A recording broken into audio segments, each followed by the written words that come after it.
Chapter 101, Mana 101. Jake awoke and felt well-rested and relieved. He had feared a nightmare when he closed his eyes, but instead he got a pleasant dream. Like the last one, this one was also weirdly lucid throughout. Of course, this one didn't have some bastard god, but was of his own making. From the very beginning, some part of him knew it was a dream. Yet, he went through the motions as if he wasn't even in charge of his own body. He was just a ride along, experiencing the memory as it had been. Everything up to the final conversation with his brother had been precisely the same. The dream only served to cement his conviction to seek out his family after the tutorial, but to do so, he needed power. Or maybe that was just yet another excuse he made to himself to justify his obsession with slaying the king of the forest. Feeling out his body, he noticed that the soreness was mostly gone. He still felt a bit stiff. His stamina had regenerated to about 75%, with his health having regenerated a few hundred points too. Health didn't regenerate very fast by default, which is why he took out a healing potion and chugged it down. It was good that he spent such a long time just hoarding all the potions he made while grinding levels. He was starting to get low, but the time remaining was also starting to get low. Tutorial panel duration: 5 days and 7:31:01. He had slept for longer than he hoped. Exactly how long he wasn't sure, but it appeared to be on the other side of 10 hours. It was time he honestly didn't feel like he could afford to waste currently, though of course it was arguable if he had truly wasted his time. The experiment he had made was partly successful. He had managed to temporarily boost himself with stamina without blowing himself up like a popped balloon of blood. However, it was only partly. The weakness after the incredibly long window time made it useless in combat outside of the most desperate of situations. It had gotten Jake out of a bind once, but it wasn't a stunt he had any intention of repeating anytime soon. Getting up from the hard ground, he stretched a bit to get some flexibility back. He felt his body crack here and there, and he instantly felt refreshed. The healing potion was surely also doing its work.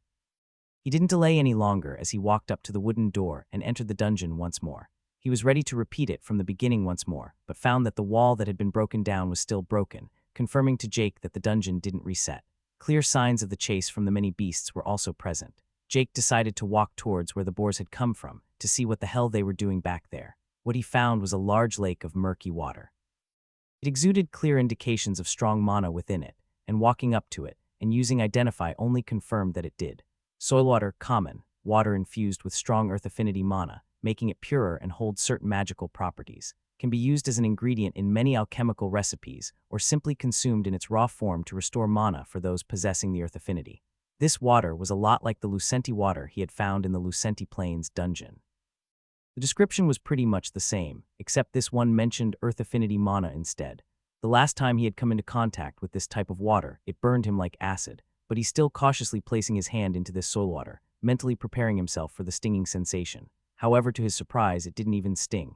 It felt somewhat normal, actually, aside from the unmistakable feeling of mana within it. I guess I do have some kind of earth affinity. He thought to himself as he took out an empty barrel from his storage. It would be stupid not to collect some of the wonderful water while he was here. He was in a rush, sure, but who knows when he would stumble across earth affinity water again. As he collected it, he got an idea. He assumed that the boars drank this water and ran to eat the rocks afterward, that it was their pattern, so to speak. But he would have to confirm it before he could turn his idea into action. He finished up collecting water, and afterward he jumped straight into the water. The lake wasn't very wide, perhaps only 50 meters in diameter, but it was quite deep. His sphere of perception extended effortlessly through the water as he dove downwards. He felt something below, a feeling that only got stronger the further down he dove. The intensity of the earth affinity mana increased the further down he got. 50 meters down, he began to feel a bit of pressure, but he kept diving further and further down. 100 meters down, the pressure was starting to get to him, but he kept going. His constitution meant he did not need to really breathe, and his toughness made both the physical and energy pressure manageable. 120 meters, 140 meters, 160 meters. Finally, his sphere picked up the bottom of the lake. His eyesight was non-existent at this depth, with everything merely being colored brown. His sphere did, however, pick up that the lake was deeper towards the center. Like a small crater formed the bottom of the lake. Swimming towards the center, he soon found the epicenter of it all, and his sphere also picked up the source of the mana. No larger than a finger, a small shard was embedded in the soil, giving off incredibly strong fluctuations of earth mana. Focusing on it, he used Identify. Crystallized essence of earth, rare. A crystallized essence of earth. Can be used in a variety of rare earth affinity alchemical creations. Passively transforms atmospheric mana into the earth affinity. Has become intrinsically linked to the mana of the lake through time. Yep, that ought to do it, he thought, as he dove closer. At this point, he was around 200 meters underwater, with the earth mana coupled with the natural pressure from being down there pressing onto him. He could still manage due to his physical stats, though, so he inspected the crystallized essence.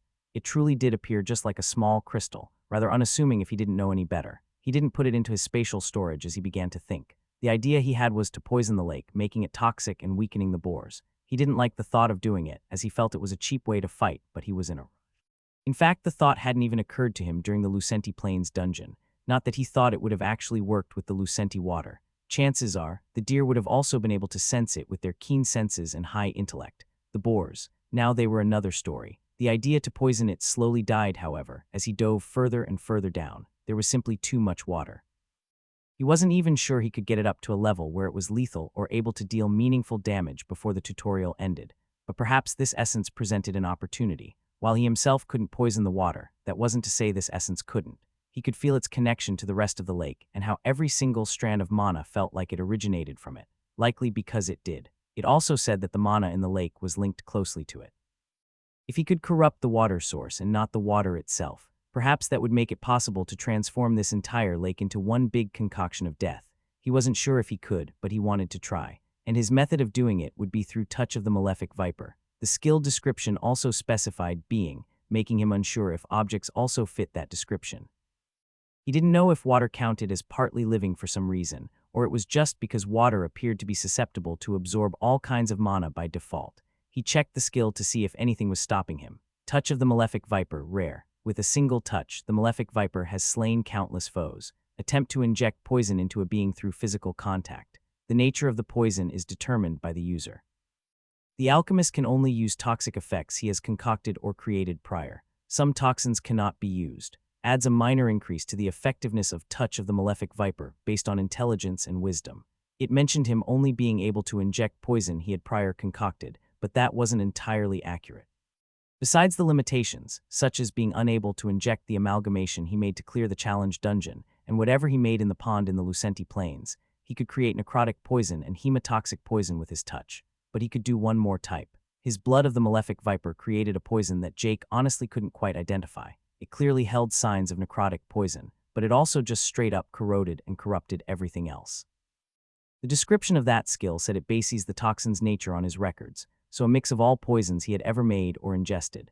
What matters is that the toxin from Blood of the Malefic Viper counted for his Touch of the Malefic Viper. It was the type he pretty much always used with Touch of the Malefic Viper because it was the strongest type he had. At least it appeared to be effective against anything and everything. So Jake wanted to try and corrupt the crystal essence with touch. Perhaps trying to soak it in his blood would work too, but he doubted it could penetrate into it and corrupt it. Better to use the touch. But first he would confirm that the beasts indeed did drink from this lake. Swimming upwards, he went faster than when he went down. When he got close to the surface, his sphere picked up something at the edge of the lake, but he had too much momentum and ended up emerging. What he saw quickly made him rethink his decision. The entire lake was surrounded by boars on all sides, including the big boss. Jake was smack in the middle of it and froze the instant his head popped up. He could see the beasts drink the water, with not a single one of them even throwing a glance his way. Thank God for their shitty perception, he thought, as he slowly ducked his head under again. No reason to tempt fate more than necessary. He had noticed before that the boars had sucky eyesight. They didn't appear to feel mana either, plus they also sucked in the hearing department. What they did have was some weird sense related to the ground. If he had to guess, then he would say they could feel vibrations, a tremor sense. As the water wasn't ground last time he checked, he assumed it would help hide him, so Jake was pretty safe in the water. Diving down once more, he headed straight for the crystal. Being so deep in the dense mana, he didn't fear the boars detecting anything he did as he placed his hands on the crystal. He tried moving it, but found that it was stuck to the ground. He could likely cut it out along with the surrounding stone if he wanted to, but that wasn't necessary. Activating Touch of the Malefic Viper, he instantly felt the resistance from the essence, like a barrier blocking the toxic mana from entering. However, he quickly found that the barrier was weak, as a small extra push broke it down. His mana entered the gem and nothing, well, not nothing. It was just that what he did barely had any effect. It was like trying to make an entire bathtub acidic by pouring in a few drops of acid. It was diluted and barely did anything. He kept up the injection for a minute or so longer, but felt like he didn't even make a dent. However, what did take a hit was his mana pool, which was rapidly drained from the continuous use of the skill. Stopping what he was doing, he started rethinking his approach. He could feel the toxins within the essence, but he would need more. A lot more. What did bode well was the mana in his immediate area. All of it now carried a faint tinge of poison. His theory that the essence was inherently linked to the soil water had proven right. This meant that if he managed to corrupt the essence, he could poison the entire lake. It did also mean that if he could not corrupt the essence, then poisoning the water itself likely wouldn't do much. It appears like the water is filtered through the essence somehow, he thought. It does help that the earth mana doesn't consume the mana, unlike the dark ma. Wait. Jake froze as he followed that thought. Dark mana could consume other kinds of mana. But dark mana alone wouldn't help corrupt the essence. It would just be making it into a dark crystallized essence, or maybe a weird mix of earth and dark. No, he needed the properties of the dark affinity mana in his toxins instead. Make it take over and spread. His poison already did this to biological beings. Necrotic poison invaded and consumed the flesh of whatever it infected, while his hemotoxin made itself part of the bloodstream, thinning it and making his foe bleed more. What he needed was a magical version of that, and the dark mana was just what he needed. The poison from Touch of the Malefic Viper being purely energy-based made it all a bit complicated. This isn't to say the regular poisons were non-magical, just more belonging to the physical realm. His poisons didn't appear to belong to any specific affinity either, but that didn't mean every type wasn't aligned to one. If Jake had to guess, then necrotic poison appeared to belong to the death affinity, with hemotoxin poison maybe being blood affinity. If that is a thing, maybe it was just water affinity. The point is, he wasn't sure if the two would just go together. Wouldn't merging dark mana into the toxic mana from his touch only consume whatever toxins there was? Yet despite all his doubts, he couldn't dismiss the idea, and the one thing that kept his belief going was a particular vision he saw what felt like ages ago. Within the challenge dungeon, he had seen a vision of the Malefic Viper and his growth to power. He remembered one of the visions where the winged serpent flew over the populace, spewing out some dark green poison. All who were hit started decaying and dying, but that wasn't all. Every single entity hit by the poison was consumed and died, but their bodies continued to release even more poison into the air even after death. What's more, the area where the poison was spread became covered in a blanket of darkness and death. It was a memory he would never forget seeing, and the cornerstone of his theory now. If the Viper had used dark mana or not, he didn't know. But he had a feeling dark mana was one of the affinities the Viper himself leaned most towards. Perhaps it was just a pipe dream, but he chose to believe it was possible as he once more placed his hands on the crystallized essence. He didn't use the skill immediately, but began changing some of his mana into the dark affinity. He instantly felt that the mana wouldn't work with the skill. Touch of the Malefic Viper consumed normal, affinity-less mana, the mana he had by default. He already knew this, but he continued to make the dark mana, nevertheless. It had to be compatible somehow. His Descending Fang had transformed into Descending Dark Fang, the same skill but now with dark mana. Perhaps it was just that one skill that carried high compatibility, but he also fervently believed that Touch of the Malefic Viper did. It was one of the skills he got upon obtaining his profession. The skill he got after receiving a blessing from the god himself. Everything within him told him it would work. He began using the skill as usual, but tried pushing a bit of dark mana in too. Failure. He tried forcing it to work with purely dark mana. Failure. He used it normally to begin with and then tried to inject in dark mana during the process. Failure. He tried first injecting some dark mana without using touch but found himself unable to. Failure. He continued testing for what felt like hours, experiencing failure after failure. Jake was many things, and being stubborn was definitely one of them. Chapter 102, A Thoughtful Touch. Affinities, mana, magic as a whole actually, was still a new concept to Jake and everyone else going through the tutorials. Books in the challenge dungeon had all been very unspecific about how mana and magic worked, and only described possible methods of using it. Jake's most significant source of information had been the Viper himself, and even that had been broad and nonspecific. Jake had no concept of what he could do with his mana, nor what he couldn't do. Alchemy had given him a head start, and his early practice with mana had only boosted him further. He had started making the strings of mana, and he had learned to transform his mana's affinity quite quickly. The thought of him being unable to somehow use the dark affinity elements in the mana in his Touch of the Malefic Viper didn't even enter his mind. If there was one thing the system had proven so far, it was that nothing was as simple and as rigid as it seemed before.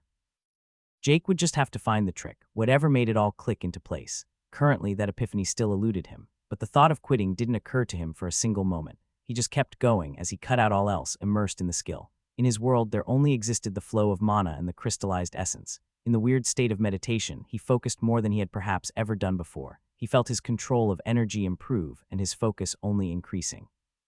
He didn't even take notice of the system notification, but he did quickly begin to notice an issue. It was indeed with the skill Touch of the Malefic Viper. It allowed him to inject a poison he had made prior and in his repertoire. Not a single poison compatible with dark mana existed, not even the toxin from his blood of the malefic viper. Him trying to inject it together with dark mana was like mixing in dark mana in the middle of concocting. In other words, he was trying to introduce an incompatible ingredient, thus ruining the entire concoction every time he tried. He instead needed a type of poison that was compatible, hopefully even based on dark mana. The descriptions of some of the items mentioned alchemical creations built around mana affinities, making it a logical conclusion that poisons based on the dark affinity also existed. Without any prior concoctions of it, his touch couldn't manifest it. So he had to find a way to make it do it anyway. What would a poison that is based on dark mana look like? It would be something that spread by itself, something aiming to consume every other source of energy it came into contact with. Hopefully, something akin to a virus that can infect different types of mana. But that idea was nearly instantly dispelled. For such a poison to exist, it would be impossible to stop. It would be a poison of the highest order. One, if applied correctly, could wipe out worlds. No, he needed only something similar, something that could infect, but it didn't need to do so very well. It only needed to be able to spread to other types of mana, and it didn't need to be automatic either. It needing constant input and guidance to continue spreading would be fine too. He needed it to be a poison. That simply was dark mana. Dark mana consumed other kinds of mana, but it couldn't consume active mana in any way. Passive dark mana would only deplete different passive types of mana, and only do so to a certain extent. If not, the entire world would be covered by only dark mana after all. Of course, merely pumping dark mana into the essence was an option. If Jake did it enough, then the essence would likely either break or turn into a dark essence of some kind. But that wouldn't help him with anything. Besides, he seriously doubted he had the mana pool to do it. In conclusion, he needed toxic mana that spread like dark mana but wasn't dark mana. Toxic mana he could do, as that was kind of what Touch of the Malefic Viper was. Dark mana he also had. The combination was the issue. In his mind, he began a concoction. He thought back to his experience with corrupting the moon in the Lucenti Plains, the many types of toxins he had concocted. He thought of the feeling of the poison from the end of the challenge dungeon ravaging through his system. Every bit of poison he had experienced was still within him, in his records. Palate of the Malefic Viper had at least partially absorbed it, and anything in his records would be manifested through blood of the Malefic Viper, and anything from blood of the Malefic Viper could be injected with Touch of the Malefic Viper. It was a constant cycle of skills working in synergy. Unsurprising, considering they all came from the same source, the Malefic Viper himself. Jake's hands were glowing a black color as he had channeled dark mana into them long ago. It simply lingered as Jake was submerged in his meditation. Hours passed as the mana within him moved in erratic patterns, the dark mana sometimes disappearing from his hands, only to reappear moments later. Time passed, and suddenly the mana on his two hands started changing color. At first it was subtle, but soon a small speck of green became 2, and then 4. The color changed as his hands turned from the pure darkness of dark mana to the dark green of Touch of the Malefic Viper. Jake opened his eyes, his mind clearer than ever as he put his hands upon the crystallized essence once more. He activated his Touch of the Malefic Viper, and what was injected was not the same poison as before. The moment it entered the essence, it reacted. It started eating into it, consuming it. The consumed mana became the same toxic mana that Jake infected, as it began infecting even more around it.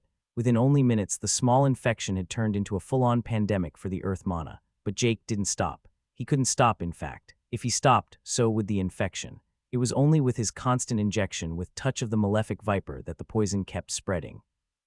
But that wasn't an issue, because the surrounding soil water was changing just as fast as the essence itself. Jake could feel the toxicity all around him with his sense of the Malefic Viper. He could feel it intensify every single second, and it was only speeding up. Another 10 minutes later, the entire essence had changed color from the yellowish-brown to a yellowish-black, still of the earth affinity, but clearly now something more. It was corrupted. Or upon identification, contaminated according to the system. Contaminated soil water, common, water infused with strong earth affinity mana, now contaminated with potent toxins. Limited use as an ingredient in alchemical recipes. Will restore a minor amount of mana if ingested by those with the earth affinity, but will also poison the consumer. It was still soil water, and it didn't really appear to look any different. Without an ability to sense poison as he had, or identifying the water itself, he doubted anyone could tell the difference. It was perfect, exactly how he had hoped for it to go. Without the new method he had used, it would have been impossible. Every point of mana he had spent had led to thousands, if not tens of thousands of mana worth of contamination. He could feel it still slowly spreading throughout the rest of the pool. The essence was as corrupted as he could make it, and it would now do the rest of the work. Jake was unaware of how much time had passed when he was in this state of meditation. He had been more focused than ever before during it. When he looked through his notifications, he quickly discovered why. Skill upgraded. Meditate common, thoughtful meditation uncommon, thoughtful meditation uncommon. Enter a state of meditation, cutting off the outside world. While in meditation, regenerate stamina and mana significantly faster. While in meditation, perception is reduced immensely. Increases concentration and control of energies while in meditation at the cost of further limiting perception. He had received the upgrade when he immersed himself deeper in his meditation than he had done before. He had at other times meditated deeply, like when he was practicing dark mana in the sewers, but even then, he always kept connected to the outside world. However, this time he had even cut off the information from the sphere of perception, and his random burst of concentration and focus had clearly been rewarded. Of course, this wasn't the only thing he had gotten. His touch of the malefic viper had also reacted to his improvements. He knew that he had evolved the skill when his mana started entering the crystal as he intended, and the notification only confirmed it. Skill upgraded. Touch of the Malefic Viper, rare epic. With a single touch, the Malefic Viper has slain countless foes. Attempt to inject poison into a being through physical contact. The nature of the poison is determined by the user. The alchemist can only use toxic effects he has concocted or created prior. Can be used with all compatible types of mana affinities, further altering the effects. Some toxins cannot be. Adds a small increase to the effectiveness of Touch of the Malefic Viper based on intelligence and wisdom. The name of the skill hadn't changed. That was a first for any skill he had ever upgraded. Then again, it was also the first skill directly related to the Malefic Viper, so maybe whatever he did hadn't warranted a name change. Or maybe he had just unlocked something the skill was meant to do all along. He didn't know, but he did feel like the ease of the upgrade had been, well, too easy.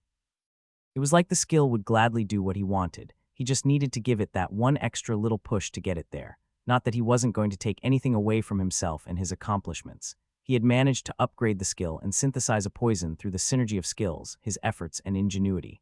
Sure, likely many other factors also played a part, but he had to give himself credit where credit's due. It did help quite a lot that the system appeared to agree that he had done something noteworthy, at least if the levels gained were to be believed.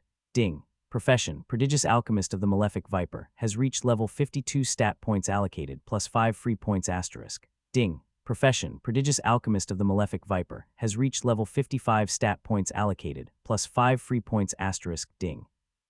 Race Human E has reached level 59 stat points allocated, plus 5 free points asterisk. Ding. Race Human E has reached level 60 stat points allocated, plus 5 free points. It was quite insane. 4 levels in his profession awarded for only a bit of work, a measly 19 hours. What the fuck, Jake thought fittingly as he rechecked the tutorial panel. Maybe the new thoughtful meditation was a bit too good at making him focus on things.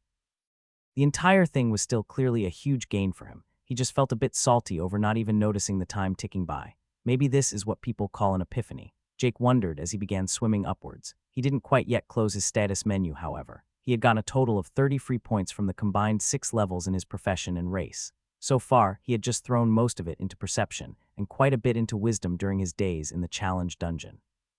He focused on the free points and willed up a chart showing the distribution. Status free point distribution. Strength, 57 agility, 57 endurance, 1 vitality, 26 toughness, 22 wisdom, 100 intelligence, 0 perception, 362 willpower, 0 total distributed, 625. Looking over the distribution, he actually thought it was an interesting telling of his journey. The 1 point in endurance in his early days to figure out how stats worked, his seemingly random points in vitality and toughness as he prepared to drink his cure in the challenge dungeon, the points in wisdom while he did alchemy, and the points in strength and agility just after he exited the dungeon as he severely lacked in those compared to his defensive stats back then. Of course, his perception was the most significant outlier, with an immense 362 points invested. It was perhaps a bit overdone, considering how little it helped him during normal combat. His sphere didn't really get much affected by it anymore, and his other bloodline-related abilities didn't improve as far as he could tell. But maybe that was where his thinking was off. As far as he could tell, perception likely helped in areas he didn't think about, passive small things here and there. He didn't notice them, the same way he didn't usually see how stuff like his memory and ability to do calculations improved with his mental stats. It just did, and he adapted to it nearly instantly, letting his altered state become his new normal. It was likely something natural for everyone with the system. Mulling over how one magically became stronger with every level was becoming quite commonplace after all. That wasn't to say he didn't notice many of the benefits of perception. One of those was, of course, his reaction times. They were always strong and had only improved. His ability to predict and read his opponent improved. What was starting to become an issue was his body's ability to react fast enough to what he wanted it to do. He didn't feel fast enough, he needed more speed. Agility would help every aspect of his fighting, both melee and ranged. So he had decided to invest his free points into agility to increase his combat abilities. It was 30 points, and while he already had 539 agility, it would clearly be more beneficial to add 30 to that compared to his 1059 perception. The fact that I got trampled by an army of angry pigs because I wasn't fast enough didn't play any role in my decision whatsoever. Not at all, he rightfully denied. Putting in the points, he felt the warm flow of stats increasing as he began swimming just a little bit faster. He knew it took a bit for his body to adapt and make full use of the stats, but he still noticed it. As he got further and further up, he noticed the amount of poison decrease. Not that it was an issue, as he could still feel it rising up from below. It would take a bit for all the soil water to be thoroughly contaminated. Seeing the surface of the lake, he considered if it was safe to pop his head up. A thought swiftly followed by another. Do I need to breathe? Chapter 103, Pigs for Slaughter. Jake had long gotten used to not really having to eat or drink anything. Whatever he chugged down here, and there appeared to be enough to keep him going. He could barely remember the feeling of hunger or thirst anymore. However, what he had kept doing was breathing. It just felt far too natural to do. All living beings he had seen did it, yet he had now been submerged underwater for nearly an entire day, and he hadn't even thought about having to breathe before mere moments ago. Breathing still had to have some kind of benefit. Why else would anyone and everything do it? He doubted all the beasts had the same lingering instinct as he and other humans from before the system did. Well, not having to breathe is nice, I guess, he thought as he decided to pop his head up above the surface of the lake. As his head got above the water, he saw the sunlight hit the shimmering water of the lake as he peeked towards the shores. He saw nothing.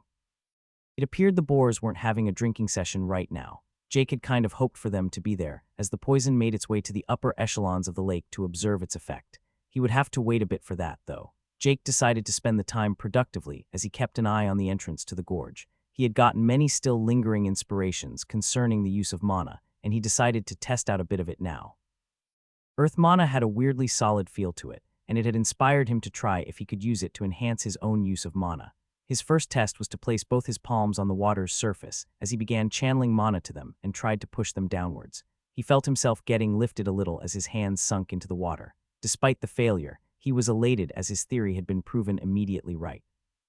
Placing his palms on the water once more, he continued as he tried lifting himself out of the water once more, using the water as support.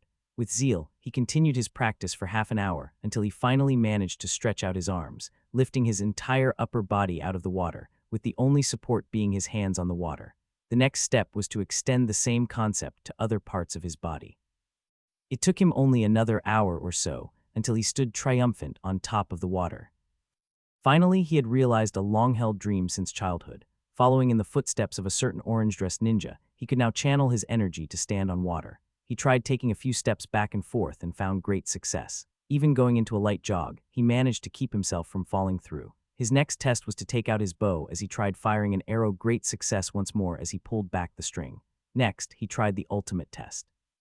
Taking an arrow this time, he began channeling infused power shot, and he plopped straight down into the lake. He would have to work a bit more on that one, an opportunity he didn't get quite yet as he heard the sound of trotters hitting the ground in the distance. Stopping his antics, he pulled up his hood and activated the camouflage feature. He kept himself submerged with only the top of his head sticking out. He had already established that the eyesight of the boars sucked. By blending in with the colors of the lake, he had a feeling that he could remain undetected, especially with the mana-rich water around him shrouding him further.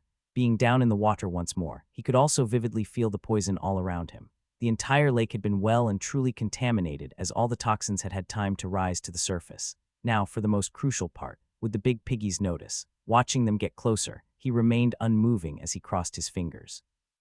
Like the last time he saw them, they all spread out in a huge semicircle as they surrounded the lake, something they had clearly done many times before. Jake saw the first boar approach the water, the big boss Horde leader. His heart pumped with a mix of anxiety and anticipation as he saw it lower its snout. It briefly froze before it began drinking, the snout moving up and down as it sniffed the water. Don't you fucking dare, he thought as the damn thing hesitated. However, its neighbor boar didn't have the same caution as it just slumped its head into the water and began drinking. The big boss looked over at its comrade and seemed to do what Jake interpreted as a shrug as it too began drinking. None of the others hesitated either as they all began draining the lake. Jake reveled as he started feeling the poison enter them through his sense of the malefic viper. The beasts hadn't shown the slightest ability to sense mana so far, besides from earth mana. And even then, he wasn't sure if they could really feel it or how exactly they manipulated it. All he knew was that the poison was currently entering their bodies, and they all seemed none the wiser. Minutes passed as they all kept gulping down the contaminated soil water. The Horde leader appeared to be the sharpest of the bunch, but even it hadn't noticed anything yet, perhaps because it would take quite a bit more poison to affect it compared to the others. Each of the boars had to have consumed tens if not hundreds of liters. It was honestly amazing how the lake didn't appear to shrink at all. Jake hadn't seen any signs of new water, so he wrote it off as dungeon fuckery. His stray thought was interrupted by one of the boars that had now stopped drinking. It backed away from the pool end, stumbled over, and bumped into the boar beside it. The one that got knocked only swayed a little, but it did raise its head and made an angry squeal at its companion. It, however, seemed to notice something was off as it had now stopped drinking too. It shook its head and took a few steps forward, falling into the lake. This entire interaction caught the attention of all the other beasts as they all abruptly stopped drinking. They all raised their heads and simultaneously noticed something was off. They started all stumbling about as if drunk, hitting each other, with some of them falling into the lake. Jake was a bit dumbfounded as he observed all this. The effects of the poison hadn't been what he expected. He had hoped for it to deal significant damage, maybe even slowly kill them. From what he could feel, they didn't appear to take any noticeable damage, however. Instead, they were blind. A function of dark mana was to limit perception, and now it appeared these boars were infected by just that. Their already absolutely terrible perception hampered even more, directly to the point of absolute blindness. Jake began swimming to the shore on the opposite side of where the boars had entered. There was a bit of an area now clear of beasts, when he quickly reached as he climbed up on shore. He did so carefully, as he kept watch of the pigs to see if they noticed him, something they clearly didn't. Looking around, he saw the chaos he had caused. Several pigs were squealing and splashing around in the water, the others running around hitting each other in confusion, with the Horde leader being unmoving, eyes closed. He took out his bow and his quiver. He mentally smacked himself for not applying poison to his arrows, but then again, it would likely have been washed off down in the water. Instead, he put a bit of his poisoned blood into the bottom of the quiver, making do with what he had and what he could apply most quickly. As he did so, he used Mark of the Ambitious Hunter on his first target. Knocking the first arrow, he aimed at one of the boars smack in the middle of the mayhem. He channeled his infused power shot as he waited till he had a clear line of sight. He released the arrow to the usual explosion of might. It didn't even take the arrow a few milliseconds to reach its target more than 150 meters away, easily breaking the sound barrier. Not that the expected sonic boom was heard, another part of physics that was likely altered or broken by the system. When the arrow met its target, it did exactly as Jake expected. It blew a substantial barrel-sized hole in the side of the boar, blasting it away. It smashed into several others, mainly on account of the different pieces of the beast flying all over the place.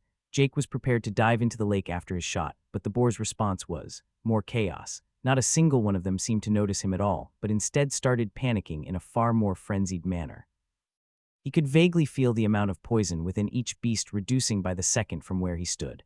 The problem for the creatures was that they had consumed too damn much of the water. Even if their bodies slowly cleansed it, Jake reckoned he would have hours before they were all back to normal, all except for one boar that was currently curing itself far faster than the others, the Horde leader.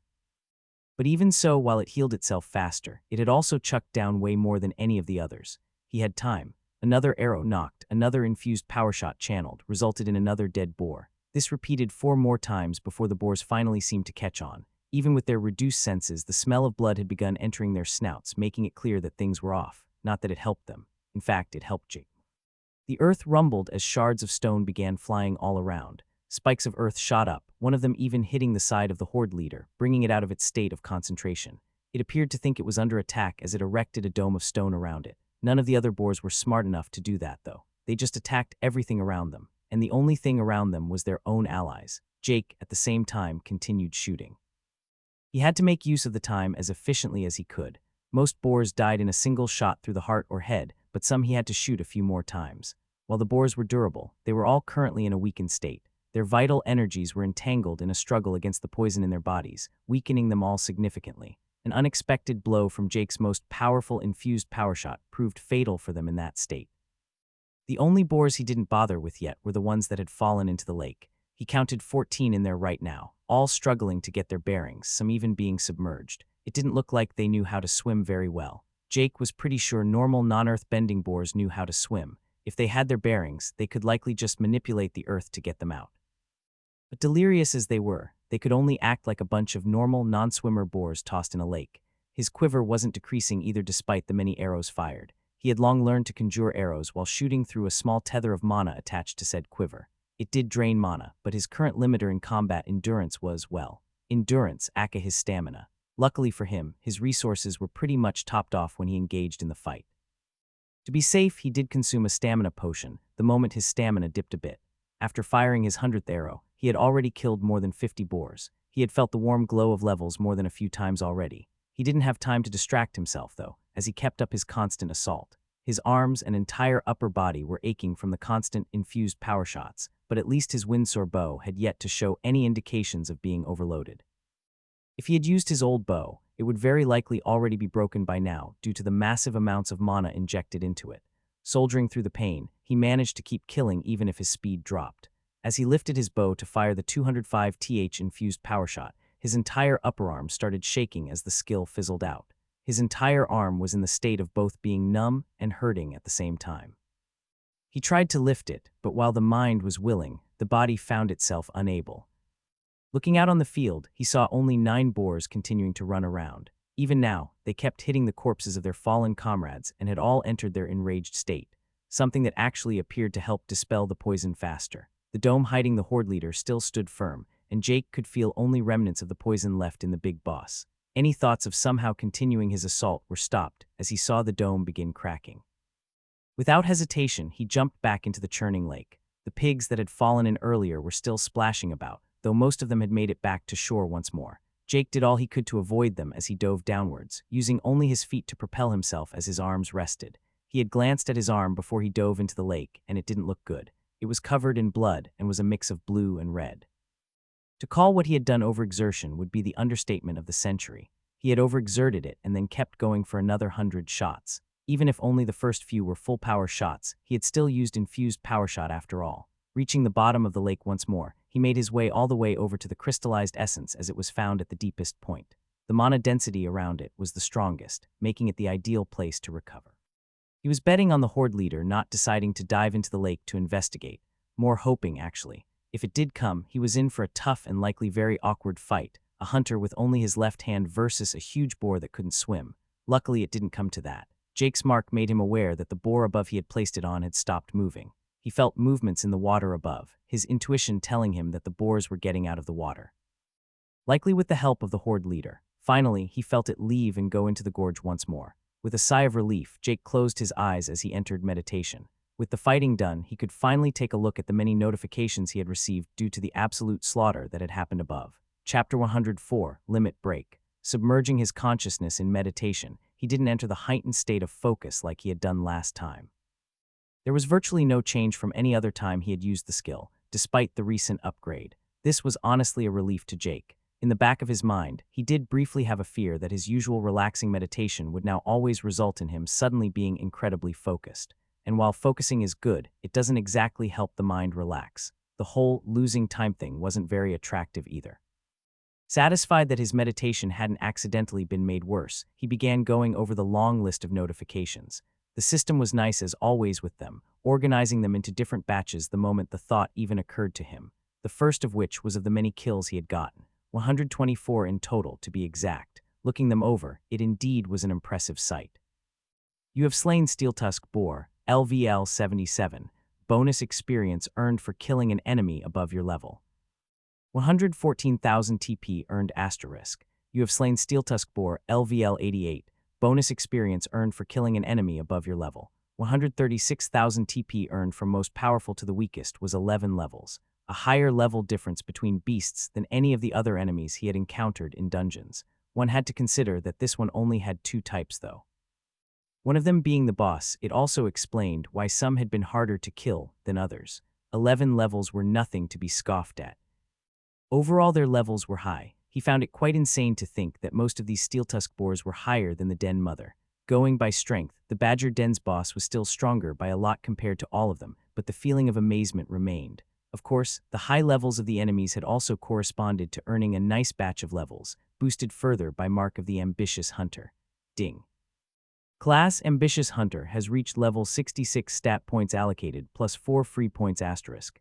Ding. Class Ambitious Hunter has reached level 71 stat points allocated plus 4 free points asterisk. Ding. Race Human E has reached level 61 stat points allocated plus 5 free points asterisk.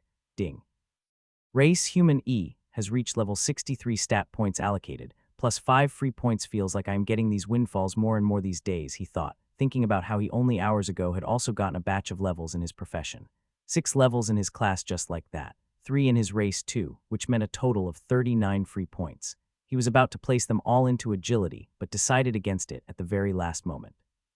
He still had new class skills to consider, after all. Ambitious Hunter class skills available. Jake could feel his excitement as he opened the list of available skills.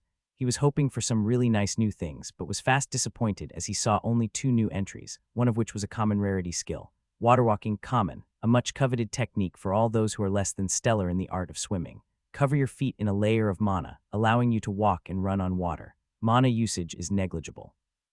He didn't exactly know what he expected. Yeah, it was the ability to walk on water, something he himself had just discovered how to do. Sure, the skill would likely allow him to far more easily maintain it, probably even be able to fight with it actively and use other skills. But he still felt like he could learn how to do all that without too much hassle. Heck, it had been hard to learn how to channel mana to conjure arrows while fighting, but he had figured that out. Needless to say, he skipped the skill. He would rather pick something else he had been offered at an earlier level than that garbage. As for the next skill, it was most certainly a lot more interesting. Limit Break Rare. Sometimes one needs to go above and beyond. Break your limits, temporarily increasing the effect of all stats at the cost of increased stamina consumption. Increase by up to 10% for double stamina consumption. Increase by up to 20% for quadruple stamina consumption, with the hunter afterward entering a state of weakness based on limit break duration and magnitude. Increasing by more than 20% will lead to severe consequences. He had to read it over a few times, his smile only growing with every reread.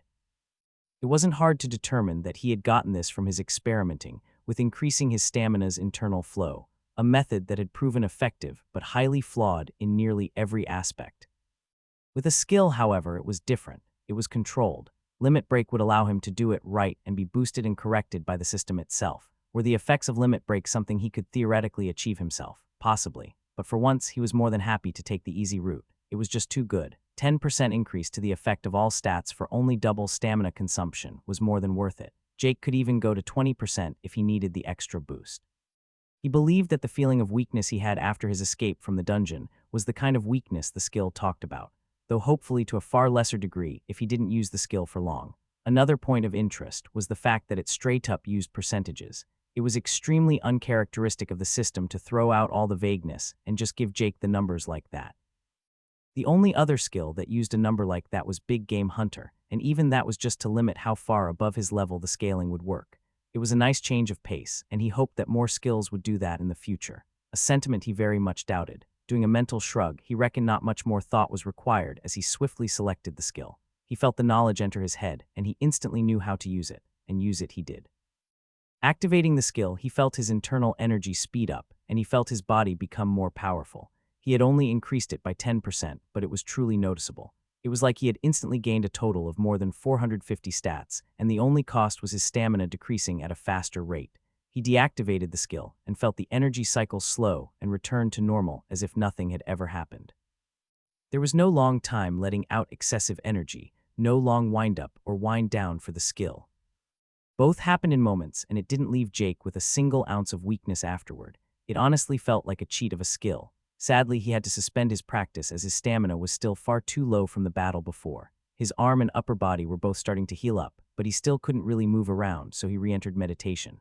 Opening his eyes once more, he checked the time and noted that quite a few hours had passed. Checking the tutorial panel, he noted the time. Tutorial panel duration, 4 days and 5:21:52. Only 4 days and a bit of change left. I hope I make it, Jake thought, as he closed down the panel and instead opened his status page. At the same time, he also dumped all of his excess free points into endurance. Stamina had just gotten a whole lot more value. Status name, Jake Thane Race. Human E, LVL 63 class. Ambitious Hunter, LVL 71 profession. Prodigious Alchemist of the Malefic Viper, LVL 55 health points HP. 5258 5800 mana points MP. 5617 5650 stamina. 4024 4620 stats strength. 429 agility. 611 endurance, 462 vitality.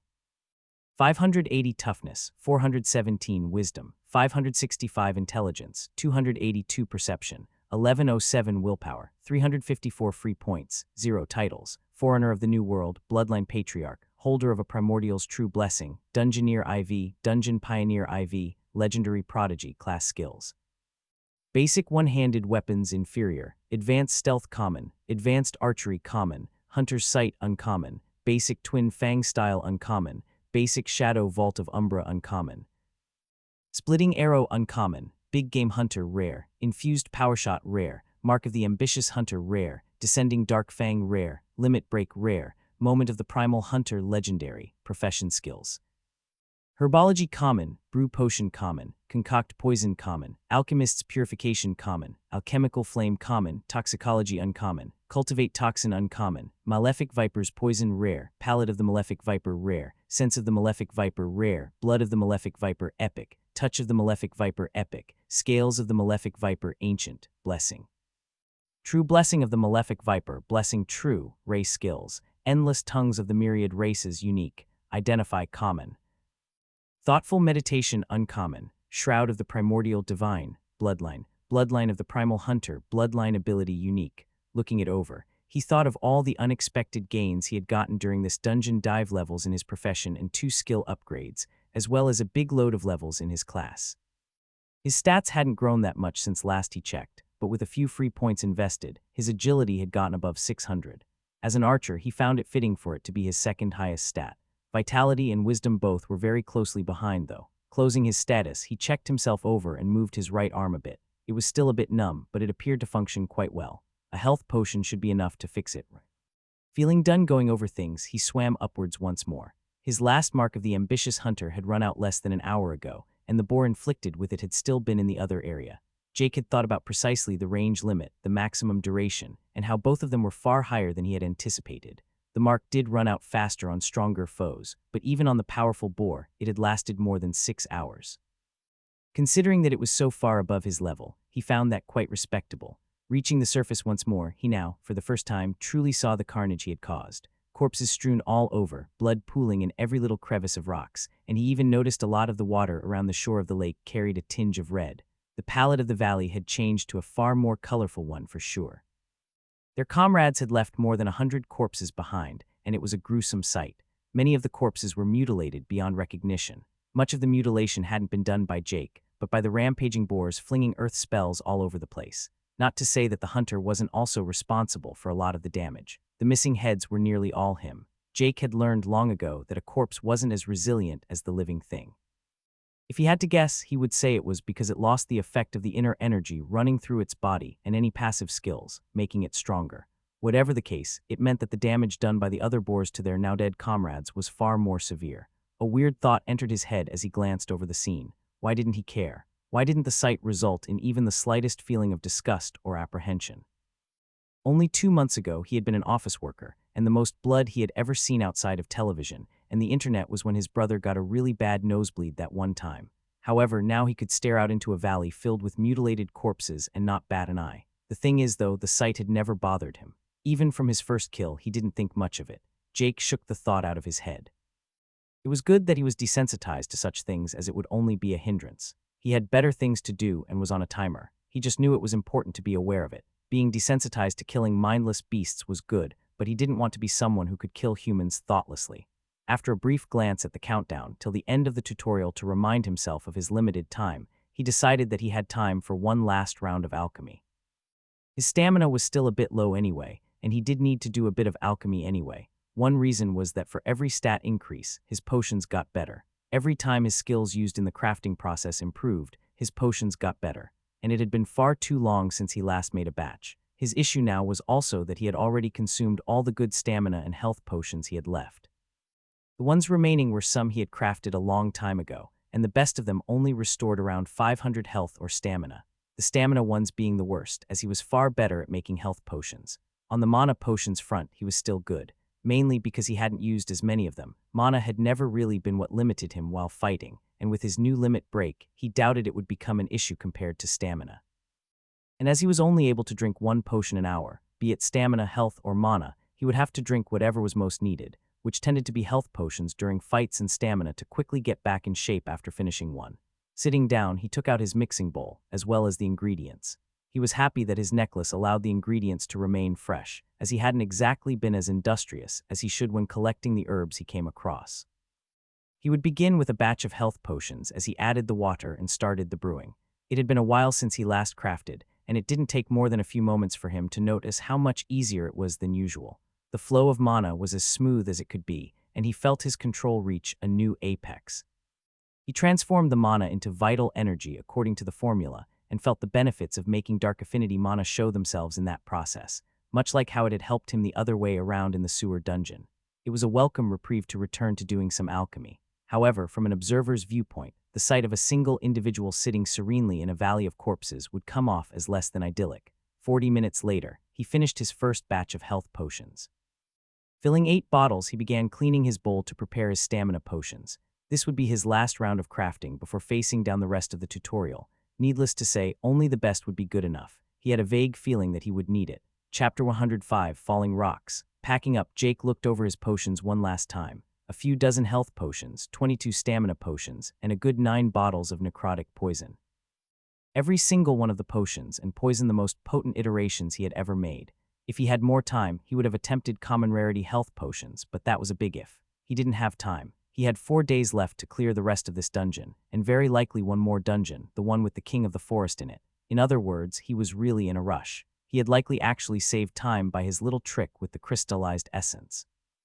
A welcome surprise for sure, but he would take anything he could get. With his new limit break, he had confidence in being able to do it in time, but not if he dallied around. His arm and supply of stamina potions were both in peak condition also. It had taken him a few hours to do this alchemy, and he had drunk some potions in between to get back in top shape. In other words, he was back in business. At first, he had thought himself smart and tried using limit break while doing alchemy to get that sweet 10% boost to all stats. But after only a minute began to feel restless, like his body was begging for him to move. After only a few more minutes, he began to feel spasms coming on, and he had to get up and actually move about. In the end, limit break was based on speeding up the flow of stamina, and when he did that, he needed some kind of outlet. Sure, he could maybe just pour a shitload more mana into the concoction or brew, but that would be kind of pointless as it would ruin the crafting process. In conclusion, limit break didn't do anything for him when it came to alchemy. Rushing forward, he started sprinting towards the gorge. He didn't fear the beasts charging the other way, as he was pretty sure he could now outrun them. It didn't take him that long to run through it, and he found himself in the pillar-filled valley once more. Neither did it take him long to see his first prey. The boars had once again proven their utter stupidity. Instead of staying together, they were all spread out in the valley. As if they had already forgotten the slaughter that happened only a few hours ago, they were just happily munching away at stone or even lying on the side relaxing. Only the Horde leader appeared a bit more aware, as it had erected walls of earth around itself. Jake called it more aware, but in reality, all it really did was block off its own sight of any of its mates while selfishly protecting itself. Counting his targets, he saw only a total of 14 boars and the Horde leader. His plan was pretty simple. Pick off the spread-out boars one by one and then finally take down the boss. Easy and simple. In fact, it actually was simple. The scattered boars made it easy for Jake to take them out without attracting the others. At most, he would have to fight 2 at a time, which realistically would only be 1 considering the first would die or be incapacitated by his opening infused power shot. The first boar went down unceremoniously as Jake attacked, and he even used his newly acquired skill. Limit breaking to 10%, he felt his stats increase, and his internal energy speed increased likewise. Not that it ultimately would have mattered, as the oblivious boar had its head obliterated by an arrow. The resulting explosion did grab the attention of 3 other beasts, who all ran towards their dead friend. Little did it matter, as Jake had already taken off away from them, making his way towards another boar far away from the first. Being far enough away, they didn't detect his light footsteps on the ground. To be extra safe, he had even coated his feet in a layer of mana-like when he was walking on water. He didn't know if it helped or not, but he didn't see any loss in doing so. Activating and deactivating his limit break was unbelievably easy. It took only a moment, and like a light switch, he could turn it on and off. It did take a bit of time to fully activate as the flow increased, but it was in the milliseconds. He reckoned it was only for the 10% increase, but that in itself would be more than enough. This continued as he dashed back and forth, picking off the beasts spread out as they were. He got to a boar, killed it swiftly, and then rushed to the other end of the valley where a new unsuspecting victim awaited. The 3 gathered around the first boar he killed had even spread out once more after only a few minutes. Jake couldn't help but find their intelligence, or lack thereof, laughable. Other beasts he had encountered in the dungeons tended to be smarter. Well, maybe the badgers were still pretty damn stupid in general, but the alphas and the den mother had at least a semblance of intelligence and logic. The smartest enemies he had encountered had to be the stags. While the two ratmen he had met had been rather smart, the nest watcher even capable of speech, and using a weapon like a human, he still would place the great white stag above them. It had deployed far more meticulously thought-out methods in its dungeon. It had baited Jake in with its attacks, used complicated magic, and made the entire damn dungeon into a huge ritualistic circle. And while Jake had broken the ritual, he didn't believe for a second it had been because he had outsmarted the stag. Even the normal stags had been clever. They used tactics with the deer surrounding them, healing them from behind as they engaged in melee. It had made them by far the most annoying type of enemy to deal with. These boars were at the entire other end of the spectrum. They were just straight up dumb. Jake could attack them, and only a few minutes later they would just go back to their daily business, having totally not made the connection between their headless friend and possible danger. It was such an easily exploitable weakness, one Jake gladly took advantage of. After only an hour, the final boar outside of the boss lay dead on the ground. Jake had gotten another level after the 6th beast, putting him at level 72, the 4 free points straight into endurance. Sitting down once more, he entered meditation to get up to tip-top shape once more. Before doing so, he consumed a stamina potion to save time. He hadn't lost a single point of health during any of the fights. 3 hours later, his eyes opened once more. All 3 resources full, his bow ready, and his anticipation high. He felt the Horde leader still hiding within its shell of stone. Jake didn't know how long it planned on staying within, and he had no intention of waiting to find out. He looked around for a bit until he got an excellent idea. Running towards one of the pillars of stacked stones relatively close to the dome, he climbed it in a fluid motion. Getting to the top, he began weaving his threads of mana. Making a web, he began spinning it around the topmost stones. Several times he made sure he wove the strings into a solid rope. Hundreds of rows later, and he was holding onto quite the solid one. Jumping down from the pillar once more, he found himself standing at the bottom of it. Reaching into his spatial storage, he pulled out an item he hadn't looked at for a long time. The great sword of nature that he had taken from the aspiring blade of nature he had killed. He knew he couldn't bind the blade to him due to incompatibility, but that didn't mean he couldn't make use of it. It was the closest thing he had to a pickaxe. In an act that would undoubtedly have made the blade's former owner curse him, Jake began hacking away at the pillar. The stones were tough, far tougher than regular stone, but he could still get through it. It was terrific in a kind of sad way how the boar still hadn't reacted to anything he was doing. The dome it was hiding within was only a mere 70 meters or so away from him, and it had to feel what he was doing. Yet it remained idle, allowing him to do as he pleased. A good chopping later, and a lot of the bottom of the pillar was cleaved away. He had made a quite lovely alcove into the huge pillar if he said so himself. Moreover, he could feel the entire pillar being a bit wobbly. Smiling, he ran to the other side of the dome, directly away from the pillar, rope in tow. It didn't take a genius to figure out what he was planning on doing. The pillar's top was still bound up tightly by his rope of mana, and the foundation of the pillar weakened. The entire pillar looked just about to fall over. It would indeed be a shame if someone were to say, I don't know, accidentally collapse it on top of the big piggy, he thought, his smile as big as the piggy he was about to turn into pork. The plan was ready, and so was he. Nearly. He climbed up another pillar directly opposite of the one he had bound up and primed for collapse. It was never bad to have the high ground. With the rope in hand, he looked down at the dome. Pulling on his rope of mana, the wobbly pillar already started ever so slowly tipping over. Throwing the rope to the side, he took out his bow as he began channeling his infused power shot. Limit breaking to 20% instantly, he felt his entire body filling up with energy as the air around him reverberated with power, and the stone beneath his feet cracking. His sight and arrow directly aimed at the dome below. In what could only be described as catastrophic, the more than 100-meter tall pillar fell over. Thousands of tons fell upon the dome of stone that protected the Horde leader, a dome that cracked like an eggshell when the pillar crashed into it. Squeal Jake heard the scream from the beast, and at the same time, with Hunter's sight activated, he found his opening. An opening between the cracked stone, allowing his arrow to pierce through unobstructed. Letting go of the bowstring, the topmost stone of the pillar he stood on exploded into dust as the explosions of might was directed down into it. As for the arrow, it flew straight through that tiny opening just as he intended. A second explosion sounded out below as the arrow hit the Horde leader. Not even a second had passed since the pillar collapsed upon it. The damage was disastrous for the boar, but a boss does not fall so easily. Jake felt it through the stones below him before he saw it. The shaking. The entire valley quaked as the Horde leader made its move. The pillar he was standing on began toppling over, and it was far from the only one. The earthquake extended through the entire valley as nearly every single pillar began cracking and falling over. Yet the Horde leader was far from done. All the rocks that covered its body were pushed away as it turned to dust. And finally, Jake could see the boss itself clearly. Its entire back was covered in wounds, and from how it didn't put any weight on one of its legs, he guessed it was broken. The impact from the pillar had clearly not been kind to it. More damaging was the massive hole in its stomach. It looked like a cannonball had smashed into it. A crater formed upon its body from the impact. Jake recognized a wound like that easily. Even with his more durable arrows from upgrading it to uncommon rarity, it was clear that they were still far from infallible. The arrow had disintegrated upon impact on its robust hide, just like Jake's common rarity arrows had. A testament to how powerful the boar's innate defense was, and how powerful the arrow from his fully charged, full-power infused power shot was. Despite the lethal-looking wound, the beast looked far from downed. Its eyes red, and the single tusk that extended from its mouth was now glowing with energy. Jake had to jump off the falling pillar, letting gravity do its work as it brought him to the ground. He scrambled to jump to somewhere without collapsing pillars as he attempted not to get smashed to pieces.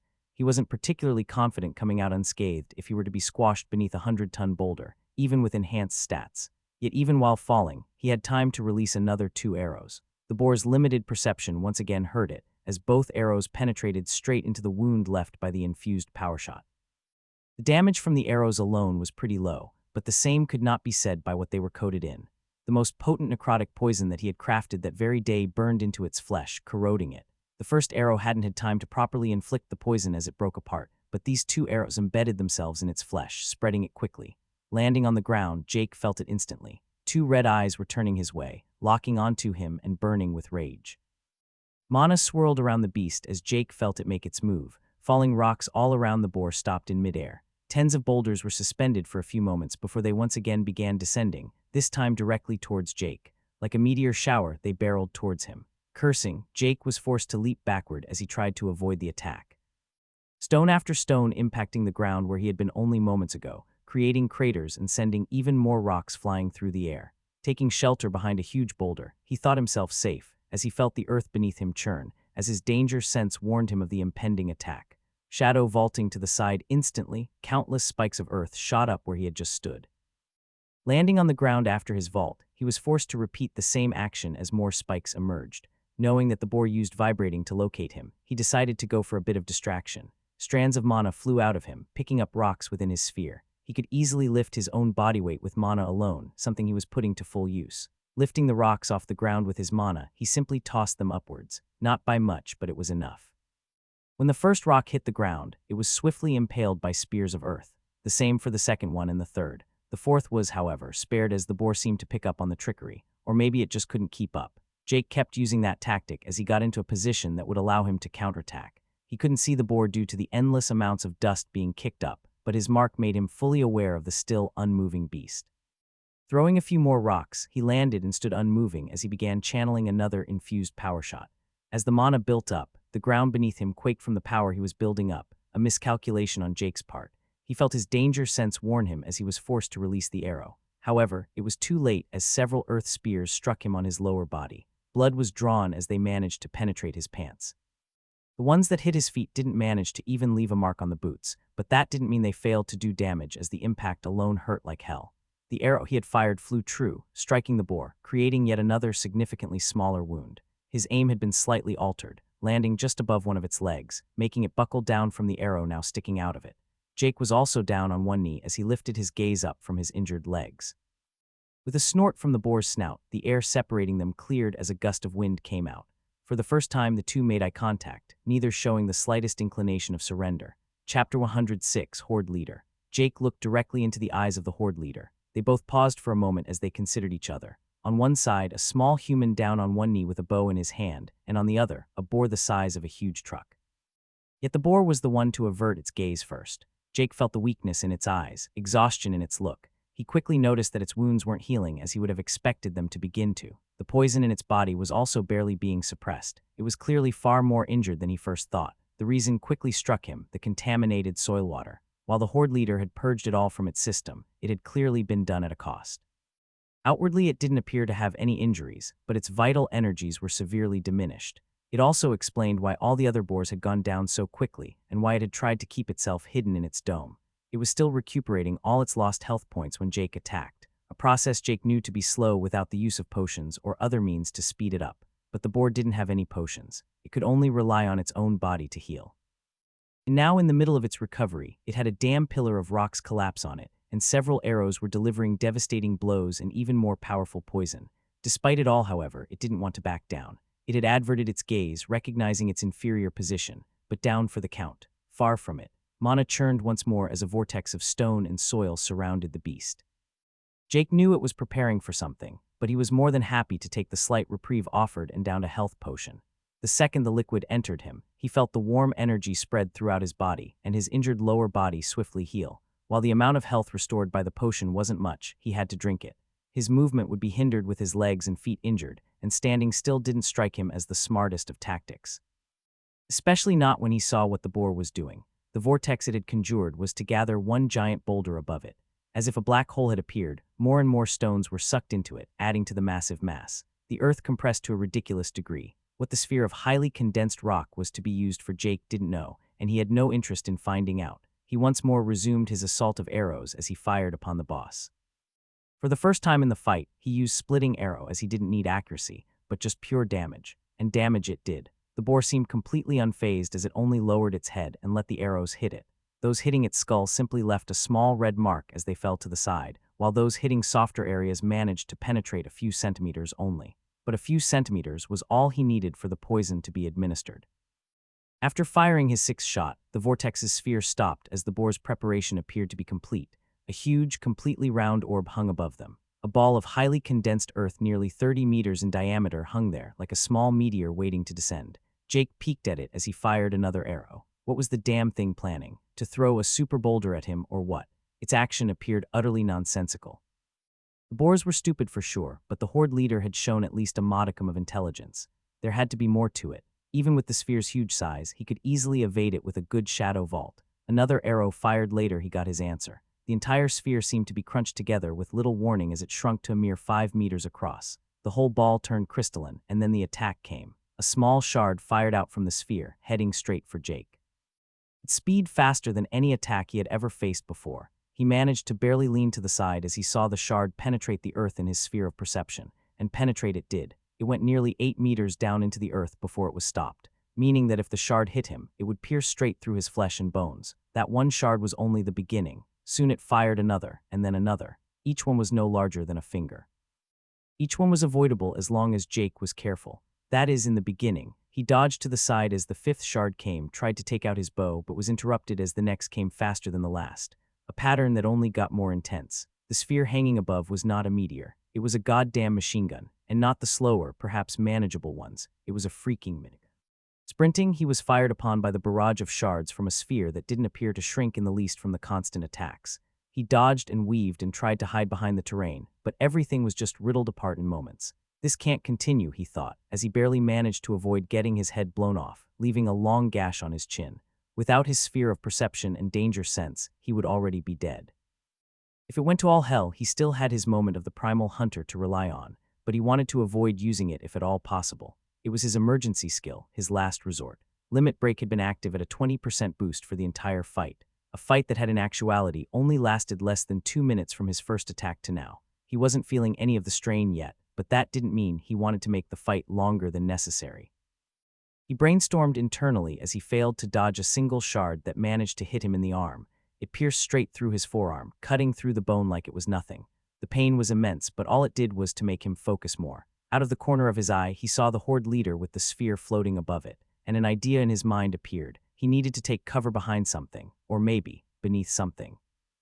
Swiftly changing direction, he charged towards the huge boar. He was in the direct line of fire from the shards, but he had expected it.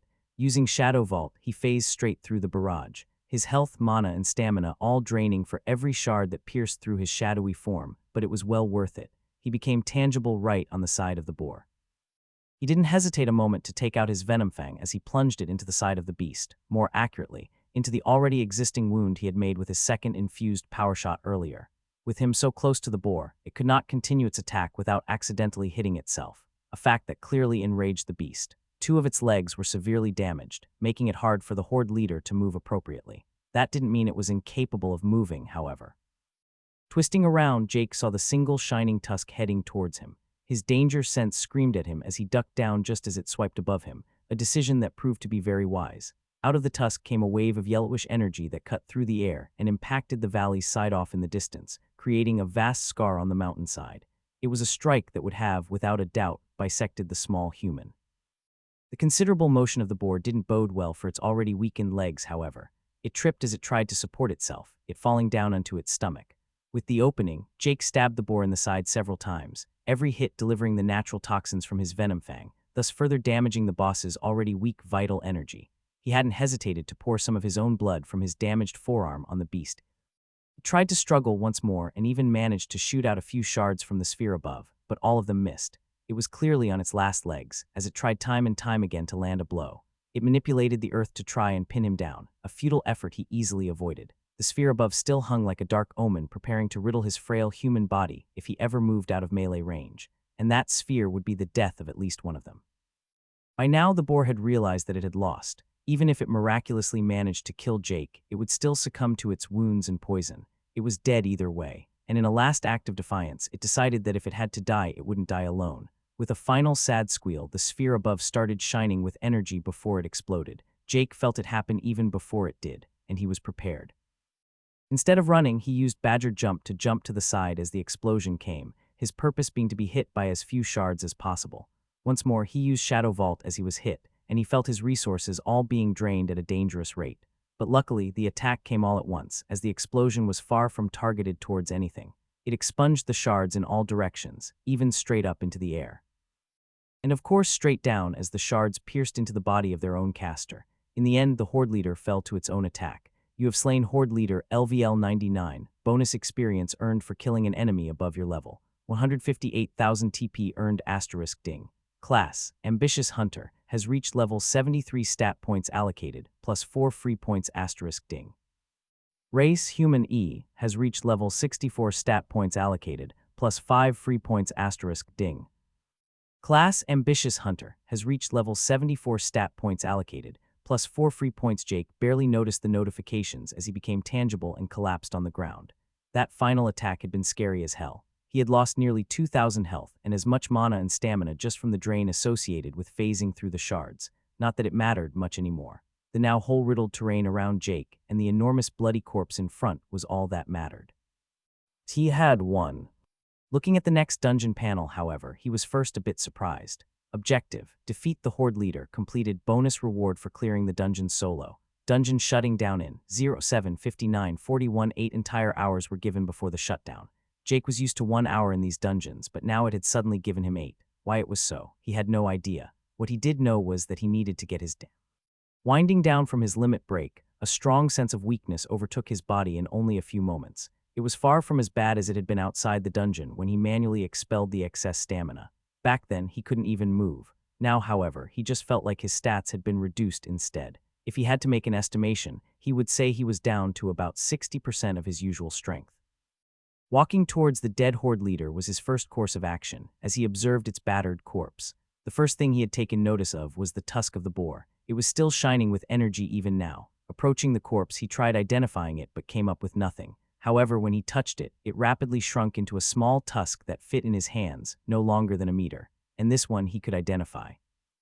Tusk of the Horde leader, Epic, the one remaining tusk of the once mighty Horde leader. Having lost one of its tusks against the king of the forest, it was banished to the dungeon with its horde. It poured all of its might and potential into its remaining tusk, leaving powerful magic upon it. With the power and pure hatred of the Horde leader infused within, it has been crafted with one purpose: to strike down the king of the forest.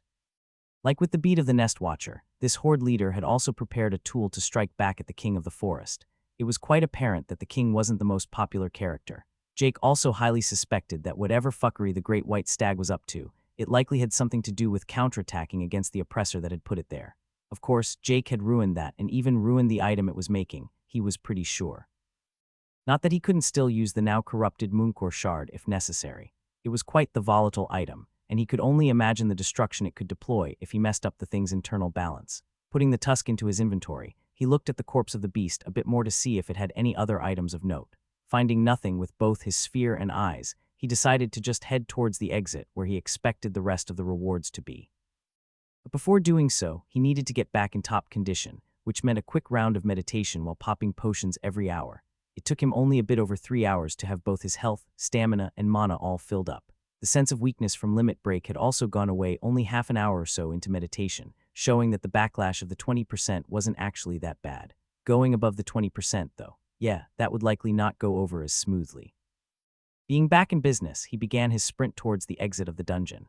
He still had more than 4 hours to go but saw no reason to waste more time than necessary. He had potions, his gear was fully repaired from the nearly universal self-repair enchant, and his body was ready. Soon he found himself at the entrance to the dungeon, and on the small platform were two very welcome things, 2 lockboxes, one small and one big.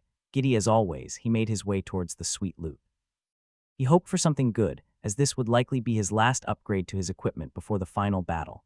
Also, he kind of just liked nice new things. Chapter 107, Next Target, King of the Forest. Everyone likes loot.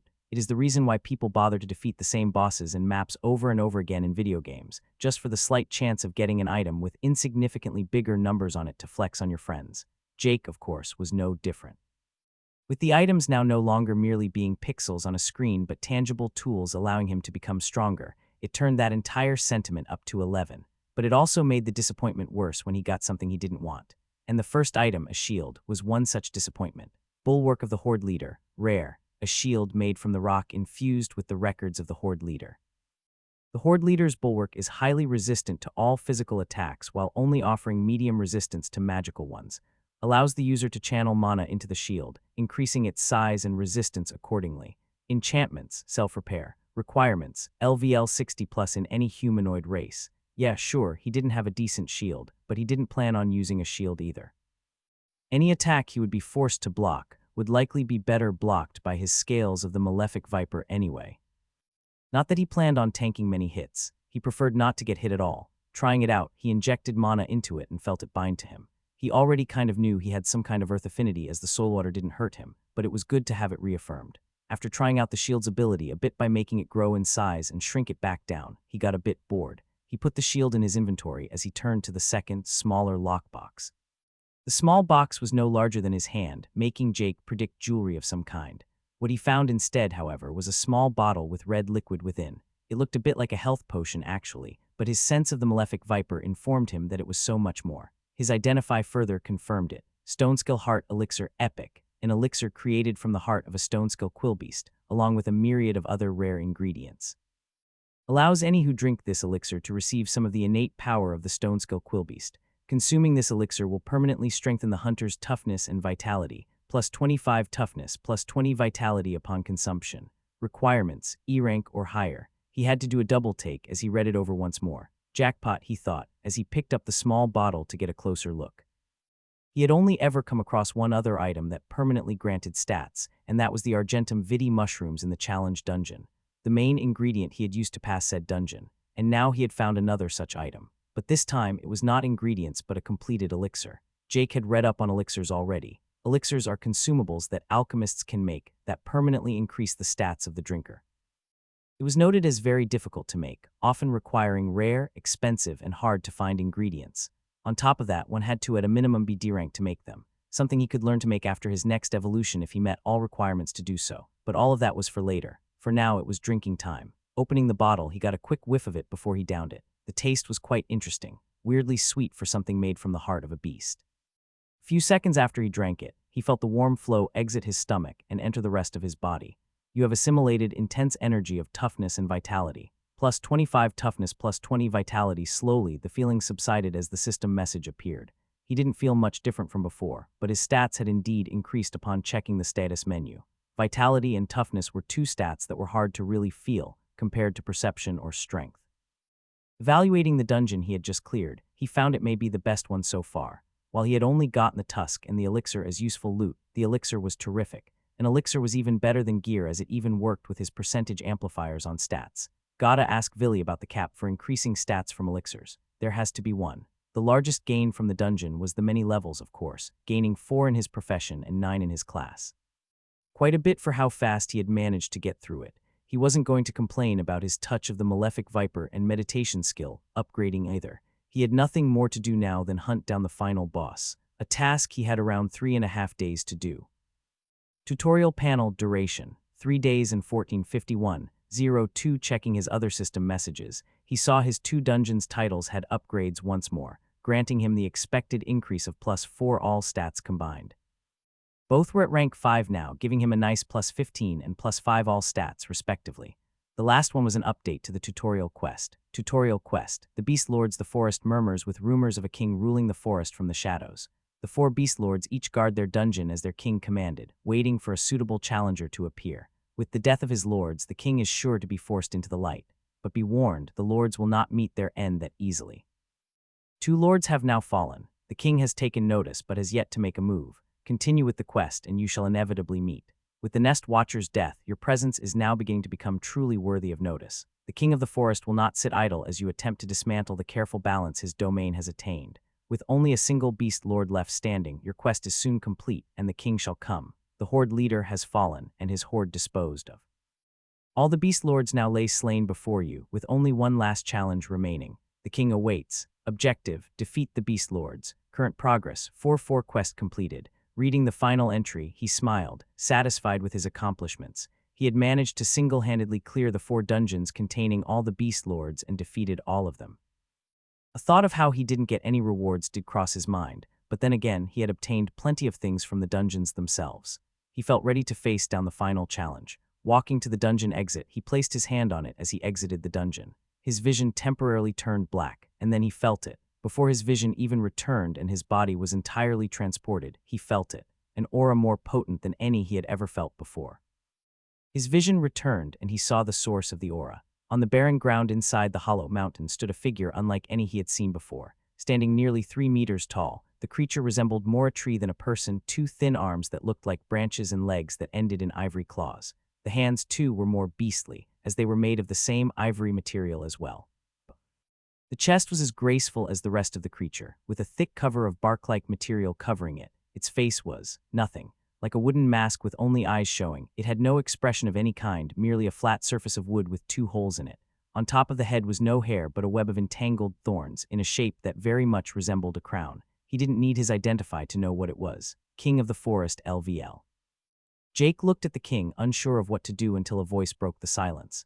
As such, the hunter comes before me. His hunt complete, his valor earned. The voice echoed in his mind and not his ears, sounding like it came from everywhere and yet nowhere. I commend you. You have gone beyond anything I expected. But alas, the journey ends here. I do not seek your death, but simply your surrender. Let this farce end, and may we meet once more in the true world beyond this place. Just as the words sounded out, the system reacted. You have been granted the tutorial quest, to choose one's end. Before you stands the king of the forest, the undisputed lord of these woods. The tutorial's end is nigh, and it is now up to you to choose its end. Option 1. Choose to leave the tutorial now and retain all current tutorial points as well as any other rewards earned. Gain a one-time bonus of 50. 0 tutorial points, as well as any other rewards associated with the conclusion of the tutorial. Option 2. Fight to the end. Kill the king of the forest or risk dying in the process. Gain a one-time 300. 0 tutorial points as well as any other rewards associated with the completion of the tutorial if you succeed in your hunt. Note that the tutorial ends at the conclusion of either chosen option. The choice offered in the quest was simple.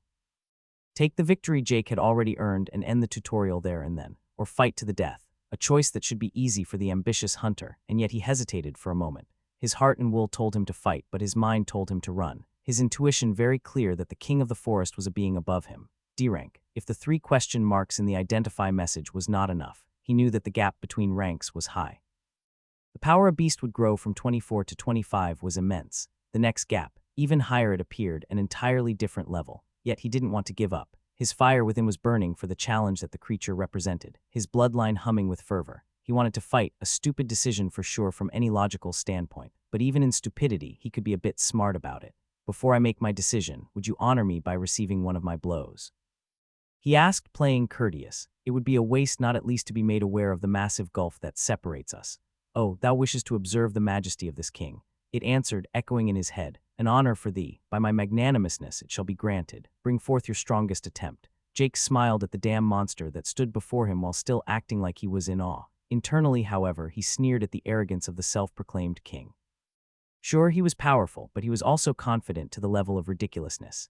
If Jake was confident in one thing, it was his striking power. infused power shot had proven nearly unstoppable against all his foes and could end the lives of beasts tens of levels above him in a single shot. He had every reason to believe that the king, in all his recklessness, would also be in for quite the surprise. There was a good 40 meters between them. The dark shining lights that marked the king's eyes stared at him as he took out his bow. It showed no reaction as he took out an arrow from his quiver, poisoned it, knocked it, and began channeling his attack. Jake focused his entire body as he activated all he had, limit breaking to 20%. His power surged as the mana around him intensified. The air itself shook as his feet sank into the ground, the hard stones around him quaking and cracking. Power built up for more than 10 seconds as Jake poured every single vestige of power in he could. His arms and shoulders strained, his veins nearly popping and his body screaming in protest. A new crescendo had been reached once more. All the levels and fights Jake had gone through, all his experience with the skill lead to this moment. His most powerful attack yet. Letting go of the arrow, the explosion of mana was unlike any other. The jagged spikes of rock in his vicinity broke off the ground as the pressure shot them away, the stone beneath him now little more than a crater of gravel. The arrow itself flew true as it headed straight for the king of the forest, power shimmering around it as it parted the air, helped by the power inherent in his windsor bow. Everything distorted in its path, as it created a vacuum, the very ground beneath it cracking in its wake, making a gorge in the environment between him and the king. It passed the 40 meters in less than the blink of an eye, with the power to mortally wound or even outright kill a dungeon boss far above his own level. The king of the forest raised one of the hands of bone, just as the arrow was released, a feeble-looking attempt to block the far mightier-looking arrow that tore up everything in its path. It hit the small barrier as an explosion sounded out, releasing all the energy pent up in the attack. It kicked up dust around the king, sending stone and soil flying everywhere. Jake knew the attack hadn't killed the king as he didn't get any notification, but it should at least have admirably futile attempt. The dust parted with the words as the king was revealed once more. Like a bubble had spread out from the creature, the dust simply evaporated, clearing the air. Not a single sign of damage visible. No, there was something. A small scratch on the previously entirely white ivory claw that was its hands. Jake felt dumbstruck. He had put everything into that attack, every ounce of power, everything he had. A half-assed attempt blocked his most potent attack. He had known there was a gap, but this was just too fucking much. The king of the forest once more sounded out in his mind. The tone different, the formal speech gone. The disdain was dripping with every word. Is this how you managed to win against all those stupid beasts that dared call themselves lords?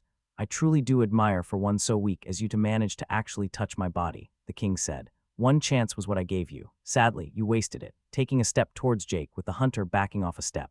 A very bad feeling brewing in his stomach, his intuition and danger sense telling him to get the fuck out of there. The king continued to speak as he casually strolled forward. Did you believe me to be a fool like them, to be ignorant, to sit in my little home humbly awaiting the valiant archer to come and attack me? It appears you are not that much smarter than those mongrels, it said, backing Jake into a corner. I was to give you a chance to surrender. I have done so. And now, dear little hunter, Jake knew he had fucked up. Now you suffer. Chapter 108, King. The king of the forest lifted its ivory hand and pointed one of its sharp claw-like fingers at him. Jake's sense of danger exploded as he dodged to the side. Where he had stood only a moment earlier exploded as if a colossal hammer had just struck. The blast didn't hit him directly, but was still enough to blast him away as he was pelted with rock and dust. He barely managed to stabilize himself, as the king suddenly was within his sphere right in front of him. He tried dodging backward, but it was too late. In a movement faster than he could in any way dodge, the creature lifted its finger once more and simply poked his shoulder, embedding its claw to its root. Jake felt the pain as it entered him and then exited out his back as he tumbled backward. The king simply looked down at him, blood pouring out of the hole in the human's shoulder. Where did all the fight go? The creature appeared to slide forward as it lifted its foot, kicking the hunter as he was already lying down. Jake flew tens of meters away, hitting the volcano's inner wall more than 60 meters away. Show me the power of the one who has dared to come before me. Jake didn't respond as he was still reeling from the kick. His ribs hurt like hell after only one half-arsed attack, and his health had dropped by far more than he found reasonable. But he didn't give up, he refused to. He quickly jumped up as he activated Badger Jump to get some height. He took out his bow and an arrow as he fired a splitting arrow towards the figure below in an attempt to weak. The arrows were blasted away midair, as Jake too was hit by a wave of force sending him into the wall once more, this time far harder than before. Coughing out a mouthful of blood, he tried to put the bow back in his inventory, but failed as it flew away from him, straight into the claws of the king. Lifting the bow and observing it for a bit with the emotionless glowing eyes, the king tossed the bow up into the air, an archer without his bow. The creature then lifted its palm and fired a wave of force at the weapon. It was blasted off out of the hole at the top of the volcano-like mountain to who knows where. How shameful. The hunter who had just lost his bow had at this point just fallen down onto the hard stone once more as he tried to stand up. His entire body was aching from the blast, and he felt like he had just been hit by a truck. It was looking bad, really bad. The king of the forest lifted its hand once more in Jake's direction as the human felt like a hand grabbed him. Unable to resist, he was pulled towards the creature, right into its open claw that closed around his neck. Jake had both his eyes open wide as his danger sense kept telling him to just fucking run, something it had done from the very first attack. Claws closed around his neck and he felt them slightly penetrate his skin. He stared directly into the two wisps of lights that were in its eyes as it regarded the human. Even without a face, Jake could easily feel the disdain, arrogance, and playfulness in its eyes. I could kill you here and now, but the fight is not over yet, now is it? But you appear to have lost your weapon, little archer. It lifted its palm and pointed it towards the side of the volcano. Power gathered for but a moment before a blast was released, shearing off the entire side of the mountain. A blast that would have ripped Jake apart if it had ever hit him, making it clear exactly how unserious the king was. Here, let me help you go find it. With that, it tossed Jake into the air just like it had done with the bow. And just like his weapon, it blasted him with a wave of force, sending him flying. This time, he managed to use the scales of the malefic viper just before the blast hit him, lessening the damage significantly as he also crossed his arms to block. He was still sent flying, though, as he found himself hundreds of meters up in the air above the tutorial zone's inner area. However, he didn't have time to enjoy the view as gravity swiftly took charge, forcing him downwards once more. He fell towards one of the valleys as he braced himself for impact. Luckily, terminal velocity was still in effect, and his highly enhanced body made the fall damage only hurt like hell. Hitting the ground, he created a small crater. The scales still covering parts of his body helped reduce the pain and damage to almost nothing. It was nothing to feel happy about, however. His health was down to less than half, and to make it even worse, when he tried to block the blow earlier, he felt the bones in both his arms crack. He quickly took out a health potion and drank it as he restored quite a lot of the lost HP. His wounds also visibly healed, and he felt his full range of movement return. Now the question was what to do. Relying on advanced stealth, he tried to hide as he fled from where he had landed. A direct confrontation with that monster that was the king of the forest was out of the question. He needed a plan if he wanted even a sliver of a chance, but it was really, really looking bad. His bow was gone, and even if he had it, he was unsure of how much damage his infused power shot could do even if he managed to land one undetected. Maybe he could make something with his alchemy. He needed to find somewhere and hide. If worst came to worst, then the tutorial panel still showed the countdown for the end of the tutorial. He only needed to survive for a few days, and he would get out. The timer was still there, so if he could only make it till then. As he was running, his thoughts were suddenly interrupted as he got a powerful premonition of danger. He quickly hid behind a tree as he tried to make himself as small as possible. Advanced stealth was working overtime to keep him hidden. He saw the creature descend from above, its bony feet digging into the soft soil in his sphere. It was still 20 meters away from him, as Jake did all he could not to be found. It started walking forward, as its voice sounded out in his mind once more. I know you are here. Why hide from the inevitable? Have you finally given up all hope, seen the futility in your actions? Jake heard its voice echo out as he felt the childish playfulness and contempt. Or are you just yet another beast fearing the predator that hunts it, a defenseless prey waiting to be devoured by the strong? Jake closed his eyes as he heard the voice. The king was able to speak in his mind despite being unaware of where he was. At least he believed it to be like that. Jake was pissed at the king's words, but wasn't stupid enough to let himself be provoked like that. But it did give him an idea. Suppressing his nervousness and fear, he opened his eyes once more as he stepped out from behind the tree. It was time for him to make a move, to grasp some kind of momentum. Oh, the little one appears. Jake didn't answer, but simply charged. He thought he saw what he could only interpret as a smirk in the eyes of the creature, but he didn't mind. In fact, he welcomed it. If it wanted him dead, he would die. The fact that his moment of the Primal Hunter hadn't triggered yet was proof of that. Taking out a weapon, it wasn't his usual short sword or dagger, but merely a regular dagger. One he swung down towards the king of the forest. He was met with a barrier that stopped the dagger less than a centimeter from the creature's chest. What are you hoping to accomplish with this? It taunted him as Jake once more ignored it. He let go of the dagger that was stuck in the barrier, and the king simply flicked it to the side. However, Jake wasn't done as he took out yet another weapon and attacked, this time a random axe from when he did a sweep of items in the valleys. It crashed down and met the invisible barrier again, with the king of the forest, this time just sending Jake tumbling back with a shockwave. In the process, he lost the axe's grip, after which the king caught it out of the air with his telekinesis and flicked it away into the shrubbery. Jake once more got up, as he summoned yet another weapon to attack, a random sword this time. The same thing repeated, with Jake being tossed away and the weapon disposed of. He could feel the enjoyment in the eyes of his foe, as he clearly had a lot of fun by playing around with Jake, yet he kept attacking. Greatsword, axe, dagger. Jake used every single weapon except for his venom fang and the rare items he had, all of which were now thrown all over the tutorial like discarded garbage. Yet he continued. He threw a bottle of poison at the king, his face full of fear. He heard the creature's chuckle in his mind as it merely allowed it to hit its barrier, the bottle shattering, and the liquid harmlessly slid down said barrier.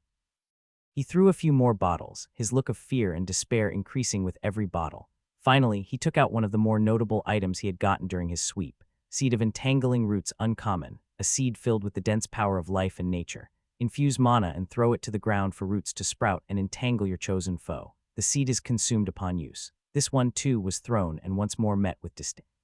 It hit the ground just in front of the king of the forest as tens of roots swiftly sprouted forth. They entangled up the creature entirely, hiding its willow form. What a fun toy. A circular sphere of distorted air flew out from the king's body, the roots shredded in the process, not a single root left unbroken. Yet it had confirmed something to the hunter. Jake's look of despair deepened further as he started shaking. He took out several more items and threw them at the king. Chairs, books, bottles, pieces of armor, just random things from his spatial storage. As he did, the king started laughing loudly. How pathetic. Jake's only response was to throw another bottle, followed by a piece of wood, a metal gauntlet, and then finally a particular small item mixing in between the junk. The king of the forest was enjoying himself immensely as he kept laughing. The items hit his barrier as he swatted away the larger ones. He didn't notice, or perhaps didn't care, about the small black marble that shattered when it hit the barrier, and then darkness descended. A twister of pure dark mana sprung forth from the marble, all of it drilling its way into the body of the king. Jake could feel the resentment and bloodlust in the air, and for the first time he heard something not pompous out of the creature. What is this? Jake had completely dispelled his faux look of despair and fear as he chuckled internally.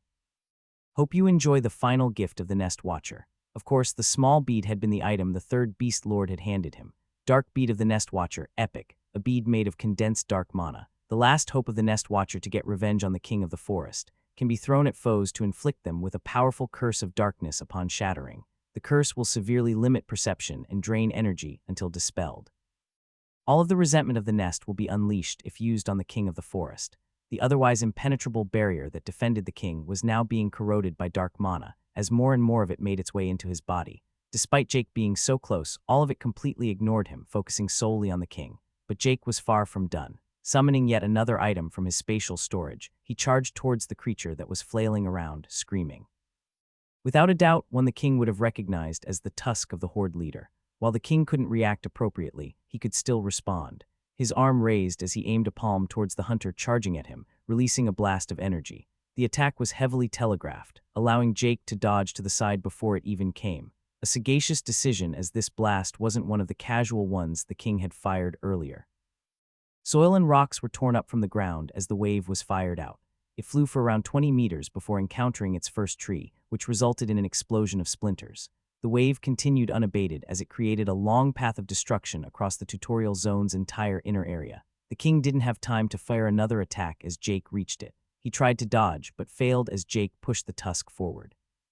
It met a hastily erected barrier. When it pierced straight through, the feeble means of defense cracking like a broken mirror. Jake had aimed for where he hoped the heart would be, but instead hit what he assumed was its stomach. The bark covering the creature's body offered little resistance as the tusk penetrated straight through and out the king's back. He wanted to quickly pull it out and attack again, but the king was done playing.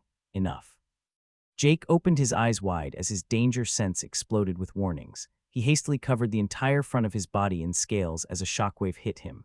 As if a bomb had exploded, he was launched back hundreds of meters, all the way to the other end of the valley, where he was only stopped by being embedded in a wall of rock. Again, the destruction wrought by the wrath of the king was readily apparent. A vast crater had appeared. Hundreds of trees now lay prone all over the valley, snapped in two by the blast. He looked around for the king and soon saw him once more, floating in the middle of the crater a few meters off the ground. The king didn't look very happy. The eyes that only moments earlier were shining with bright light were far dimmer now. The curses of the Nest Watcher and Horde leader was now burning and chewing at him from within. The aura the king gave off was weaker for sure. Its body was clearly damaged. Black spots covered the bark-like skin, but the most significant wound was, of course, the one left by the tusk. A huge hole that Jake could look straight through marked the middle of his body, and from it dripped blood. So the damn thing can bleed, he thought as he sneered, oddly proud of himself for doing any damage to the damn monster. Of course, he would do far more than just make it bleed.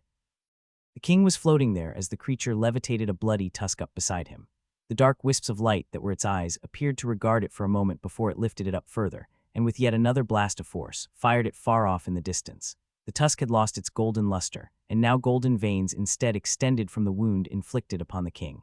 They pulsed with power as they appeared to work together with the dark mana to weaken the mighty creature. The voice of the king, now clearly far angrier, echoed in his mind once more. Detestable whelp, you and every one of those pathetic beasts. Even now they dare strike at me. I tire of this game. I plan for you to live a bit longer to learn what it truly means to stand before a king. No longer, this farce is done. And now, several fallen trees were lifted up in the air as their trunks were sheared off into giant, tens of meters long spears. Now you die. Chapter 109, Eclipse. Yeah.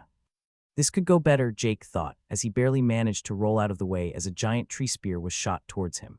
He managed to dodge it with Shadow Vault, but more were coming, and not just trees. Several large boulders were also thrown after him, along with pretty much anything within hundreds of meters of the king. Dodging and weaving in between the attacks, he managed not to get hit by a single one. Slight positive, but ultimately, he was only buying time that wasn't to his advantage. The king of the forest was clearly multitasking as he worked on clearing away the curse from the Nest Watcher and the energy from the Horde leader as he attacked. Jake, on the other hand, was slowly running out of his resources. He had gotten back quite a bit of health from the potion, but both his stamina and mana were draining. Limit Break had been active at 20% from the very first infused power. In reality, it had only been minutes, but he was already starting to feel it taking its toll. Deactivating the boost wasn't an option as he would enter a state of weakness, a shortcut to quick death for sure. His remaining tools were limited. He only had 2 weapons left, an old common rarity bow and his Venom Fang dagger. The bow could handle at most 1 infused power shot before breaking, with the blade obviously his most reliable weapon. His last tool was the corrupted Mooncrush. A plan for that was beginning to form in his mind as he observed the floating king. Despite everything looking so bleak, Jake wasn't distraught in the least. He was shaking, not with fear but excitement. At any moment, with the slightest mistake, he could die. Yet he didn't feel it was impossible. He felt like it was a long shot, a very long shot, one he would gladly take. He was quite confident in his aim after all. This was what he lived and would gladly die for. Not that he planned on seeing his path end quite yet. Jake knew he couldn't give the king too much time to heal the wounds caused by the tusk and marble. He was currently circling as he dodged, slowly getting closer to the king floating above the crater he had created earlier. He did also notice one other thing. The aim of the king was outright terrible. The only reason why he had to focus so much on dodging was the type of projectile used. The huge trees and boulders were just that, huge. If it had been smaller spears and not freaking trees, he wouldn't even have to dodge. The aim of the king was obviously compromised from the curse that inflicted him. This was likely also the reason why he didn't shoot those ridiculously overpowered blasts of force. Jake made use of that by running in more unpredictable patterns. Huge clouds of dust were kicked up with every attack, and Jake was more than happy to hide within them and use them as cover as he got closer. At the same time, he took one of the arrows out of his quiver and held it in his hand. As he was avoiding being squashed, he began channeling dark mana into it. By the time he was halfway there, the king was out of things to throw at him, so he began throwing words instead. What do you hope to accomplish? Do you believe you can win? Truly just an unwise beast. Jake ignored it as he snickered. Keep talking, you childish, arrogant fuck. The king didn't do anything as Jake got closer, allowing the hunter to get out his one remaining bow as he knocked the arrow infused with dark mana. With a rapidly charged infused power shot, he fired it upwards at the floating creature, the bow breaking and turning into splinters in the process. The king of the forest managed to raise his hand and block the arrow with his ivory claws. The arrow harmlessly hit his body, but then exploded in a cloud of dark mana. Dark mana that didn't hurt the king at all. What it did do was to obscure his already severely weakened senses. The moment the arrow exploded, Jake jumped upwards using Badger Jump. However, he wasn't done yet, as he also used Shadow Vault to get even higher. He put both hands behind him from up there as he released 2 blasts of mana from his gloves, propelling him downwards once more, sending him descending down towards the king. Simultaneously, the king flew upwards to escape the cloud of dark mana that Jake had made. Still unaware, he flew straight up into the rapidly descending Jake, who had already taken out his Venom Fang. With both hands on the handle, he smashed the knife down, descending Dark Fang with its full power on display. He failed to penetrate the king's hard skull, the crown of thorns blocking some of the blow, but he did succeed in bringing the creature down with him. Like 2 meteors, they smashed into the crater below, creating 2 smaller holes within. Jake quickly got up once more, his scales absorbing much of the damage from the accelerated fall. Flipping his dagger to a backhanded grip, He charged the king and swung for the side of the creature's head. The king had been brought down by the blast but hadn't fallen. The pressure from the impact had, however, forced him down on one knee. The illustrious king of the forest made to kneel before a human far weaker than himself. Still shaken, the king didn't react as a dagger smashed into his face. It hit the mask and didn't even leave a mark, making Jake swiftly switch target. Next, the king felt a stab his chest, and then a second and a third directly into the wound left by the tusk earlier. None of them managed to do much, but they did worsen the wound. Besides, all Jake needed was to inflict his poison. At the same time, he was holding a small fingernail-sized object in his other hand, touch of the malefic viper, infusing it with toxic energy. The king finally managed to get his bearings, and he was furious. His entire body started burning with intense energy. His hand shot up, far faster than Jake could in any way react to, the ivory claw glowing with golden light. The claws aimed directly at the hunter right in front of him. Jake saw the blurred movement as his sense of danger exploded. He barely managed to register the claw flying towards his chest, as if it aimed to rip his body into several pieces. Just as it was about to touch his chest, it slowed down. Everything slowed down. Moment of the Primal Hunter, the hunter quickly ducked under the hand that was suspended in the air as it slowly moved upwards. The golden light it gave off amplified by the slowdown. Even more ridiculous was that the claw was still visibly moving, albeit very slowly. Jake barely registered this as he made his move. He opened his hand as he pushed forth the small shard in his hand, the one he had been infusing, the corrupted Mooncore shard. Corrupted Mooncore shard epic, the shard of a Mooncore, corrupted by an immense amount of toxicity. It is unstable by nature and will not last more than a few months in its current state. Contains highly concentrated volatile energy as the energies clash within. The mana of the moon and the foreign mana in a constant cycle of mutual destruction. The description he remembered from before had led him to this gamble. Within it, the energies were in equilibrium, but no more. Touch of the malefic viper had broken the balance, and now it was but a ticking time bomb. As he pushed it towards the king, he gave it a final injection with touch of the malefic viper on full display. He felt it crack as it lost contact with the hand pushing it forward. Making its way into the hole left by the tusk of the Horde leader, many more small cracks slowly spread across the shard as it very slowly floated forward. At the same time, Jake summoned the bulwark of the Horde leader and began channeling mana into it, something he barely managed as time resumed. An explosion sounded out, but not from the shard. A golden cone-shaped blast was released from the claw as 5 deep scars were cut across the tutorial's entire inner zone, leveling the mountain where Lucenti Plains had once been as well as everything in the way. From the king's perspective, all he saw was his golden claw about to reap of the life of the human in front of him, as suddenly the figure disappeared. A movement faster than the king could ever imagine the weak human being capable of, his position had suddenly shifted to standing slightly to the right of the claw, now holding a shield in front of him.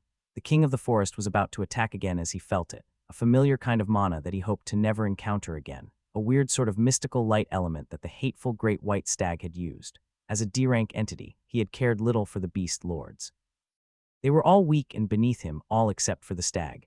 It was the kind of being that dealt in the realm of mysticism, in types of magic far more complicated than any the king ever dabbled in himself, able to perform feats far above his own, able to use the power of concepts he couldn't comprehend. Of all the beast lords, the great white stag was the only one he had ever felt a tinge of fear towards, and now he felt that mana again, but it was different, corrupted. These were the only thoughts he had time to make before a second explosion sounded out before the first even had time to stop echoing out.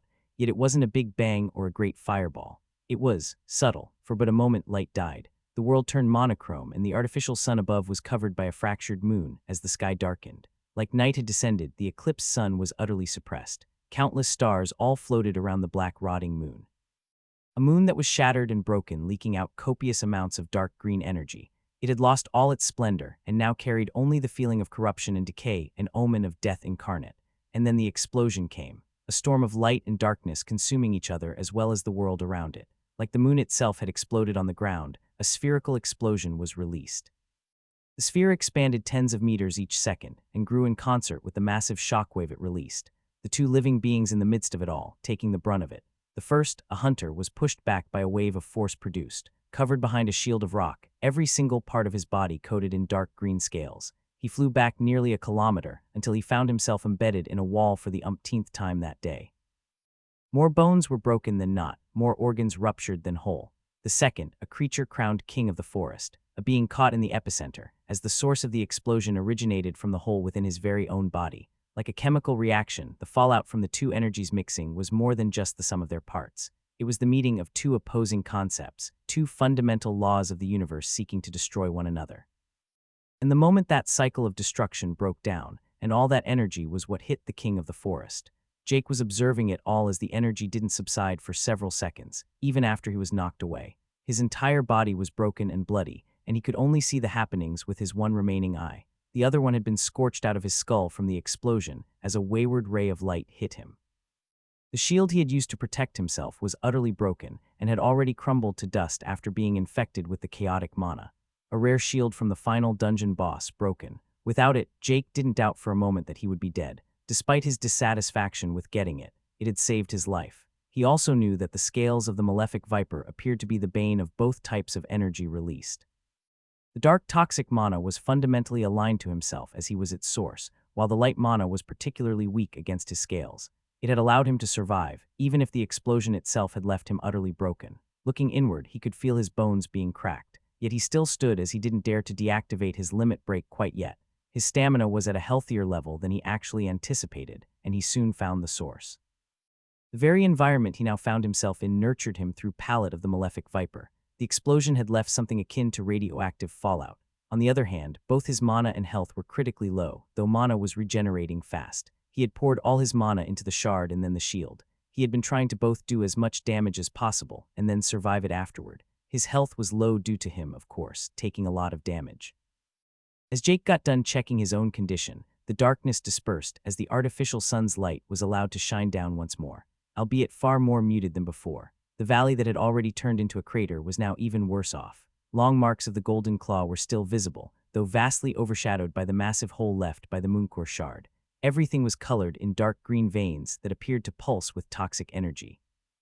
It wasn't only in the valley, this could be seen everywhere. Even the mountains off in the distance were now even more broken and covered in dark energy. Jake, with unsteady steps, walked towards the epicenter of the explosion. He couldn't relax yet. Despite the huge explosion with the king of the forest in the center, he had yet to receive any notifications, but he refused to believe that the creature had come out of it unscathed. Getting closer, he finally saw the king.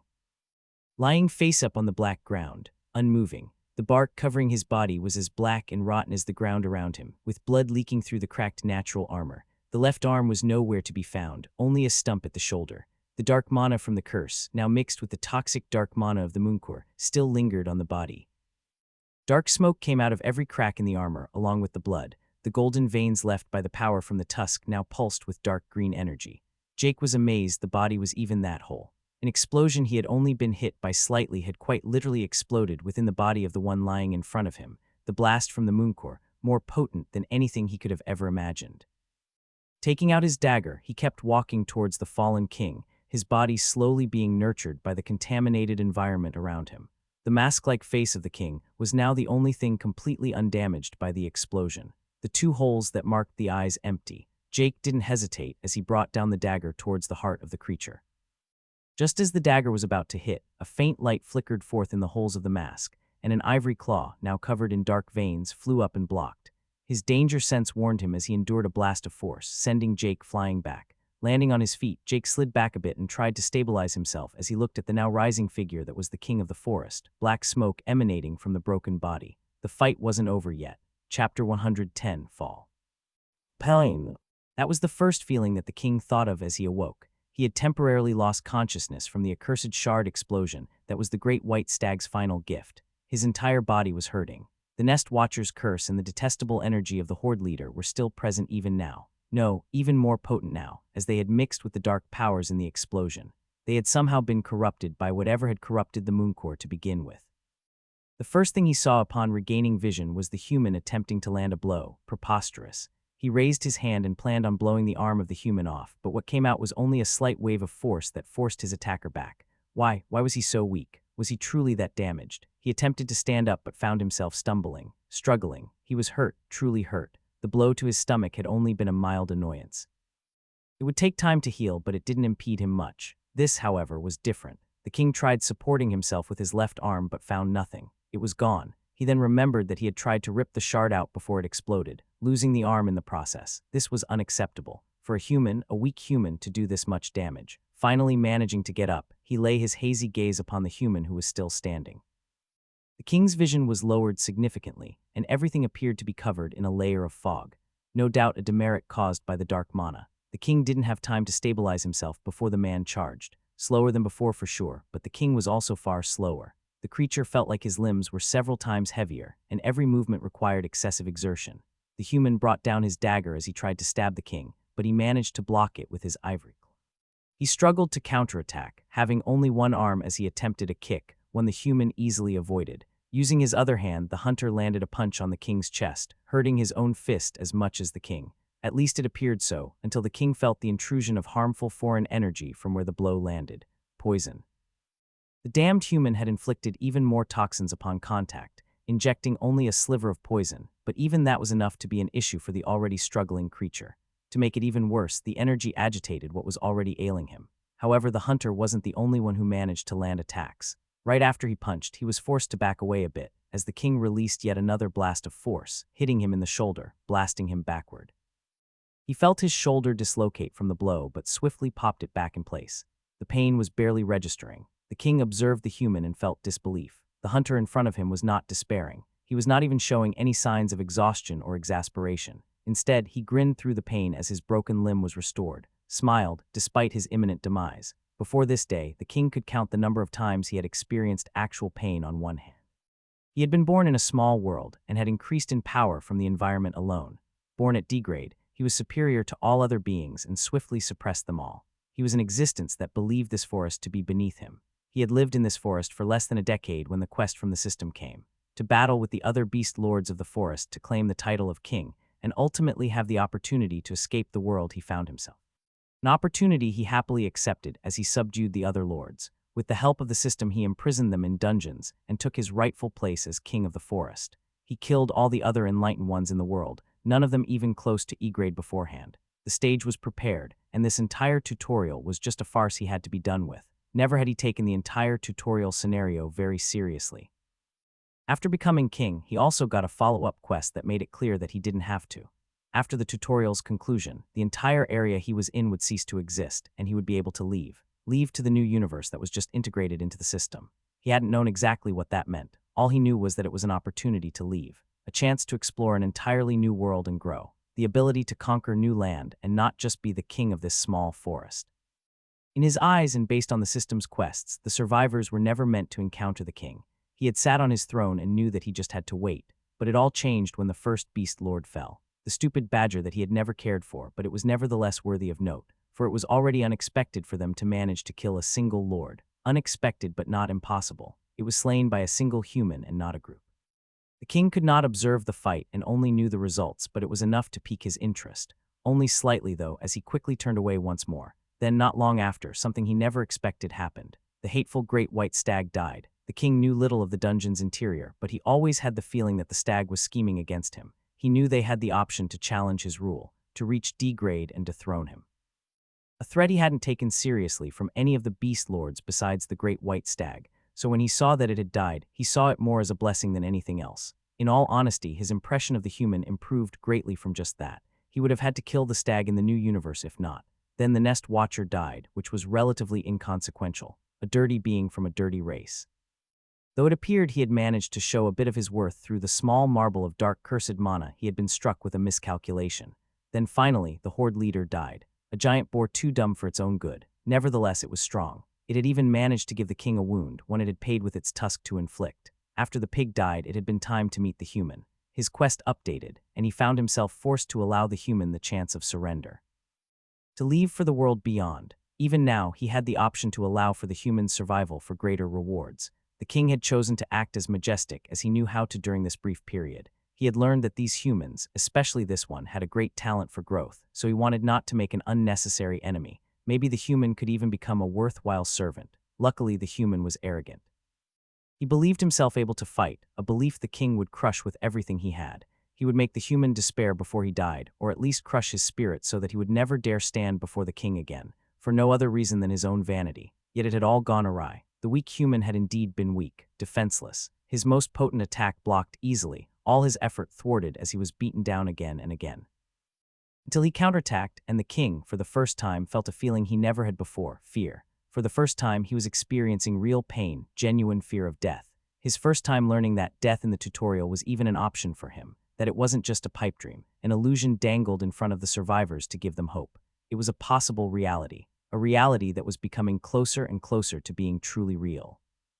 The king clashed with the human again, as he once more lost out in the exchange. His arm heavy, his movements slow, and his natural armor already shattered and broken. Rotten. Even his magic, the thing he had always relied on to win, failed him. With his telekinetic powers, he had ripped the tusk from the mouth of the Horde leader, squashed every other existence. But now it was only a whisper of its usual might. With the curse, his wounds, the energies, and everything else weakening him, the king could barely display a mere tenth of his actual power. Raising his claw, it had a faint glow of gold as he attempted to strike the human once more, a strike that was faster and stronger than the ones before. But the human still managed to barely dodge it, getting only a few scratches on his arms from the remnant energies. At the same time, the king took more and more damage. A scratch from a dagger here, a punch or kick there, and a bit of poison from touch of the malefic viper invading him at times. It was a desperate struggle from both parties as they both slugged it out. Jake only took a single attack for every 10 or 20 he landed. The disparity was apparent to any, even the fighters. The king, even in his extremely weakened state, was still faster and stronger than Jake. He should win out, but he didn't. The difference was in skill and experience. The king had been born with a golden spoon. Superior from birth, he had never been pushed. Learning to fight had never been required of him, as a wave of his hand could kill most foes. Even the Horde leader, struck unconscious by a single full-power blast, with a golden claw more than enough to slay 10 of it with a single swipe. His innate skills, talents, and powerful body had been enough. Till now, he could lose, and losing would mean death. Impossible, the king thought. Who was he? He was the king of the forest, the mightiest existence in this world. He had never lost, he had never feared, and now was certainly not the time to begin doing so. Determination the creature had never felt before built up inside him. For the first time, he reflected upon his own existence. He realized how much he was actually still lacking. Despite being so much weaker, how the human in front of him had shown him his own limitations. The king was not stupid, far from it. He had simply grown ignorant and childish, full of hubris from too many years of never being challenged. He had never had to grow up. He respected the human in front of him. A weird feeling he had only perhaps ever felt for the stag. He respected yet hated the human for all the damage and harm he had caused him. But now it was time to end it. A blast of force slightly more substantial than the ones before pushed Jake backward, creating space between them once more. When the hunter lowered his arms that he had used to block, he saw the king's glowing eyes looking back at him as his voice sounded out. You have reduced me to this state, shown me that I have grown complacent. I thank you, human. I did not wish to do this, but you forced me to. That in itself is an achievement you should be proud of. Now fall, he said as he resigned himself to end the fight. A cracking sound was heard as the mask covering the king's face that had otherwise been unblemished now fractured. Jake hesitated for a moment to see what was happening and decided to wait cautiously at a distance. His intuition and sense of danger both warning him that the development was dangerous. More cracks covered the mask, and the king stood up straight once more, his dignity restored. His crown of thorns started giving off a strong sense of power and majesty, aiming to suppress Jake. And then the mask fell. Jake didn't know what he expected to see beneath, but what he saw undoubtedly would never be that, for he saw nothing. It wasn't darkness, it was just nothingness, something his mind couldn't comprehend. Then the headache struck. Like a sledgehammer hitting Jake's skull, he felt vertigo as everything became blurry and his head hurt like never before. Even his ever-reliant sphere of perception was disturbed as the information he got became warped and twisted. He felt puke enter his mouth as black spots began obstructing his vision. He closed his eyes, but it didn't help. He had already been hit by whatever was released upon the mask shattering, a type of magic he had never encountered before. But if the more knowledgeable were there, they would instantly recognize one of the most dangerous and sought-after varieties, soul magic. Jake tried to stabilize himself, and he felt himself slowly improve. His willpower and determination were slowly shrugging off the feeling, as he instinctually had already backed off several meters. He could beat it, he told himself as he grit his teeth hard enough for blood to flow out. The king of the forest simply observed the struggling human. For him to reveal his true face was something he had never hoped to have to do. It took a heavy toll on his own soul, and was something he would not recover from without a long period of recovery. But it was necessary. If he would win without, he didn't know, and that uncertainty was too big of a risk. But with it, he was supreme.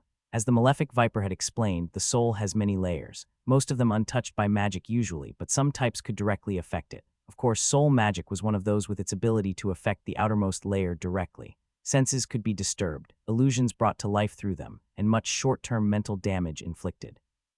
The layer would regenerate naturally, but to influence it made one hold much sway over another, and if the layer were broken entirely, so would the connection to the outside world, as consciousness would be lost. This was exactly what the king of the forest was currently doing, as the constant aura of his true visage burned into Jake's soul. He had already decided to leave the human alive, to simply rob him of consciousness till the tutorial ended, a final recognition of his efforts.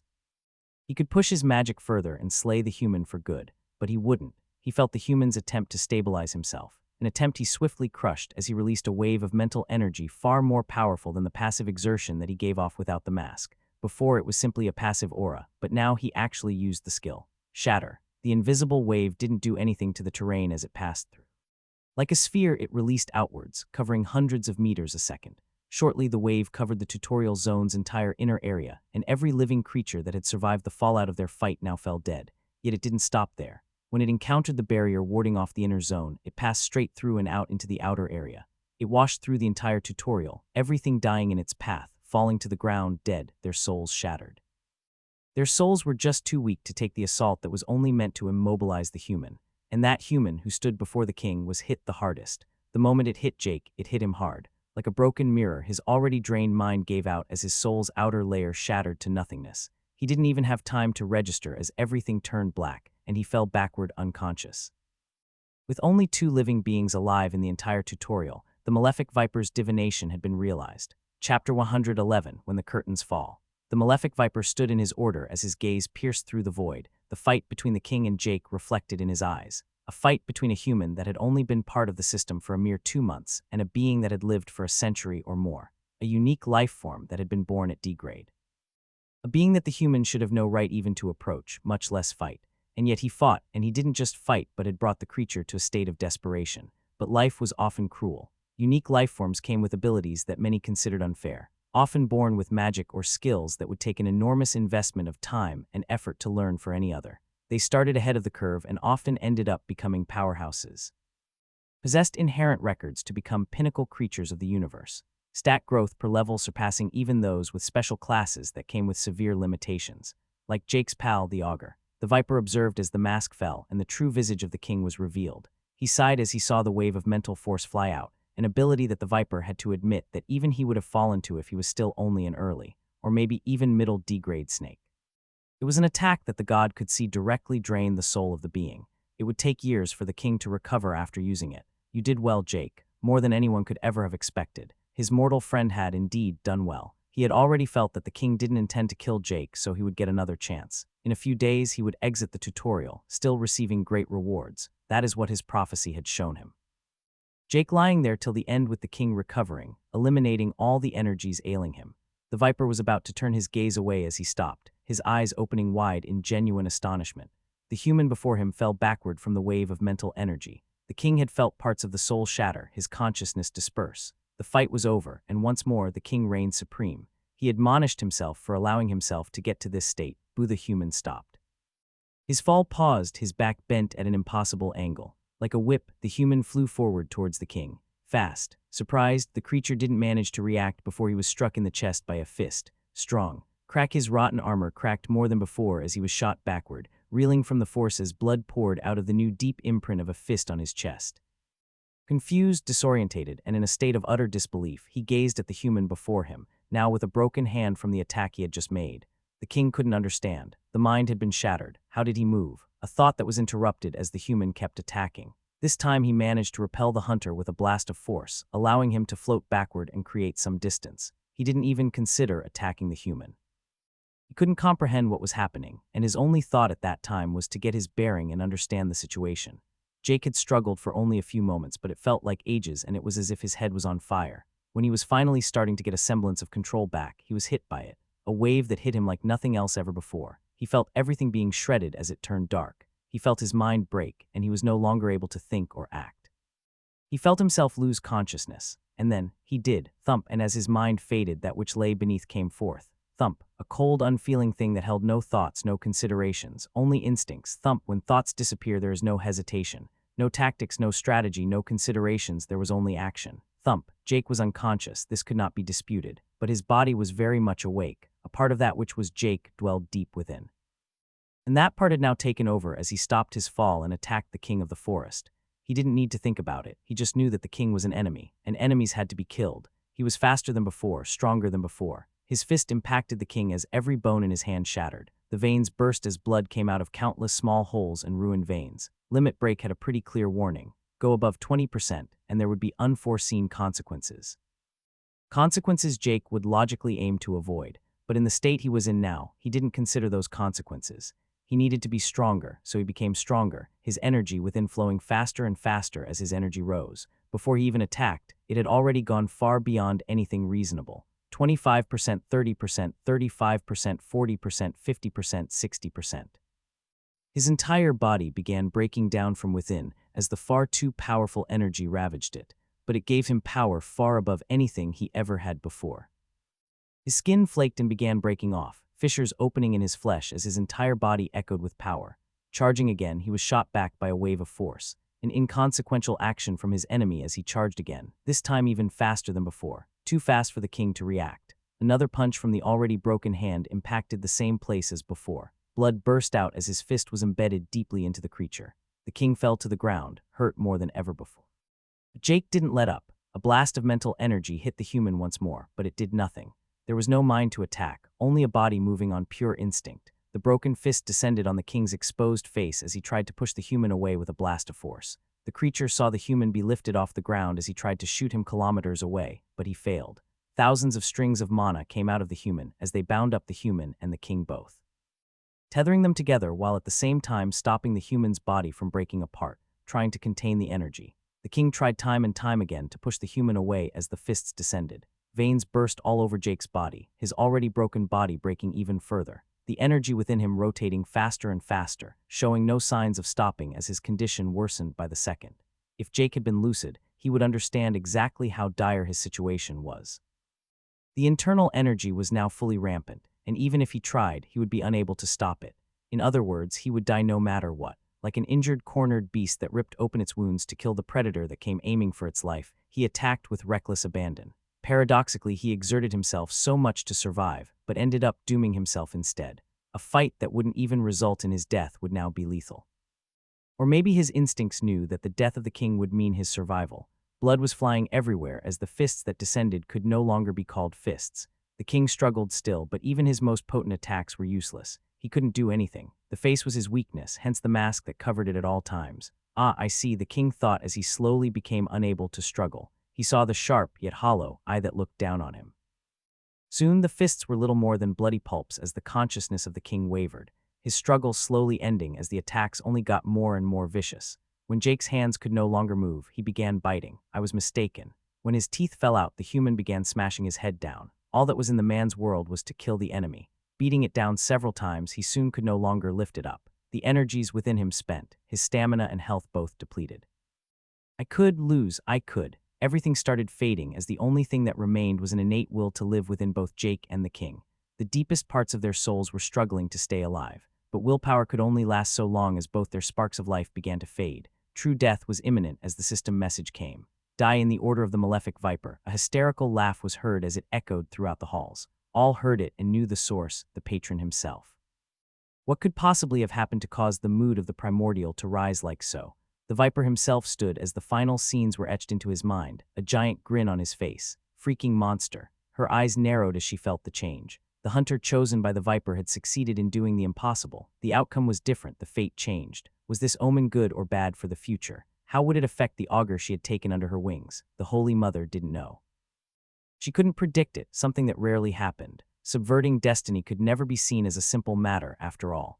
Feeling the change in karma, the old man gazed through the void. A tutorial had been cleared, and by one he had a karmic connection to. Naturally, he knew who. Looking at his new disciple, he chuckled to himself. It would indeed be unwise to allow their paths to intersect. It would be a shame to lose his disciple that fast, wouldn't it? The old undead sat on his throne as he smiled lightly. I guess I didn't waste my time with that mortal friend of his. Jake opened his eyes once more and he became aware. His mind was a jumble as he tried to collect his memories. The last thing he remembered was getting hit by a wave of energy as his memory turned black, but he felt there was more. Putting his hands to his head, he noted that there was no pain. His body was fine, more than fine. He felt great physically. The last thing he did was, he remembered. He remembered losing himself for but the fraction of a second, and then it all just turned so simple, easy. All complications were gone as he fought. All considerations of anything but killing his foe disappeared. It was like recalling a perfect dream. It felt almost euphoric. He fought the king until he could no longer move, until his last shred of will was slowly eroded, and he heard a notification. And now, he was here. Fully healed and in a better condition than before. Trying to dispel the feeling, he tried to focus on other things, his environment being one of them. A quick assessment of the room instantly let him know what had happened. He had won the fight and, in turn, won the tutorial. The quest did say the tutorial would end at the conclusion of either chosen option. I guess this was a conclusion. When brought here, he had been healed by the system, just like when he had first entered the tutorial or after passing a trial in the challenge dungeon. As for the room, it brought back a mix of memories, completely white with only 2 chairs and a small table in between. The same room, or perhaps just one identical, to the one Jake had first entered when the initiation came. It felt like a lifetime ago, but it had only been a bit over 2 months. He shook his head as he looked back on what had happened towards the end of the tutorial. It was something he wanted never to repeat. If he hadn't been transported here, he would be dead without a doubt. The loss of control was scary on so many levels, yet also liberating. He was alone in the room, with no other being here. What he did find, however, was a stack of items on the table, very familiar items. On it was his windsword bow, his short sword of icy winds, as well as a bunch of other items he had thrown away or lost in the tutorial. It was far from all of them, however. It was only the ones he had actually used, which meant he had lost the rare heavy sword that he couldn't put mana into. RIP giant sword that doubled as a pickaxe. Putting the items back in his spatial storage, he stopped as one more was revealed at the bottom. A mask, a very familiar mask. It was identical to the one the king of the forest had worn, completely blank with only a bit of wooden texture on it, as well as 2 eye-shaped holes for the well eyes. Picking it up, he noticed that it felt oddly warm. Using Identify, it also became pretty clear that this was no simple item. Mask of the Fallen King, legendary. A mask born from the records of the one once known as the King of the Forest, a mighty unique lifeform that died just as its path began. The mask is made of a wood-like material unique to the lifeform it comes from, does not obstruct vision when worn, and regenerates itself from any damage taken. Enchantments, living wood, passively absorbs mana in the atmosphere, increasing mana recovery rate by a large amount, increases maximum mana by 25%. Requirements, soulbone. Needless to say, it was quite good. All of the properties of the item were ones Jake hadn't seen before on anything else, all of them useful. Having more mana regeneration was, of course, a huge boon and one that would help him at all times. An increase in maximum mana was also a quite self-explanatory benefit, an insane 25% too. It made him wonder if it even worked, considering the Malefic Viper's words that said individual stats could only be increased by a maximum of 20%. Then again, mana wasn't a stat. The part about the living wood enchant was also impressive. Focusing on it, he felt that it was in many ways similar to self-repair. As the description said, it allowed the mask to regenerate while broken, but that wasn't the only thing. It also made the wood naturally adaptive, making it more easily able to grow with its user. The last point of interest was that it was soulbound, his second time encountering it after his necklace. He still wasn't entirely clear on what it meant, but he was by now 99% sure it meant exactly what it said, that the item was bound to his soul. First of all, he noticed that he didn't even have to channel mana into the mask. It already belonged to him the moment he touched it. A connection was already there, and one deeper than the one between him and his bow, for example. Lifting the mask up to his face, he wondered how to put it on. It didn't have any straps or anything, so he just tried to place it over his face. The moment he did so, it seemed to snap into place as it covered his face entirely, leaving only his 2 brown eyes visible. From his point of view, however, he didn't even notice the mask. He couldn't feel it on his face, and he couldn't see it. It was incredibly odd, though equally beneficial. Wearing a mask or helmet would typically adversely affect one's field of view, and while he had his sphere, he also liked being able to see. He knew he had the mask on, and if he tried to feel for it, he could. Taking it off, he also noticed how it wasn't in any way attached to him. Yet no matter how he shook his head, it didn't move an inch but stayed in place. Odd, to say the least. Of course, with the mask on, he also felt its effects. He felt like his mana swelled, and he felt the pool within him absorb mana from the environment faster than before. With the items gathered and him focusing on his inner self, he felt it. He was more powerful than when he used Limit Break, and not by a small amount either. What the hell? Chapter 112, Tutorial Rewards, Titles and Math. In a flurry, he opened his notifications window to a long list, not one of them insignificant. The first of which was the kill notification that had marked the end of the tutorial. You have slain King of the Forest LVL 136, bonus experience earned for killing an enemy above your level. 300. 00 TP earned. Jake was nearly floored at just the first notification. He had assumed that the beast was just above level 100, but it appeared he had been dearly wrong. Level 136 wasn't a small difference, it was more than twice his own level. and yet he had won. Of course, he was fully aware it hadn't been entirely due to his own efforts. All of the dungeon bosses had helped him immensely during the fight. The Great White Stag, Nest Watcher, and Horde Leader had all significantly contributed with the epic rarity special items they had given him upon defeating them, with the Den Mother providing moral support and a bit of poison.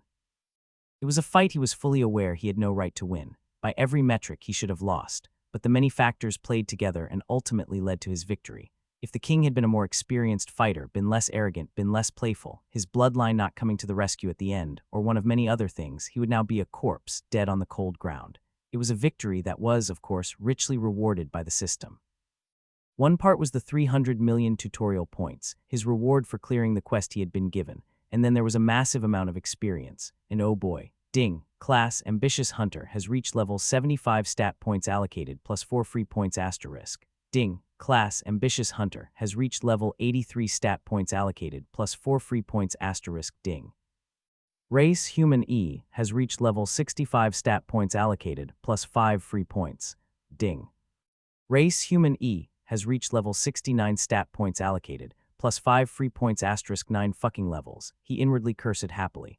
It was completely and utterly insane, and once more displayed the massive disparity between him and the king of the forest. He couldn't help but imagine how much experience he would have gained if he had somehow won without using any special items, though it would likely just have been impossible. Experience wasn't the only thing he had earned from the kill, though. He had gotten not just one but 2 titles from his efforts and luck. The first one was a bit weird. Kingslayer, a crown does not make one immune to death. Slay a system-recognized king. Increases resistance to all nobility-based abilities used by those of the king rank and below. It was yet another example of something he didn't know what to do with, but resistance to pretty much anything seemed like a good thing, so he wasn't going to complain. Besides, the second title removed all his rights to complain. Prodigious Slayer of the Mighty, a prodigious slayer who stands at the pinnacle of skill in his generation, possessing both the might and talent to slay those far superior. Due to your immense accomplishment of defeating the king of the forest, a unique lifeform twice your level, you have proven yourself a prodigious slayer of the mighty, even if you got assistance from auxiliary items. Plus 10 all stats, plus 10% all stats. The title's rewards were identical to his legendary prodigy title, and even the word prodigy appeared once more. Jake felt like he was being conditioned to believing himself to be a prodigy, but on the other hand, he didn't want to fall into the same trap as the king and become complacent and careless. Remind yourself, overconfidence is a slow and insidious killer, he thought. Words to live by, if a little hypocritical coming from someone who just barely survived fighting something he really shouldn't have. Moving down the list, the first one was about a quest he had quite honestly wholly forgotten he had. Tutorial quest, a leader is born objective. Become the sole leader of at least 90% of the other humans during the tutorial. Current progress, 100% eliminate other leaders. 0 quest complete. Reward nobility. Lord title. It was a reward he hadn't thought of, and reading the title description, he was unsure if it was even a reward to begin with. Nobility. Lord, the first step upon your path to dominance has begun. You have usurped the path of leadership from another who qualified, and now you hold the privilege and bear the burden of lordship. You have unlocked the nobility system and become a lord. Allows the hunter to control up to 1 city-level pylon of civilization.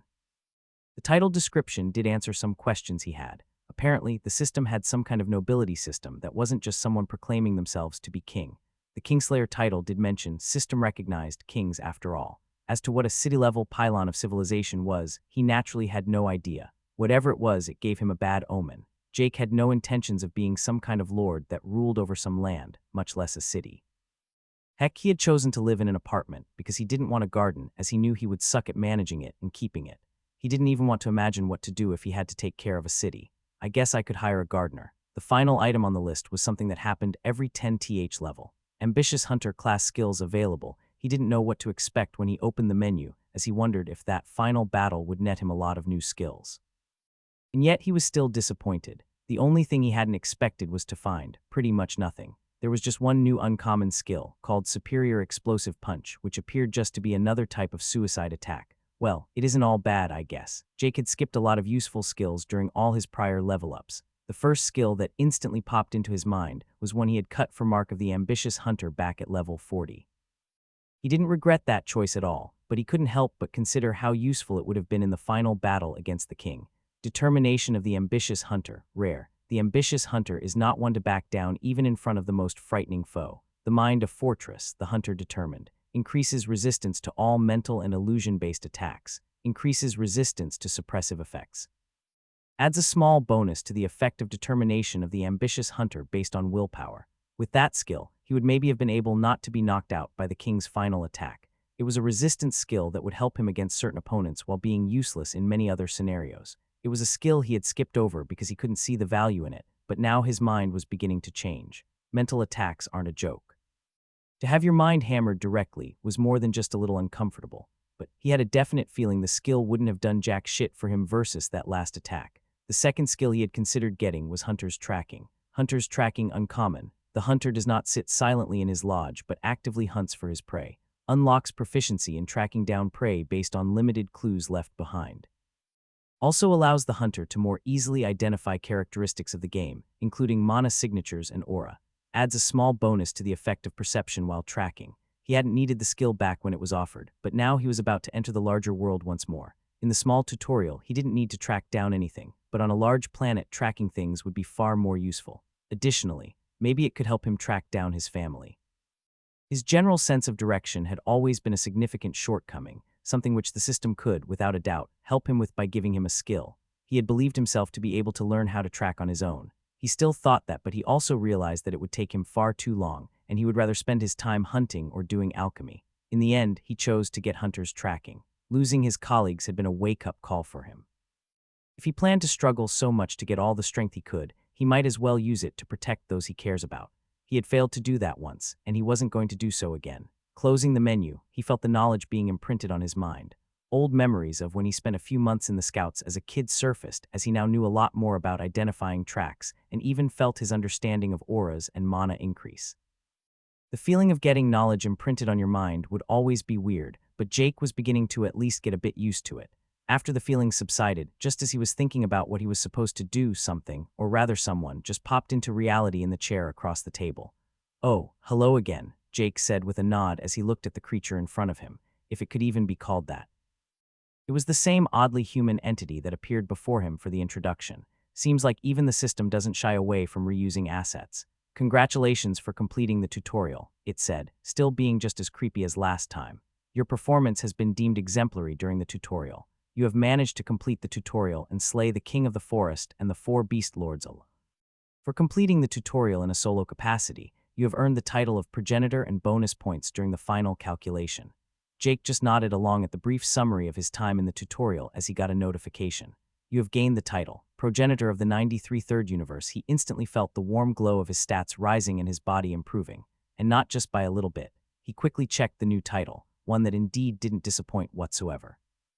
Progenitor of the 93 Third Universe. As the curtains fall, the standouts are clear. You have shown yourself to be among the most promising new initiates of your universe. But beware, for the road is long and even the most talented can fall due to a single misstep. Plus 25 all stats, plus 15% all stats. Despite the slight downer that was the last sentence, Jake was more than elated. Truly a worthwhile reward for beating the tutorial. He had just gained a combined plus 25% in all stats and plus 35 all stats from the 2 titles. He was so much stronger than before. This isn't to say he now would have the slightest confidence against the King of the Forest if he had to fight again. The gap between E and D tier was not that easily overcome. Turning to the system creature thing, he wondered what the plan was. So, what now? Back to Earth. Negative. Earth is still undergoing metamorphosis. Till the allotted time of the tutorial's original ending in 3 days, 12 hours, 44 minutes, and 51 seconds, travel to Earth is not permitted. You must go elsewhere or wait here until then. Where else can I go? Anywhere you have the ability to. Thanks for nothing. So now I am just supposed to sit here and wait, he thought. If you do not manage to leave here, then yes, you will have to stay, the system thing answered, answering Jake's goddamn internal thoughts. What exactly are you? Jake asked, a question he believed he had also asked the last time he was here. The entity in charge of your final tutorial rewards, it said, answering much like last time. You said rewards, is there more than the title? He asked a bit doubtfully. The title was already a great reward, but who would say no to more stuff? All who pass the tutorial have the opportunity to use the tutorial store by using their accumulated tutorial points. Right. Tutorial points are a thing. Honestly, the points had just been flavoring so far. Useless padding on the kill notifications, and they were just mostly ignored. Even if Jake had just received a few 100 million from killing the king, he had already shoved the existence of points to the back of his mind once more. Not that he had high thoughts for the use of the points. What can I buy in this store? First, we calculate your final score. With those words, a new panel appeared before him. Tutorial rewards panel. The tutorial has come to an end, and the king has fallen to a single survivor. Finding success even in failure, the tutorial's purpose was unfulfilled as only a single survivor walks out alive. Tutorial points earned, 698, 312, 987. The first part of the message was as expected, but the second was a bit off. Success in failure. They were all so dumb. Jake didn't know why or when the thought that the tutorial's purpose was to have the least number of survivors possible appeared, but he felt it sadly ironic how they had all been so wrong. Jake hadn't exactly helped either. He had managed to collect quite the number of points, though, a number that got amplified a lot by the next messages. Achievements earned, level bonus, 690% challenge dungeon bonus, 150% dungeon bonuses, 400%, 4x dungeon solo clear title legendary prodigy bonus, 400% title prodigious slayer of the mighty bonus, 350% title holder of a true primordial blessing bonus, 500% title nobility, lord bonus, 100% tutorial solo clear bonus. 500% survivor count bonus, 1% time bonus, 449% total amplifier, 35% total tutorial points earned, 21, 892, 112, 142. Okay. That was a lot of points and many amplifiers to points for a store he was still quite unsure what could be used for. Still, big numbers tended to be good, and if he had to guess, then nearly 22 billion had to be a big number. And once more, he could only find the 1% from the survivor count sad. Gotta ask, is my score low or high? Jake asked. Your performance in the tutorial has earned you the progenitor title, the highest possible reward for the tutorial. Positive affirmation, yay, he joked internally. Jake wasn't stupid. He had done what he doubted many others could do, and he had risked his life time and time again to pull out a narrow victory. While he would never rule out that someone else could have done what he didn't want to take away from his own sense of accomplishment. So, what can I use these points for? He asked. The tutorial store is the final reward of the tutorial. Therein the initiate will find items and skills, and a myriad of other rewards to choose from. However, do note that only 5 items can be bought, and all remaining points will be given in the form of credits. Before Jake had time to ask anything more, a menu popped up in front of him. Chapter 113, Tutorial Rewards, narrowing down options. What appeared before Jake was less of a list and more comparable to an online shop with pictures of items and everything. What had amazed him, however, was the sheer quality and quantity of goods available. He had expected for a few epic or maybe ancient-level items to be there at most. It turns out he had been sorely mistaken. Spirehawk Longbow of Endless Embers, legendary. Blade of Material Rending, legendary. Spear of Aaliyah, legendary. And the items continued like that. He was amazed and awed, but soon found an issue. All of them were marked with a small red cross, and upon further inspection, found what it meant. You do not meet the requirements to use this item to make it all the more aggravating. It didn't tell him what the requirements were for any of them. Like it was all just a big tease to annoy him. He could buy them, just not use them. However, his annoyance got better as he scrolled downwards where he did find some he could use, even legendary ones. Consuming Light, legendary. Boneblade of Umbra, legendary. Bow of Woe, legendary of course, most of them being ones with ominous names or related to shadows, it appeared. He spent quite a while looking at the items but soon stopped as he noticed something else. In his excitement, he had missed a menu at the top. Putting his attention to it, a drop-down menu opened, and he had apparently picked the first option without even noticing. Equipment, weapons equipment, armor equipment, miscellaneous items, consumables, skills, profession skills, race skills, class custom, consult guide for further help. Jake got a bit giddy as he saw that he could get more than just a new dagger or bow. He had so many options he was frankly overwhelmed. He started slowly looking at some of the things under armor, considering what to do. He must have spent nearly half an hour as he shook his head and put his attention away from the menu, trying to clear his head. He was overwhelmed with options that he found it paralyzing. He had so many points, and looking at some of the prices, he could get several legendary items if he wished. It was too much. Instead, he tried to look a bit at the last option, custom. Am I right to assume that you are the guide? He asked the human-like creature still sitting eerily in the chair. Correct, the creature that would henceforth be known as Guide answered. What can the custom options give me? Anything as long as you have sufficient points. Anything. Jake thought a bit skeptical. Could he really ask for literally anything? He asked the first thing that came to mind. Can I resurrect someone who died during the tutorial? Yes. How many points would it require to do so? If you wish for a true resurrection, you do not have enough to resurrect any. Jake decided to stop at that. He remembered his chat with the Malefic Viper on some aspects of life and death in the multiverse. Anything less than a true resurrection was something he didn't want to even think about. While he could maybe raise them as undead or maybe spirits of some kind, he believed it would lead him down a path he wasn't comfortable with. Instead, he chose to pursue the second thing on his mind. Could you also just, I dunno, make me a god or something?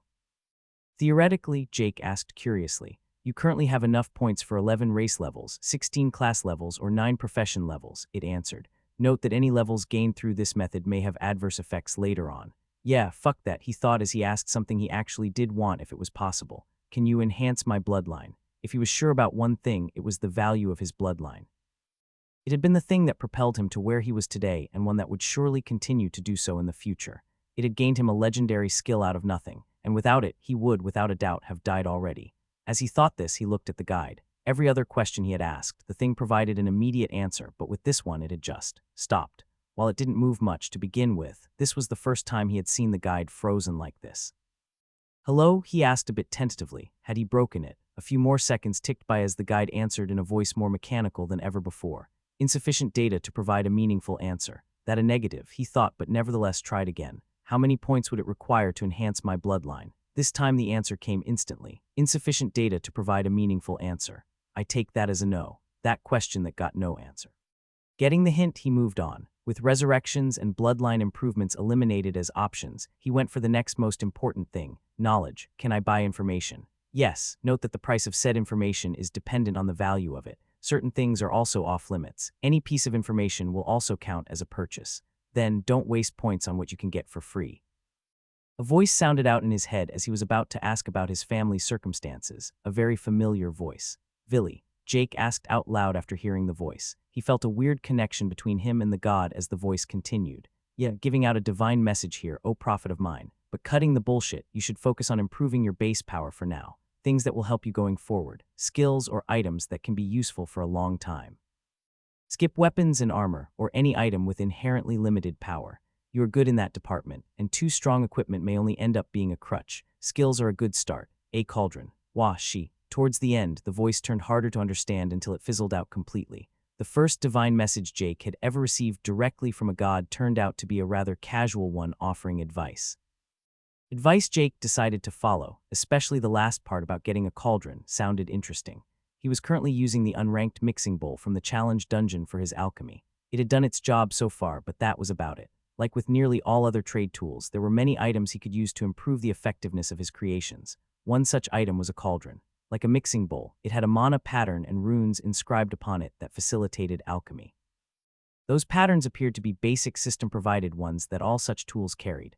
Of course, that isn't to say those couldn't be improved upon. Jake had learned to transform mana into vital energy in the form of health potions and inner energy in the form of stamina potions, but that was about it when it came to what the basic mixing bowl could do. The bowl was also only suitable for liquids. While he hadn't learned to make pills yet, a cauldron would be absolutely necessary for that. A cauldron also came with a lid, making it easier to control and keep out external factors, and make it easier to control the heat.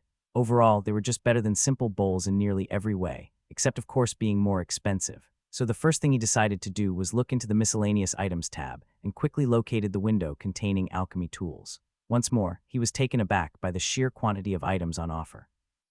Not just cauldrons, but mixing bowls, catalysts, crystals, herbs, alembics, and just a whole lot of things he had no idea what the hell was even for. Focusing his attention on the cauldrons, he removed all other options and started going through only those. To his pleasant surprise, he could actually use his identify on the cauldrons, but only the ones at ancient rating or below. The best ones carrying a legendary rating, and all but one had a big red X covering them. Looking at the one he could use, he quickly discarded that one too. Firstly, due to the massive cost of around 9 billion TP, and secondly, because it was far too specialized for what he wanted. It was one that was very explicitly made for pills, something he couldn't even make yet. Looking over the ancient and epic rarity ones, he couldn't help but marvel at how many different alchemy specialties were available. Heck, some were even made for attacking enemies, allowing the alchemical flame that all alchemists had to become a weapon. The most disturbing one being a cauldron made for living beings, allowing the alchemist to turn their bodies into mush to be used in pills or potions. In the end, he was split between two cauldrons, both having different pros and cons. Cauldron of Myriad Essences, Epic. A cauldron made by infusing a vast array of essences within it, granting it the ability to far easier and more efficiently transform mana affinities. Allows the user to change affinities to elemental affinities the user doesn't possess himself. The cauldron has very high mana conductivity due to the material and the runes inscribed upon it, but it is somewhat fragile compared to many other types of cauldrons. Enchantments, mana conductivity, very high. Mana transparency, medium. Durability, low. Myriad essences. Requirement, LVL 50 plus in any alchemy-related profession. Price, 108. 560 TP Altmer Cauldron of Supreme Simplicity, ancient. Sometimes less is more. A cauldron made by the Altmer Empire's expert crafters. It was created with the express purpose of efficient alchemy. Given to the royal alchemists in training, it often becomes a cauldron for life for even the most talented. The runes inscribed are easy to use and greatly enhance mana efficiency and conductivity, while also making the entire working process far more transparent for the user. Enchantments, mana conductivity, supreme. Mana transparency, supreme. Durability, extremely high. Requirements, soulbound price, 990. 00 tutorial points. The two he was looking at were indeed very different from one another. The first one was far more complex and made for more intricate works but didn't have the sheer dominance in efficiency and usefulness as the second one. The Cauldron of Myriad Essences, however, allowed him to do things he couldn't otherwise. He knew he lacked some mana affinities, of course, ones that would, without a doubt, lock him out of making certain things. This cauldron would allow him to work around that. The Altmer Cauldron of Supreme Simplicity, on the other hand, was just pure usefulness in a cauldron. It was good in every way and even had the extraordinary benefit of being soulbound. The transparency was mostly something he liked, making it easier for him to learn as he worked. One of the benefits of a mixing bowl like the one he had was the incredible transparency in everything he made, something a cauldron would obscure in favor of improving the mixing process. This cauldron would allow him to limit that obscuration. Also, poisons tended to quickly whittle down the durability of a cauldron or mixing bowl. He wasn't even sure how long his current bowl would hold on. If he had to pick one, he would go with the Altmer one. However, do I need to pick only one? He could choose a total of 5 things from the shop, so maybe he would still want both. Of course, it all depended on what else he decided to buy. The combined price for both of them was not even a 20th of his total points, so he had plenty more things to go for. Next up, he moved over to the skills, profession window. To his disappointment, he didn't see a single skill related to the Malefic Viper within. It didn't even show the usual skills he could pick. There were only 20 skills or so in total, the best of which was Epic Rating, a skill that didn't interest him in the least. What was there was instead things that appeared utterly unrelated to his profession, 2 of them even related to landscaping, something that would be kind of useful if he wanted to make a garden or something, but it wasn't really him. The only fascinating thing was a type of magic circle or formation that could change natural mana's affinity into the nature affinity. It was only a rare skill, and Jake was a bit surprised he could even learn it considering he hadn't picked the nature affinity skill. The purpose of the formation was to create an area to better grow herbs, of course. But Jake wasn't planning on settling down for a few decades and make a lovely garden anytime soon. He would rather just have another cauldron or 2 that would allow him to better use whatever herbs he found in the world. A bit disappointed, he moved on and tried the skills, race window, where he found absolutely nothing. Apparently humans didn't have shit when it came to race skills. Somehow it didn't really disappoint him though, as he just moved on. Next, he checked the consumables part of the store. There he found an utter shitload of items, including potions of all sorts. Luckily for whoever decided to buy them, you could get them in bundles of a dozen, so you wouldn't waste your limited 5 options by just getting a few health potions. In there, he also saw elixirs, but was a bit disappointed by how weak they were. Each only provided +10 to a given stat. However, the price was low, costing only around $1 million for each one, but you could only buy them individually. Needless to say, Jake didn't have any interest in those. It would feel like a waste. Next, he moved to the big one, skills, class. He feared to run into a situation similar to the one he had with professions, but found himself pleasantly surprised. He had quite a few more options here, and the quality was far better too, with no lack of both epic and ancient skills. There were even 2 legendary ones. The epic skills did have a few interesting ones, but Jake wasn't sure about any of them. He felt like his basic toolkit for fighting was adequate in many ways already, his main weaknesses being his resistance to mental and soul attacks currently. Of course, he knew that he likely had many other huge glaring flaws, ones he would surely be in for a lot of hurt learning, such as some good area of effect attacks. This isn't to say he couldn't get better at fighting, but he did feel like he needed a better movement skill. Shadow Vault of Umbra was, undoubtedly, strong in many ways, but it also did have a lot of glaring flaws. Its consumption of energy was rather large, and he couldn't use it properly in many instances. It didn't really speed him up that much, and more often than not, he found himself using its phasing functionality more than the movement part of it. He would also like a movement skill that could allow him to travel more comfortably.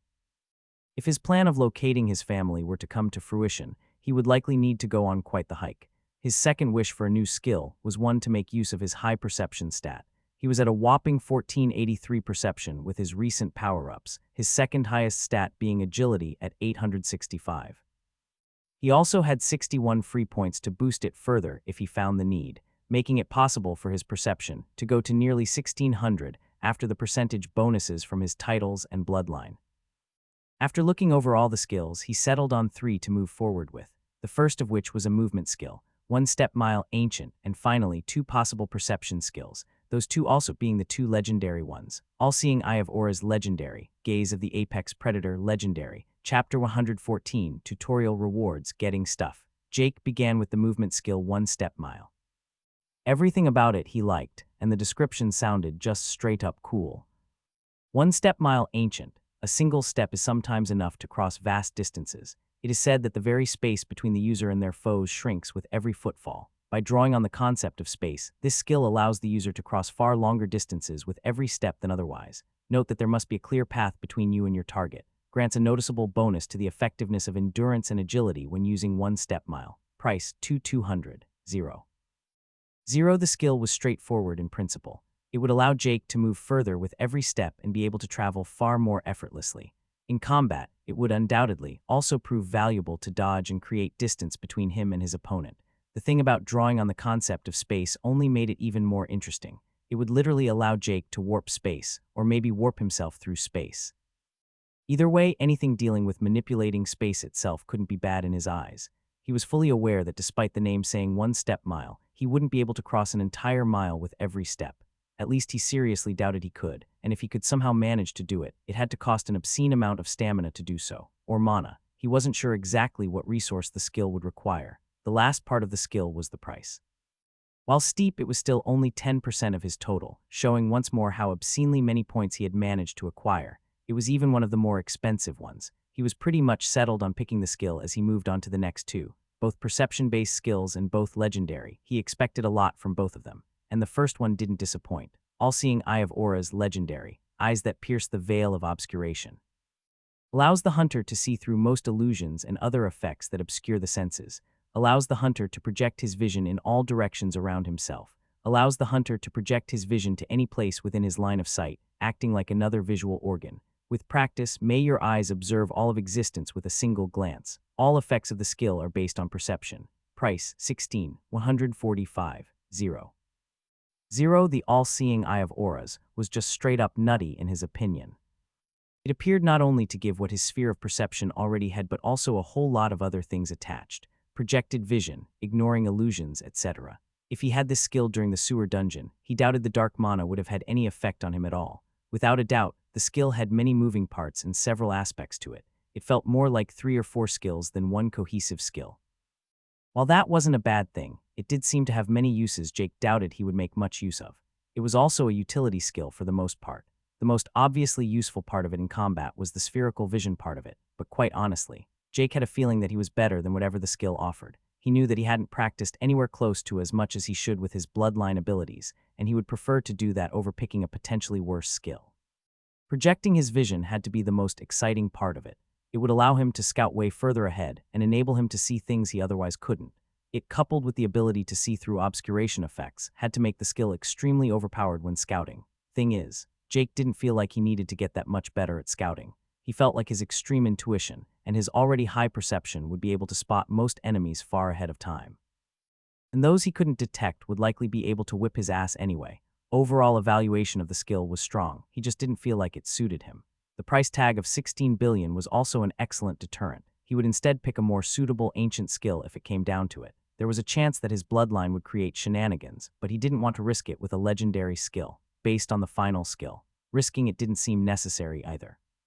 Gaze of the Apex Predator, legendary. A single glance, a fallen prey. The Apex Predator has grown to where their foes cower in fear as it lays its eyes upon them. A glance that penetrates into the very soul of its prey. The gaze of the Apex Predator can immobilize or even kill any it sees. Gives the hunter the ability to paralyze, knock out, and even kill his prey through visual contact. This skill directly targets the soul of the target, ignoring distance, physical defense, and most magical defenses. All effects of Gaze of the Apex Predator are determined by perception. Cost 18,457. 0 Reading the skill, he couldn't help but remember the attack from the King of the Forest that had knocked him out and nearly spelled his doom. It had been an attack that had directly hit him just by the creature looking at him, though there were some differences.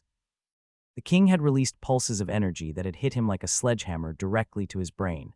This skill was likely different, but the effects very much the same. He would be able to potentially knock out and even kill just by looking at people. He had to admit that some juvenile part of him couldn't help grinning at the thought of killing eyes. Taking a more realistic view of things, he could see so much potential. The part about ignoring distance was exciting.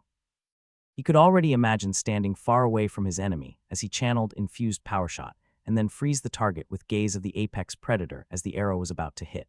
Comparing it to the all-seeing eye of auras, it was also clear that this skill was far more cohesive. It did one thing and one thing only. It was a skill that appealed to him in every way. If he could do just a bit of whatever that attack the king used could, it would instantly become an invaluable skill. As he thought of the skill, another thought struck him. By using the custom option, is it possible to merge skills? He asked the guide. Yes, provided the skills hold any compatibility to begin with and that you meet the minimum base requirements to do so. Can you merge the gaze of the apex predator and my hunter's sight? Negative. You do not possess the gaze of the apex predator skill. Fuck you. Annoyed, he did some quick math to see if he could afford all the skills he wanted. It was a bit tight, honestly. The gaze would cost him nearly all his points alone, showing exactly how costly it was. If he bought the 2 cauldrons, gaze, and 1 step mile, he would be left with around 150 million points, a substantial amount for sure and hopefully enough to merge his 2 skills. If not, well, there were other skills available. Having decided, he started out by buying the gaze of the apex predator. If the price for merging is too high, I can skip one of the cauldrons, I guess. Confirming his purchase, he felt the knowledge enter his brain, followed by a burning sensation in his eyes. It wasn't the warm, comfortable feeling he usually got upon getting a skill, but it felt more like someone had put hot iron directly onto his pupils. Letting out a surprised yelp, he put both his hands to his eyes as he fell backward. The pain was comparable to the time he nearly got eroded from his legs up during the challenge dungeon. Perhaps because what was currently happening to his eyes was very reminiscent of that.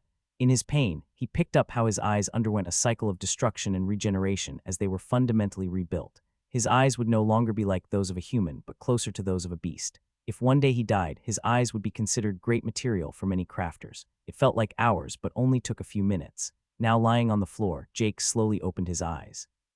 The white color that covered the room looked no different than before, and upon sitting up and gazing about, he noticed nothing different. His eyesight remained unchanged. What had changed, however, was what he felt like his eyes could now do. He didn't have any target, but he instinctually knew that his gaze now held power. Getting an idea, he tried to activate Hunter's sight. His sight sharpened initially, but soon everything turned blurry as his eyes started burning again. Oh, Congratulations, gaze of the apex predator and Hunter's sight have merged into gaze of the apex hunter. CK. Fuck yeah, as his sentiment underwent a sudden drastic change, he couldn't help smiling. It turns out that having 2 skills, both directly affecting the eyes, are easily mergeable if you try. The new description had just straight up merged the skills, with only minimal changes to both. Gaze of the apex hunter, legendary. A hunter who has seen his gaze reflected in the eyes of the apex predator and now stares back with equal zeal. A glance that penetrates into the very soul of its prey. The gaze of the apex hunter can immobilize or even kill any it sees. Gives the hunter the ability to paralyze, knock out, and even kill his prey through visual contact. This skill directly targets the soul of the target, ignoring distance, physical defense, and most magical defenses. Passively enhances the hunter's eyes, increasing the effect of perception while also making weak points easier to spot. All effects of gaze of the apex hunter are determined by perception. As the description reflected, the changes were minor, but the one that was there mattered a lot. Hunter's sight was now just a passive. Opening his eyes, he, of course, instantly noticed how everything appeared sharper. Even before, he often had the skill active for long durations of the fight, but he had started neglecting it towards the end. He didn't really need to be able to see the big boar he was already stabbing better, and it highlighting weak points didn't do much either. It just instinctually made him aware of where his target was weaker, which so far had been rather apparent places. Big surprise that eyes, hearts, and brains were weak points. Feeling very happy, he quickly picked up the 2 cauldrons on the list he wanted. The 2 cauldrons appeared on the table before him, one of them incredibly beautiful and ornate, and the other one just looking like a big ball of metal with a lid. The pretty one was the cauldron of myriad essences. It was marked with figures of flames burning, and a wave pattern running all along with it, all of them carried and pushed by the wind as they struck the carvings of earth. It was quite honestly a work of art. Its size was only around 30 centimeters across, and it was nearly perfectly round except for 4 stumpy legs below it. The other cauldron, the Altmer cauldron of supreme simplicity, was, despite being superior, rather cheap-looking and unimpressive. It also had 4 stumpy legs, and its size was also roughly the same. And while he didn't notice anything else surprising about it, he did feel the differences upon laying his hand on it. It felt like he was a part of the cauldron, like it was an extension of his body. He nearly wanted to stop and do alchemy right there and then. Shaking his head, the Altmer cauldron was put in his storage. It was already bound to him as it was soulbound. After that, he bound the other cauldron and put that in his storage. Next, he went into the skills class menu and picked up the 1-step miles skill. Surprisingly, nothing impressive happened upon him doing so, as he just felt the knowledge enter his head of how to use it. He had expected a bit more after the whole incident with Gaze, and didn't know if he should be disappointed or happy. He didn't have space in the room to practice the skill, and instead decided to look for something else. He had 136. 142 points remaining, a significant number for sure, but it felt like so little compared to his nearly 22 billion he started with. Going through the lists, he ended up settling on something relatively simple in the end. Omnitool Rare, a favorite for nearly all professions. This tool is made of a liquid metal that can take on any pre-programmed shape that the user desires. While unsuitable for combat, it has incredible application when it comes to performing nearly any recreational task. Enchantments, self-repair, cost 1,900. If it did what was on the tin, it would be a useful tool in the future. Jake had to remember that he was returning to Earth once more, and having access to tools would likely be limited. He didn't even have any idea how the planet he returned to would look like, so having the overpowered equivalent of a Swiss Army knife available wouldn't hurt. The other thing he took notice of was the low cost of it. It was roughly the same price as other rare weapons and smaller armor pieces, and compared to all the other things he had gotten, it was peanuts. Then again, he had to consider that others would have access to a similar store, and far from everyone would have accumulated billions, or heck, even millions of points. He remembered the aspiring blade of nature he had fought what felt like ages ago. He had gotten a bit less than 800 tutorial points from that guy, and he had been nearly E-grade and relatively competent. As he had gained half the points off him, it meant he only had around 1.5 million, which wasn't even enough for the Omnitool. With that logic, was the store actually rather stingy? Jake spent a bit more time going through all the menus but couldn't find anything more interesting. None of the skills or special items he could find spoke to him, and he was too lacking in imagination to come up with some custom stuff. He did consider if he could get an item to find his family or something, but he felt like he would instead just ask the Viper about it. Finally buying the damn tool, he saw a small orb appear on the table in front of him. He was at first taken aback, afraid he had purchased a tool for a gnome or midget. Upon picking it up and injecting mana into it, however, he discovered that it was just highly condensed metal, and at his command, could expand to a size several times bigger. He couldn't hold himself back from testing a bit, transforming it into a shovel, a hammer, and even an umbrella just for the hell of it. This thing may just be my favorite, he thought as he continued transforming it into different shapes. Sadly, he couldn't make it into any weapons except a knife, and even then, he could feel that it wasn't made for fighting but cooking or maybe sharpening sticks or something. Getting bored quickly of playing around, he put it away. A few seconds passed as he just stood there, staring into space. The store window was gone, the guide silent, and the room was still as empty as always. So, what now? Chapter 115 Records. Hey guide, what now? Is there really no way to leave here? Jake asked the vaguely human-like creature that the system had conjured. You have been offered 4 invitations from gods who are willing to receive you. If you accept, you will be able to go to them for the remaining time. That was an option. And what gods? He asked. He knew one of them, but he was interested in the 3 others. First, the main contributor to the tutorial you have just finished, Karok. He has offered you to come to his realm and the potential to receive his blessing and guidance. Secondly, the god Umbra. She has offered you the opportunity to join her court and receive training to better use your high affinity for dark mana, and the guarantee of a blessing and high position in the court if you perform well and wish for them. Third is the god Gwyndr. He has offered his blessing and the possibility to acquire his legacy, which revolves around archery and the concept of fire. He has also guaranteed his blessing as well as training and guidance. Fourth is the one known as the Malefic Viper. He has offered you a cool-ass time-warp training session in alchemy, as well as a bottle of vodka. Do note that all offers are binding for the gods. Well, can't say no to that last one, Jake smiled. He was still quite interested in the other 3 gods as he had only heard the name Umbra before from his bracers and of course his Shadow Vault of Umbra skill. Sure, they would offer stuff, but he could only have 1 blessing, so he wasn't really interested. He also didn't really feel like meeting a bunch of people he didn't know. Jake remembered going to parties where he didn't know anyone but 1 or 2, and that seriously sucked. Yeah, fuck that. I accept the invitation from the Malefic Viper. How do I go there? A few seconds passed with nothing happening, until suddenly a doorway appeared, leading into a room Jake had seen that time he accidentally sent a part of his soul to the Viper. Well, that was easy enough. Looking at the guide, he still wondered what the hell it actually was, if it was indeed a personification of the system or perhaps something else. Maybe he would never really know. Been a trip, see you around, if your path takes you. The guide's voice, appearance, and demeanor were all the same as the first time Jake had appeared in this realm more than 2 months ago. It hadn't changed. Jake was the one who had changed. No longer was he in formal wear, wearing his shined black shoes and hair combed back. Now his hair had grown out to cover his ears and was unkempt. His shiny shoes changed out for old worn boots, and the rest of his outfit a collection of fur and leather, all covered by a cloak and even a mask covering his face. The only thing similar was the color scheme, as he also wore quite a lot of black before, but his looks weren't the only thing that changed. Jake had experienced a lot over the brief period, and he had learned a lot about himself. He had, of course, gotten significantly stronger and developed his skills in combat. He had often been close to death, his encounter with the king of the forest likely being the most immediate. It was his biggest crisis, but at the same time also his most significant achievement.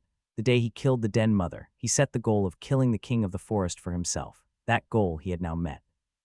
When he heard the congratulation for passing the tutorial, it truly seeped in. He had succeeded. He won. It was a lofty goal to begin with, and yet he had managed to sneak out a narrow victory at the end. Most other humans who had experienced the tutorial likely saw it as the worst thing they had ever experienced. For Jake, it also hadn't been a cakewalk. He had lost nearly all his colleagues, suffered emotionally and physically, and was in a constant rush to fight and grow stronger. And yet, it was fun. Jake had genuinely enjoyed his time in the tutorial. The constant tension and danger, the always looming knowledge that there was more to see and more to experience. And naturally, there was the challenge. Jake loved a good challenge. No challenge was more exciting than one with your life on the line. Now it was time to move forward. Jake stepped through the door with a satisfied smile hanging on his lips, already looking forward to whatever comes next.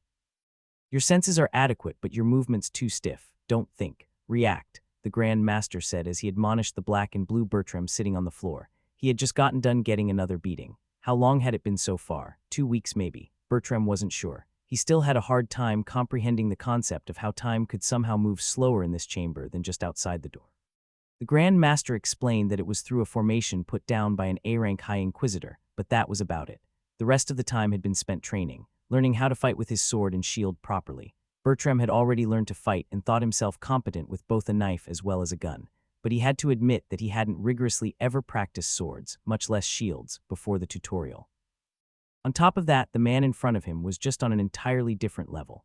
Every one of his movements was exquisite, every step calculated to the smallest detail. Despite him lowering his stats to the same level as Bertram himself, the bodyguard hadn't managed to touch his clothes, much less land a blow. He was still unsure how powerful the man was, but he couldn't be some lowly soldier having achieved the title of Grand Master. He was the leader of an order of Templars directly below one of the subordinate gods in the Holy Pantheon. Bertram had asked if the man couldn't simply follow them back to Earth, something he had gotten a solid negative answer to. The system didn't allow other universes to interfere in newly initiated universes. When Bertram asked to inquire further, he was told to pick up his sword and stop thinking about things above his station. He was a bodyguard, after all. Or perhaps guardian would be more accurate now. That responsibility was the only constant in his life, a constant he would hold unto no matter what happened. He would follow the young master no matter what he decided to do. Be he a devil or a saint, it was not for him to judge. He was just his silent guardian. Well, mostly silent guardian. Just outside the chamber and down the hall was his young master studying a large tome. Jacob had spent the majority of his time waiting for his return to Earth reading. His class had many benefits, one of them being his requirements to level. Unlike nearly all others, he would get nothing from killing. Instead, the mere act of acquiring information on his faith, as well as just expanding his knowledge, helped. He had already read that other classes could level without fighting, but most still revolved around it. To him, it was very different. For him to be involved in taking lives would be penalized. It would hurt his future potential as an augur, and if he went astray, it could end badly. Jacob was also strictly aware of exactly how heavy these penalties would be. If he ever killed a single enlightened being, he would lose his class and many of his skills. A warrior could level not just by slaying enemies, but also by practicing with his sword and improving his skills. Needless to say, however, it was much slower. Slower but infinitely safer. However, it wasn't a sustainable way of improving your strength with a combat-focused skill. At some point, you would stagnate. You would be unable to level up further. Even going out slaying beasts at that point wouldn't necessarily grant a level. Jacob had come to learn that despite his, and most likely most others' assumptions, that the system wasn't as much like a video game as he sometimes assumed. The largest difference was, without a doubt, the entire concept of records. Jacob knew it was his translation of it, and it held many names, but all boiled down to the same thing in the end. Like the Akashic records that the translation was based on, it was a collection of everything, of all that has ever happened, and in some ways also all that would happen. A warrior going out fighting would write upon these records. Every single thing in the system carries within them a collection of their own records, their own accomplishments, failures, and successes. Each person had their own story and the records describing their own path. This is where the impact on leveling comes in. One needs to have sufficient records to be able to level up. One could liken one's records to being a pond, with experience points being the water filling it up. Records would expand the pond, but not just any records. They had to be noticeable. Fighting beasts weaker than yourself, training to level, or being taught by others would grant experience to fill the pond but wouldn't help expand the pond at all. One would fill it out at some point, and something drastic would be required to develop it. Simultaneously, if one repeatedly risked their own life and fought beasts at the same level or stronger, one would expand their pond at the same pace or faster as the experience was earned. One would be able to keep leveling like that, but of course, it also came with a constant risk to your life. In the same vein, crafters had to push themselves too. The non-combat professions and classes had to go beyond their comfort zones and strive to improve themselves. Craft items of higher rarity or greater difficulty, maybe even craft different things. Use more expensive materials and never stagnate, yet this method wasn't foolproof. One other major obstacle for leveling was when all faced rank upgrades or evolutions, as they were also called. Ranking up from E to D tier or D to C tier wasn't simply expanding the pond. It was a renovation, one that required far more records than just the ones needed to be able to keep leveling normally. Rank upgrades would more often than not mean a bottleneck. One most would never overcome all of this, not even mentioning that sometimes just sufficient records wasn't the only requirement for ranking up. But how does one earn enough records then? Jacob found several surefire methods recorded, the largest of them being titles. As a newly initiated human, Jacob had assumed the most substantial reward from titles was the actual title and their associated bonuses. But many, especially those of higher rank, would disagree. The most considerable reward from a title was the associated records. A title was clear proof of achievement. This isn't to say that all titles are hard to earn, but all of them indisputably add records of quality. The easy titles that could be achieved even with little effort were often gained through standard leveling, making them just another part of normal progression. Records also aren't only what limits when you can level and rank up, but also what you can gain from it. The skills, classes, professions, races, etc. available, all of it was coming together to give you options. Options being the keyword. Despite the system seemingly being limited through records, it still emphasized options. And the more powerful one becomes, the more records of quality one has, the more options. Better options. Often there was a snowball effect to having strong records early and getting a great class and or profession at E rank or even race for monsters. That isn't to say that getting a worse class or profession would be the end, though. The stronger your base, the more is required of you to move forward. Complacency would still mean the end of your path, while one who started out weak can become strong through perseverance. Sometimes slow and steady wins the race. The book did, however, say that the destiny of everyone wasn't to fight. Sometimes one had to accept one's situation, and instead of pushing themselves to improve, try and help those around you. That sometimes you reach the end of your path and you have to realize that and effectively give up. There was also the entire thing called concepts. Concepts, nomological laws, Tao, laws of nature, the essence of the world. It all had many names, but ultimately it boiled down to comprehending the incomprehensible, to understand that which cannot be truly understood. Many powerful skills found themselves rooted in concepts. Jacob knew that his own skills did so too, his divination being firmly rooted in the concept of divination itself, and if he managed to understand that concept better, so would his skill improve. Like a swordsman enhancing his skills with a sword, albeit countless times more complicated. Reading, it quickly became clear, however, that concepts were something that often would come naturally. Something more easily accessed and understood as stats increased and ranks increased. Concepts could easily be explained with them being the why something is. Some focused on learning these concepts and gained power that way, but it wasn't strictly necessary. It was just one path of many. They also were closely tied to affinities and mana as a whole. But to understand that tie-in and relationship was a concept in itself. Honestly, it all felt more complicated than Jacob had the brainpower to really get into. To sum it all up, records was the collection of who you are and the potential you possess, an impossible thing to truly quantify, affected by countless factors. Titles, achievements, concepts, affinities, bloodlines, innate talent, destiny, karma, personality, actions, thoughts, history, desires, emotions, comprehension, and countless other things encapsulated the sum of your records. And those records would be what determines your path of progression going forward. Jacob himself was a great example of how weird to understand records were. He had gotten the class Augur of Hope, a special class that was both rare and powerful in so many ways. Yet Jacob had no idea how he had gotten it. He just had. Maybe he had just been lucky, or perhaps the system knew things Jacob himself didn't yet. Another concept that often occurred. Just based on that class, he could go far. The Grand Master had said that he shouldn't experience any bottlenecks for quite a while as long as he kept true to himself and his own path, whatever that means. He knew that the new initiates were in a bit of a different situation than most. The history upon their records was short. There was barely anything to them, which meant that forming them and everything written upon the records would matter far more in the early days. This was why so many could more easily get rare classes and professions. The requirements were lower as you didn't have as much baggage to drag along. It would smooth out relatively soon, but it did mean that the new initiates had some inherent advantages if they pushed themselves here, to begin with. For now, at least. Through his research, he had also learned a lot about the nature of gods. More accurately, why they seemed to be so involved in the tutorial, and why they gave out blessings, and such. Unsurprisingly, it all had to do with records. To improve one's records was something every single entity in the multiverse wanted, from the lowest of F grades to the most powerful of gods. But for a god to do so was problematic. Often they had to either do so by achieving something new or through their believers, or through the last big way to get records: events. And no event was more significant than the initiation of a new universe. Through that, gods could gain new believers, of course, but they could also help shape the new universe and the new people in it. Doing so would help their records immensely. There were even some more tangible rewards set by the system, such as titles or opportunities. Rewards, all based on how well individuals perform in so-called sponsored tutorials. Jacob had been unable to read further into it from there. Likely due to the gods censoring the knowledge, or perhaps just distorting it. However, what he did learn was the importance of blessings for both the god and the ones receiving them. A blessed individual would contribute records to the god that has blessed them based on everything they do. Simultaneously, the blessed one is granted quality records through the blessing, effectively making them stronger and raising their potential. It was a win-win in many ways.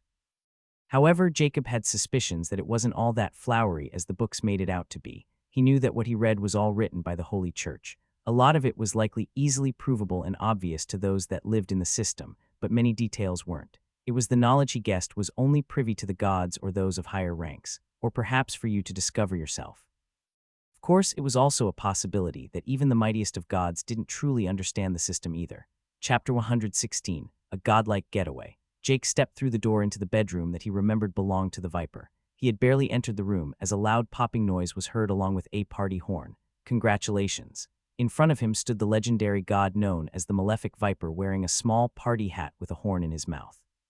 Beside him, an old-looking man with a big white beard, messy clothes, and overall unkempt appearance. Except for his headwear. He too wore a party hat, though he seemed less than amused at the entire ordeal, and Jake would bet his entire potion stash on the Viper having forced him to wear it. Thanks, I guess. Jake managed to answer, still bewildered by the beaming Viper and the bored old man. The old man was plump, if not outright obese, and looked like he hadn't taken a shower for months. Yet the most noticeable thing about him was his sharp eyes and the faint aroma of soil around him. Looking at him, Jake also instantly knew that this man was a god. He didn't know how he knew, he just did. Perhaps it was the aura. Man, that finale in the tutorial was great. Straight up burned your entire damn soul to punch him harder. If not for how absolutely suicidal that was, I would want to see it again, the Viper joked as he slapped the back of the old man. This right here is Duskleaf, my true-to-me disciple. Taught the kid alchemy from when he was a wee lad. When it comes to alchemy, he isn't bad at all, I tell ya. Still new to this, but anyone who can become a god can't suck, I guess. Jake answered. Nice to meet you, name's Jake. HMPH. That was all the answer he got from the old man, who still looked like he really didn't want to be there. Which he likely didn't, but Jake had the faint feeling that the Malefic Viper could be quite persuasive. Oh, come on, why so gloomy? Isn't this great, just three buddies chilling? The Viper said, still slapping the bored old man on the back, a bit harder this time. With a grunt, the old man said in a weirdly meek voice that didn't suit him at all. You said you would actually teach me something. I did, and I will, the scaled god answered. We are still gonna do alchemy, no worries, we just have another participant. The more the merrier and all that. I feel like I am intruding in the middle of something here. You aren't. Yes, you are. Before the Viper could correct him, his disciple quickly shot him down. Jake could only inwardly chuckle at the two. Without a doubt, they had developed their own little dynamic over the eternity they had known each other. If it's any consolation, then I am pretty sure I am only allowed to stay a couple of days before I am whizzed off back to Earth, or whatever the planet has become. I know that is why we are in a hurry. Come on now to the lab. The Viper yelled as he began marching out the room. Duskleaf, knowing arguing would be useless, simply followed, with Jake also trailing along. They walked at a brisk yet relaxed pace as Jake failed to hold back his curiosity. You said that you could provide information on the circumstances of my family during the tutorial rewards thingy. Yeah, but not now. We're going to go over all that stuff shortly before you return. Trust me, we got more time than you think. All right, I guess. By the way, did you know 3 other gods had also given out invitations for me to come and meet them? Nah, who were they? I guess one was the tutorial's main sponsor, whoever that is, but who are the other 2? The shroud should make it impossible for most even to know you exist, the Viper asked, with a hint of surprise in his voice, something that also got a raised eyebrow out of Duskleaf. The main contributor or sponsor, I guess, was a guy named Karok. The other 2 were Umbra and Gwynder. I see. Umbra is a bit alarming though unsurprising. Gwynder isn't that unexpected either, but I must say I am not really that familiar with Karok. To answer Master, Karok is a god from the 89th era. As a mortal, he was a beast tamer and commanded an army of beasts. He is just a rogue god, and all in all, he isn't very impressive, Duskleaf interjected, answering both Jake and the Viper. Jake knew from prior conversations with the Viper that an era was when a universe was the newest one integrated. In other words, if one was born during the 89th era, it means that the 89th universe was the most recent universe to the multiverse. Currently, the multiverse had just entered the 93rd era, with Jake's own universe's integration. What about Gwynder and Umbra? Jake asked, addressing both Duskleaf and the Viper. Gwynder is a god from the 7th era, leader of the Crimson Flame, a collection of powerful gods who have assembled, all focused on the concept of fire. As a mortal, he was an archer, most notable for having killed a god before achieving godhood himself. In other words, he isn't a god to be belittled. He is old and powerful, Duskleaf said, as the Viper continued for him. Umbra is an old acquaintance of mine. She came to be during the 2nd era. She's strong, and in the concept of shadows and dark mana in general, has skills that are second to none. On top of that, she has an organization known as the Court of Shadows. Assassins for the most part, and one feared by mortals and gods alike. If you want someone dead, are filthy rich, and got enough leeway, they are the ones you go to. Be the target god or mortal. Yeah, alright, sounds impressive, I guess, Jake answered, not knowing even half of what the fuck they were talking about. He did find one thing very interesting, however. You call some of the gods strong and weak. How exactly does godhood work? Honestly, just like mortals in most ways, some are strong while some are weak. It's just more complicated than mortals. Just know that the main divide lies exactly in that word, mortal. To become a god is to become immortal, the Viper answered. So who is stronger, you Gwynder or Umbra? Jake asked, a bit teasingly. Ha, good question. Hard to know without fighting it out, though if I had to answer, while Gwynder would be annoying, I can't see myself losing. A bit of the same with Umbra, but I would put her a level higher than Gwynder. The thing with gods is that a lot of our strengths are conditional.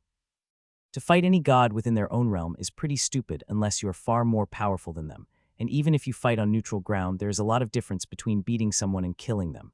Gods are notoriously hard to put down, the Viper explained after thinking for a bit. Considering the answer a bit, Jake inquired further. Is Umbra primordial too? Actually, what even is a primordial? A rank of god or something? Nah, she isn't. Primordial is not a rank, but a title. It doesn't really have anything to do with strength. The title is for becoming a god during the first era, before the integration of the second universe. In other words, to be among the first gods. Going out on a limb here, assuming that any god who is among the first are considered strong. How many of you are there? First of all, a good assumption. There are 12 of us in total, not a single one of us. Not to brag, actually fuck that. To full-on brag, becoming a god during the first era was fucking brutal. There weren't any gods to guide you. No one knew what the fuck was going on. The system was still new and very different from today, far simpler. No tutorials, no stores, just killing and getting stronger. For even 12 of us to emerge was a goddamn pun-intended miracle, and anyone who can bring about such a miracle is strong. Damn, so you 12 are the strongest around. It sounds like I hit the jackpot with my profession, Jake half-jokingly said. He was still processing what he had just heard, trying to relate to how it was back then. That wouldn't be very accurate. While we were the first, that doesn't mean we are the strongest by default. A long-ass time has passed since the first era, and there are now more gods than ever, many extremely strong ones among them. Umbra and Gwynder in that batch, the malefic Viper answered patiently. Duskleaf was just silently wandering by their side, not showing any intentions of adding anything.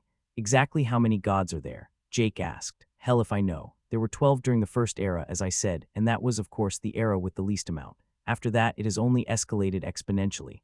Think about it, just because the second era begins doesn't mean that the first multiverse stops producing gods. By the end of the second era, there were around 300 gods, while we were into the thousands by the end of the third one. That isn't to say that it just kept growing. Let me be clear that even with it being easier to become a god, it sure as hell is never easy. Any god, no matter who, is an extreme talent. This was also about the time we began really seeing gods even die. With the guidance of the prior generations, becoming a god became more manageable, but it also meant that the quality fell. That is pretty much how it still is today, with each era having more and more gods with the overall quality falling, which isn't to say we don't have standouts still. The 92-second era, the one just before your universe, had Yip of Yore, a fucking lunatic of major proportions who killed half a pantheon the second he became a god himself, and from what I heard hasn't stopped being batshit crazy since. That is a lot to take in, Jake said, after listening to the Viper's lengthy exposition. He felt more than a little lucky that he had his own source of direct information on the world of gods.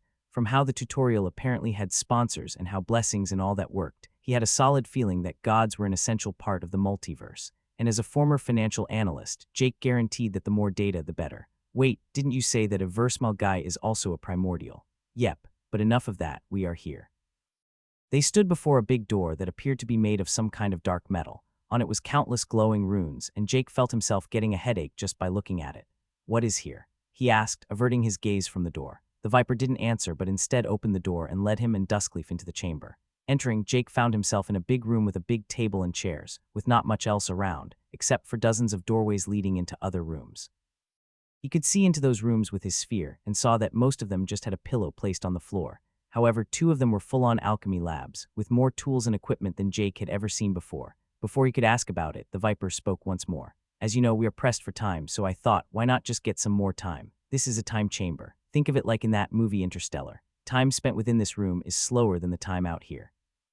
Seriously? Pretty sure this isn't Dragon Ball. Actually, that would be a more accurate reference. Good catch. Anyway, we can slow time, but the magnitude is dependent on you. How so? How high can it go? Jake asked. His imagination was already beginning to run wild. Could he spend years here, maybe even reach D-grade before returning to Earth? Higher than you can handle. Time distortion isn't all happy times and sunshine. It negatively affects a lot of things, including experience. Learning concepts, well, except for the concept of time, is also way harder, if not outright impossible. You also can't do it too much, or it negatively affects your records. Finally, the degree to which you can bend time is dependent on the ones affected. In other words, I am too weak to handle it, Jake stated, which just earned him a nod from both the Viper and Duskleaf. Well, let's stop wasting time. I am gonna activate the formation, and time will begin to slow down within the chamber. Be warned that it will feel weird as fuck, and speak up if you start getting too disorientated. The first time can be tough, the Malefic Viper said as he, without any further delay, picked up a weird crystal from the table and channeled mana into it. Instantly, Jake felt a shift. Like everything turned murky yet didn't. It was an oddly disconnecting feeling, like it wasn't really happening to him, but someone else. Yet the feeling disappeared just as fast as it came while he tried to make himself used to it. Just as he was grounded once more, the time distortion got worse once more. Jake had closed his eyes at this point, just taking it all in. It felt very similar to when his moment of the Primal Hunter activated, actually. However, those times were often too brief and too intense to really reflect on. Jake had some understandings of time and relativity theory from his school days, but experiencing it like this likely wasn't what his teacher had imagined. The notion that time moved at an entirely different pace, just 10 steps away outside the door, was unsettling and incredibly interesting at the same time. As the seconds ticked by, the feeling changed from weird to pressuring. Jake felt like a huge weight was pushing down on him. At the first sign of pain, he opened his eyes and asked, a bit worried, "Is it supposed to hurt? My body feels like small needles are pricking everywhere." He had expected a fast answer, but instead he saw the Viper and Duskleaf just stare at him for a while. After the two exchanged a quick glance, the Viper answered. "It means that your body, or more accurately your soul, has reached its limit," the Viper said as he scratched the back of his head. "Did you pick up a skill related to chronomancy or something like that as a reward for the tutorial?" "No," Jake answered, a bit confused. "I only picked 2 skills and none of them had anything to do with time magic as far as I can tell." "I see. This may sound weird, but have you somehow ever experienced time distortion before?" "Not like this, but I have a skill, one related to that," Jake answered. He remembered not to mention his bloodline outright. While he didn't distrust Duskleaf, he didn't exactly know him either. "I see. Moving on." Before Duskleaf, who clearly had questions, could open his mouth, the Viper turned the time distortion down just enough for the prickling feeling to disappear. "Now follow me," the Malefic Viper said, as Jake heard a sound he hadn't expected. Music with a title related to the visual organ of a large Felid began blaring from nowhere, as Jake just looked at the Viper with a resigned expression. "Really?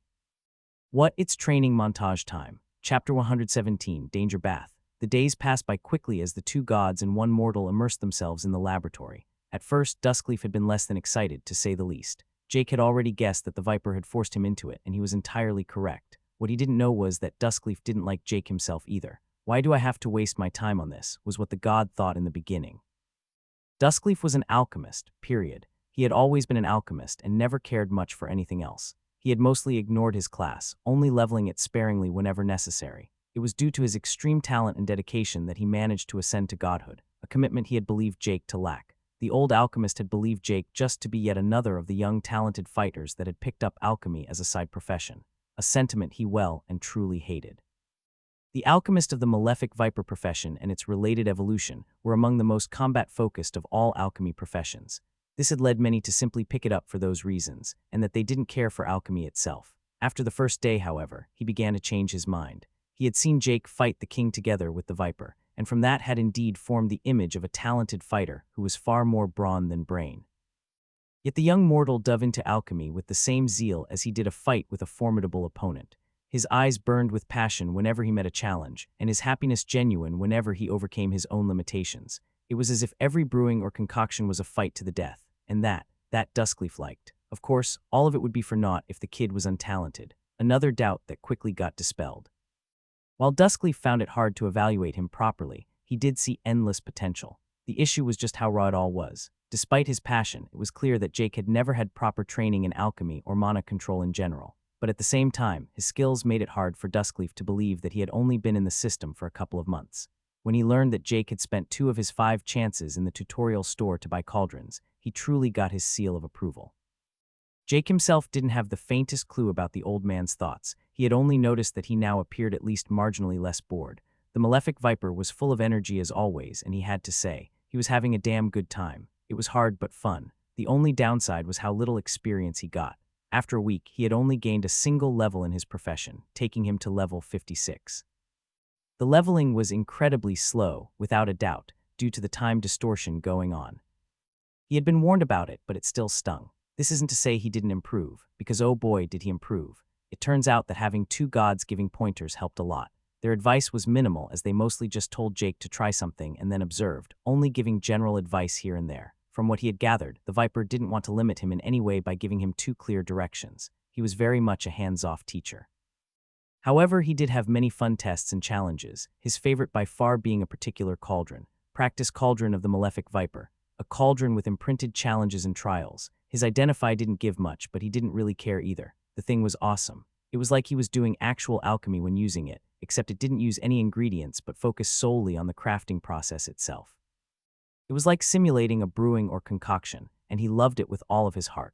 Sadly, he learned that he couldn't bring it with him due to restrictions on new multiverses. A sad day indeed, but that only motivated him more to spend his time efficiently with it. Restrictions on him were actually quite far and wide. He couldn't get any items, and he couldn't use any consumables items that weren't his either, which meant he couldn't just get handed a bunch of elixirs and free stats. He had, however, learned that the Viper was onto something in one of the side rooms. What looked like a jacuzzi was being filled with all types of herbs and poisons, with the god himself carrying a quite malicious smile. 8 days after he entered the chamber, Jake collapsed. Initially, he startled Duskleaf until he scanned the human and found him merely asleep. Even with all his stats, Jake was, in the end, still only E-grade. What was surprising, however, was Jake being so immersed in his practice that he simply collapsed. Second seal of approval earned. Duskleaf remembered how he had once burned off half his hair and melted off the right side of his face because he fell asleep during a concoction. Good times. 15 days in the chamber, and Jake earned his 2nd level, taking him to 57. He had also learned that apparently 4D chess was a thing, or maybe they were just fucking with him. Most likely the last one. 18 days in, and Jake collapsed for the 2nd time while grinding out the trials in the cauldron. This time the old alchemist didn't even react, as he just nodded proudly at the young man lying face first, bent over the cauldron. On the 20th day, the Viper came out of his secret room with a larger-than-usual malefic smile. It is done. The trial of myriad poisons has been prepared. Master, the old alchemist said with a sigh, we are teaching him, not killing him. Even then, with the restriction in place, you know it won't work. Ah, but I am only giving out an already promised reward. Remember what I offered you, Jake? The malefic Viper asked, still grinning. Alchemy training and alcohol, he answered. Exactly, so follow me. None of them bothered to question the god as they both just followed him into the room. Within there was a massive barrel of sorts more than big enough to hold a human within. It was filled with a liquid that set his sense of the malefic viper off like never before. He could sense so many herbs and toxins it felt overwhelming. Thousands, no more, millions. What the hell is this, Jake thought. Now, what I offered was a bottle of vodka, to be more precise, the creator of the barrel said as he pulled a bottle out of thin air. Not a bad brand. Jake barely managed to think before the viper opened it and began pouring it into the barrel. Oh no, I accidentally dropped it into this suspicious barrel. Well, it appears you will have to consume the entire thing to get your vodka, the viper said, his grin not able to get any larger. While I am into experimental cocktails, I do have my limits, Jake managed to answer after looking dumbstruck at the silly actions of the scaled god. Ah, but it will be good for you, I promise. The viper laughed for a bit before turning serious. Cutting the bullshit, this thing is called a trial of myriad poisons. It is something that is sometimes offered to talented alchemists of the malefic order. Jake, do you know why my class is considered one of the best for alchemists? Membership discounts. Dude, this is the first and only profession I have ever really seen. Yeah. Anyway, the reason is of course because of the skills, the most sought after being my palate skill. A skill that is extremely strong even when first gotten and only gets better. However, the main issue is how difficult it is to upgrade and evolve due to its nature. One needs to consume and become familiar with a lot of toxins, which is where the trial comes in, he said, slapping the big barrel with his scaled hand. This bad boy can fit so many fucking toxins in it. The alchemist can, through this, enhance the skill, even possibly its rarity. Of course, while also vastly increasing their innate knowledge of many different toxins and herbs, which is undoubtedly a huge help on their path. Of course, actually absorbing all of that isn't easy, hence why it is considered a trial. Jake looked between the barrel and the viper for a bit as he considered his words. It all seemed too good to be true. Isn't this just a straight-up cheat? Also, palate only works with toxins last time I checked, and this thing has plenty of herbs. Due to how the concoction is made, the herbs have become mixed with toxins and will be recognized as such by the system, so in that regard it is a bit of a cheat. For the first part, even by ignoring how ridiculously expensive and hard it is to make the trial, most alchemists fail to get anything worthwhile out of it. Most just die, actually. Also, it is often done with far more experienced alchemists. You have to actively absorb and digest the poison during the trial while also managing to stay clear-headed, Duskleaf muttered, clearly not a massive fan of the entire ordeal. Meh, stop worrying, it'll be fine, the viper said dismissively while gazing towards Jake. Besides, it's up to Jake, so you up for it. Jake looked at the barrel a bit as he considered what both of the two gods had said. Apparently, this trial was both a great opportunity as well as risk. High risk, high reward if you may, just the way he liked it. Fuck it, let's go. Knew it, take off your garbs and get ready. A fair warning, it will hurt like hell and you will feel like your entire body is burning from the inside out the entire time while simultaneously being eaten by maggots and on a pain-amplifying stimulant. But just focus on absorbing the toxins. The more you absorb, the larger your gains. How long will it take? Jake asked. He had no idea how long he had left within here. After entering, he had lost the timer and had no real concept of how much time had passed out in the real world. Once more, that depends on how long you can hold out for and how much you can absorb. But if you can't even hold out for a few hours, you suck, the viper half-jokingly said while Jake disrobed. Disrobing, meaning just to put all of his clothes into his spatial storage. The only things he kept on were his rings and necklace as well as the mask. The rings and necklace because they were embedded in his body anyway, and the mask because he had completely forgotten he was even wearing it. I just jump in, he asked out loud to the room, getting an answer from Duskleaf. I would suggest steeling yourself first. It will take every shred of willpower you have to succeed. Got some free points. Would it help to increase the stat? Jake asked. Shaking his head, the viper answered. I think I already told you this once. Willpower doesn't work that way. What my disciple means is to stay headstrong and determined. No number of stats can truly affect your mental state. Willpower helps defend against outside influences that can shatter or weaken that mental state, but it can never form it to begin with. No skills or stats would help a thing against a trial like this. All right then, let's just jump right into it, Jake said as he leaped up to stand at the edge of the barrel. He stared down at the black sludge below him. Didn't look particularly appetizing or healthy, but he had already decided to do it and he wasn't a quitter. Here we go. Taking a step forward, he sunk into the sludge, slowly getting immersed into it. The first thing he felt was his feet, feeling like they were on fire. The next was his legs, and then his entire body as his head slowly sunk beneath the surface. It honestly wasn't that bad, a thought he quickly came to regret. It took only a few moments before he saw the viper do something outside, making faint runes glow on the barrel. Around him, he felt the toxins and herbs become active. Like they had all been sleeping before, they now all awakened. The trial had now begun. Jake felt the toxins around him slowly seek out his pores and every other opening in his body. Resistance was futile as it slowly entered him. As if he had been hit with thousands of needles at once, it entered his body. Then the real pain came. His teeth clenched shut first thing as he suppressed a scream. Blood began flowing from his mouth as his teeth pressed down, a few teeth even ending up being cracked, but he couldn't even feel it. The pain from that was trivial compared to what he experienced from the poison. Now that he wanted to scream, he failed as his entire body was paralyzed from the poison. He couldn't move and felt like he was locked within his own body. Like a worse kind of sleep paralysis, he couldn't do anything at all. Mentally gritting his teeth, he began focusing on his body and felt the many different poisons and herbs. He needed to not focus on the pain, no matter how hard it was. He needed to focus on all the energies in him, feel them and absorb them. His senses slowly faded away until there was only his internal realm. The pain a constant buzzing, knocking to try and shatter his feeble focus. He tried to concentrate on only his mana and internal energy. He distinctly felt a part of him grab onto the poison and absorb it, that part being the skill palette of the malefic viper. It did so at a disappointingly slow pace, however. For every unit absorbed, 10 entered his body. He could feel his health dropping as his body began breaking down, yet he didn't feel any fear, only more focused. He slowly observed the process in which his skill made the toxins a part of him. Observed and emulated. He focused on how it felt over some advanced analysis of the skill. It didn't take long for the process to get faster when he actively focused on it. Using his internal energy as a guide, he gathered the poison up to more easily absorb it. With every bit absorbed, he felt his understanding of what he consumed increase second by second. One would think that his use of mana and inner energy would decrease those resources, but it was quite the opposite. He felt oversaturated as with every consumed bit of energy, he was replenished. Some of the poison would restore his mana, some his stamina, and some his health.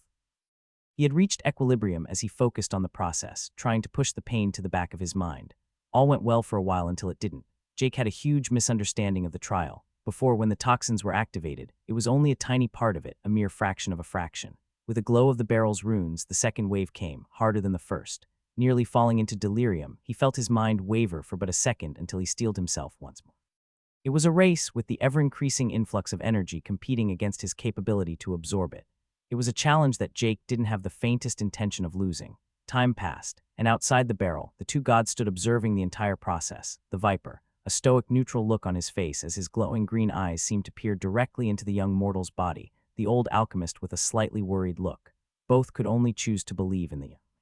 Without Jake noticing, the first day of the trial quickly passed. Chapter 118, second part. Many different organizations exist in the multiverse. Even if one took only the ones spanning across multiple universes, there were many. These organizations' structures and goals all varied widely. Their ideology and vision were all their own. Those with gods at the helm often had the beliefs of their god placed front and center. Some were more akin to churches and religions, while others were closer to companies. Yet even in those, the members held a deep respect and even faith for their godly leader. It all came down to respecting the powerful, and none were more powerful than the gods. For anyone to join these organizations, they had to offer something, the most basic, of course, being a place to belong, comrades to rely on, and protection from the myriad dangers of the multiverse. On top of that, they also provided status and social standing, making the high-ranking members respected, even if it wasn't for their own personal power. In other words, it allowed the weak to become strong through association. Other than that, it gave those less suited to combat a place to pursue their passions and talents. It gave those who fought a backdrop of support for all their needs, allowing them to focus on fighting and improving their own personal strength, a purely symbiotic relationship, allowing strong synergy between the two. One such organization that mainly had craftsmen was the Order of the Malefic Viper. Primarily an organization comprised of alchemists, one would generally believe it to be weaker on the combat side of things, but to the contrary, it was quite the opposite. Despite its derelict condition upon initiation of the 93 Third Universe, none would dare look down on it. Even ignoring the possibility of the Viper himself appearing to defend it, it had a lot of power in itself. Even to the day before the Primordial's reappearance, it still easily recruited powerful experts, because what the Order offered was one of the other significant benefits of an organization: classes, and especially with the Order, professions. Alchemist of the Malefic Viper was, without a doubt, one of the most sought-after professions in the entirety of the multiverse due to the potent and influential skills it possessed, as well as its endless potential. Of course, being a member of an order with some of the most talented alchemists to help you also didn't hurt. The association with a primordial even less so. Of the desired skills, Palette of the Malefic Viper was front and center. A skill that was rare by default and only grew from there. Its growth path was also well documented, and once gained, presented a clear way to progress it. Some skills came with clear paths of progression. Most didn't, but a minority did. For those with a clear path, It is often enough just to reach some kind of threshold of improvement or to familiarize yourself enough with the skill for its rarity to improve. Those without a clear path require some kind of qualitative change. Needless to say, this was far harder. This isn't to say you cannot change a skill with a clear path, making it diverge, but it is far rarer due to the difficulty. The skills with a clear path also naturally had an end to that clear path. A point when reached would require a fundamental, qualitative change to upgrade it further. This is where the exact endpoint of the skill's natural progression comes into play. Gods powerful enough to have skills named after them were precisely that, powerful. In turn, so were their skills, making them carry strong potential inherently. But even then, it varies a lot. So few aren't tempted when represented with a vast array of skills associated with the malefic viper. Jake, in his well-justified ignorance, of course, didn't know any of this. He didn't understand many things, and in some ways that lack of understanding had strength in itself. He wasn't aware of what he could do, nor what he couldn't or shouldn't be able to. This leads back to the current trial of myriad poisons. The first hour was deemed the most crucial for all those who attempted the trial. Except for a few hiccups right at the beginning, Jake passed that stage with flying colors. At the same time, however, Duskleaf noticed something that shouldn't be. "Master, what did you do to the concoction?" "Oh, I just added a little something extra," the Viper answered, a deep smile on his lips. His eyes were fixated on the internal movements of the energies within Jake, and with every passing moment, his smile only got deeper. Duskleaf looked between the Viper and the barrel for a bit before he realized. "You didn't. I sure did." When the concoction was made, he had only made one minor change. A single small ingredient was added on top of everything else, a single drop of blood, his own. "Master, we have to stop this. There is no way he can handle it. I am well aware he is a progenitor, but the soul strain alone will kill him. Even in the best-case scenario, it will do irreparable damage to his soul," Duskleaf said with an anxious look on his face. He had no idea what the hell his master was thinking. "Normally, I would agree with you, but I have a feeling it won't be so. Jake's soul is more powerful than you believe. He can handle it. If even the tiniest mistake is made, it will be fine." I haven't known Jake for that long, but if there is one thing I have come to learn, it's that he isn't one to back down from a challenge. "I hope you are right," Duskleaf sighed as he returned to being a silent observer. Either way, it wouldn't matter yet. It was far too early for him to reach the stage of the trial where the blood would be activated. He could only hope that the young human would fail before it reached that stage. The system was fair yet tough. Like with earning experience in levels, one couldn't simply get a free ride. If one tried to go above their means and forcefully increase their strength, one would more often than not suffer from soul strain. Soul strain was when one's soul wasn't large enough to hold power put into it. If one used the metaphor Jacob had read, it was like pouring in insane amounts of contaminated water into the pond, hoping for it not to completely ruin the existing water but be absorbed by the pond itself, making it into one's own. In other words, the records had to be strong enough. The most normal consequence of this going wrong was death.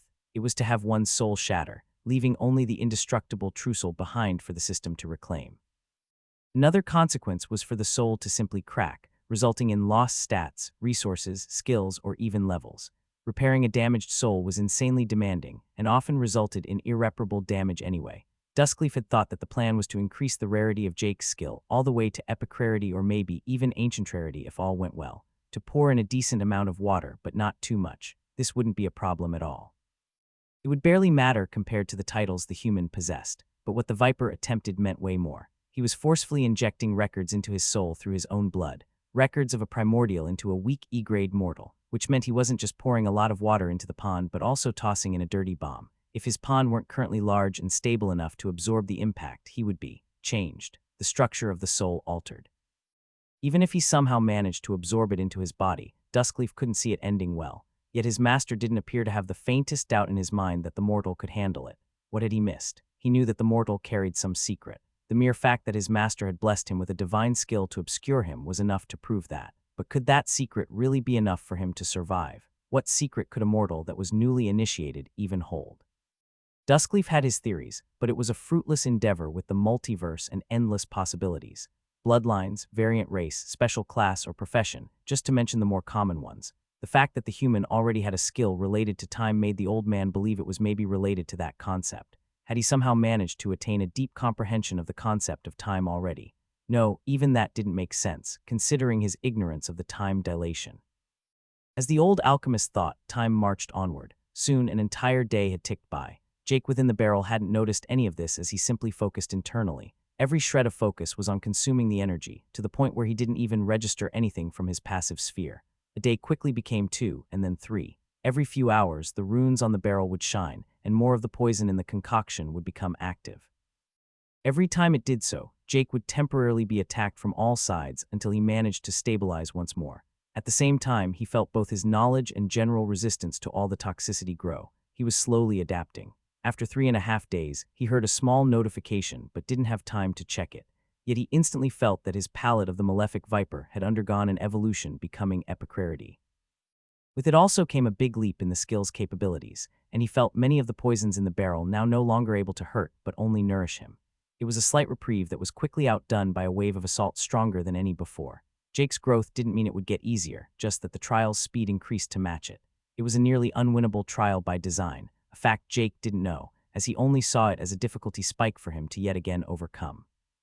4 days soon passed, then 5, 6, until an entire week had gone by with Jake still immersed. Duskleaf was astonished by the young man's fast adaptability and nodded in approval every time he quickly managed to overcome a new wave. His speed was impressive, to say the least, his ability to remain focused even more so. The ability to hold such singular focus was rare. On the 8th day, something happened that surprised both the Viper and Duskleaf. The unmoving mortal appeared to smirk slightly as his closed lips parted somewhat, inhaling some of the concoction. Duskleaf opened his eyes in fright while the Viper just began laughing hysterically. It appeared that Jake found the speed of the trial too slow, something he indeed did. After the 6th day, he was already assimilating the toxins faster than the difficulty increased. It was starting to get boring, less challenging. He was a maestro in his internal realm, guiding the energies effortlessly. Every toxic shred of energy that entered him was surrounded and consumed from all sides before it even had time to begin attacking his vital energy, which is when he began eliminating what had paralyzed him. Enough to open his mouth slightly, at least. He wanted more, even if he had to take it by force. After he directly inhaled the concoction, he felt like his entire stomach was invaded by millions of small worms, all trying to eat him from the inside out. Throughout it all, the pain had never stopped. It wasn't the kind of pain one could simply zone out, but the type of pain that was all-consuming and impossible to ignore. Yet Jake handled it. Despite his brief grimace when the poison entered his stomach, he didn't lose focus as he began consuming that too. His mana moved in on it, carrying with it a powerful intent to break down and destroy the poison. What he hadn't noticed yet at this point was minuscule purple sparks appearing on his otherwise colorless mana. It was so unnoticeable that perhaps only the malefic viper noticed it, yet the intent embedded in these sparks was evident, as his mana broke down the poison faster and faster. His first mouthful was consumed within 2 hours, the second mouthful an hour and 55 minutes. The third an hour and 47 minutes, the fourth an hour and 36 minutes. He was exhausted from not sleeping, but he kept going, the energy nurturing him constantly and the pain enough to always keep him fully awake. 9 days passed, 10, 11, 12. Barely an hour after the 2-week mark, Jake heard the second notification. The growth was instantly apparent, and he felt himself fill with inner energy. Most of the poisons in his body now no longer appeared to affect him, and he even felt much of his mobility return as the paralysis was mostly gone. He directed a sliver of his attention to the sphere and observed the smiling viper and the, for some reason, worried Duskleaf. Not long after, Jake heard a voice in his head as the viper spoke to him telepathically. Congratulations for passing the first part of the trial of myriad poisons. Ready for part 2. Jake opened both his eyes, ignoring the burning sensation in them as he did so. He only managed to see the two for a few moments before his vision turned blurry due to the still potent toxins digging into his eyes.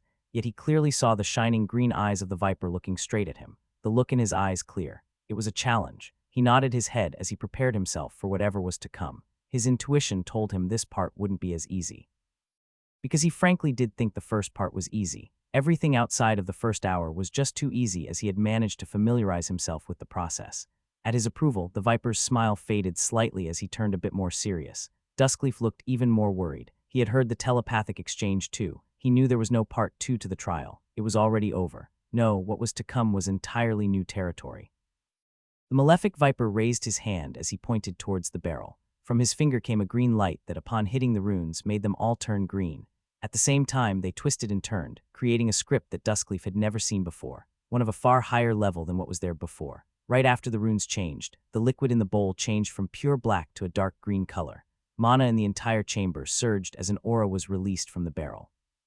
The aura of the malefic viper. Within the concoction was a small drop of dark green blood. It hadn't dispersed as a liquid normally would but was still whole. No other toxic substance even dared come near it, as if a divine law kept them away. The drop stirred with the runes. Activated, it began releasing its aura, affecting the poison around it. Simultaneously, Jake was hit with another assault of toxins, one more powerful than ever before. When he managed to somehow withstand through sheer willpower, and by channeling everything he had learned throughout the last 2 weeks, it didn't even take an hour before the assault ended. Jake felt a few seconds of solace as he consumed every last bit of poison, his sense of the malefic viper informing him that there were no more toxic substances in the entire concoction around him. He had won, or so he thought. While his sense of the malefic viper didn't pick it up, his danger sense sure did.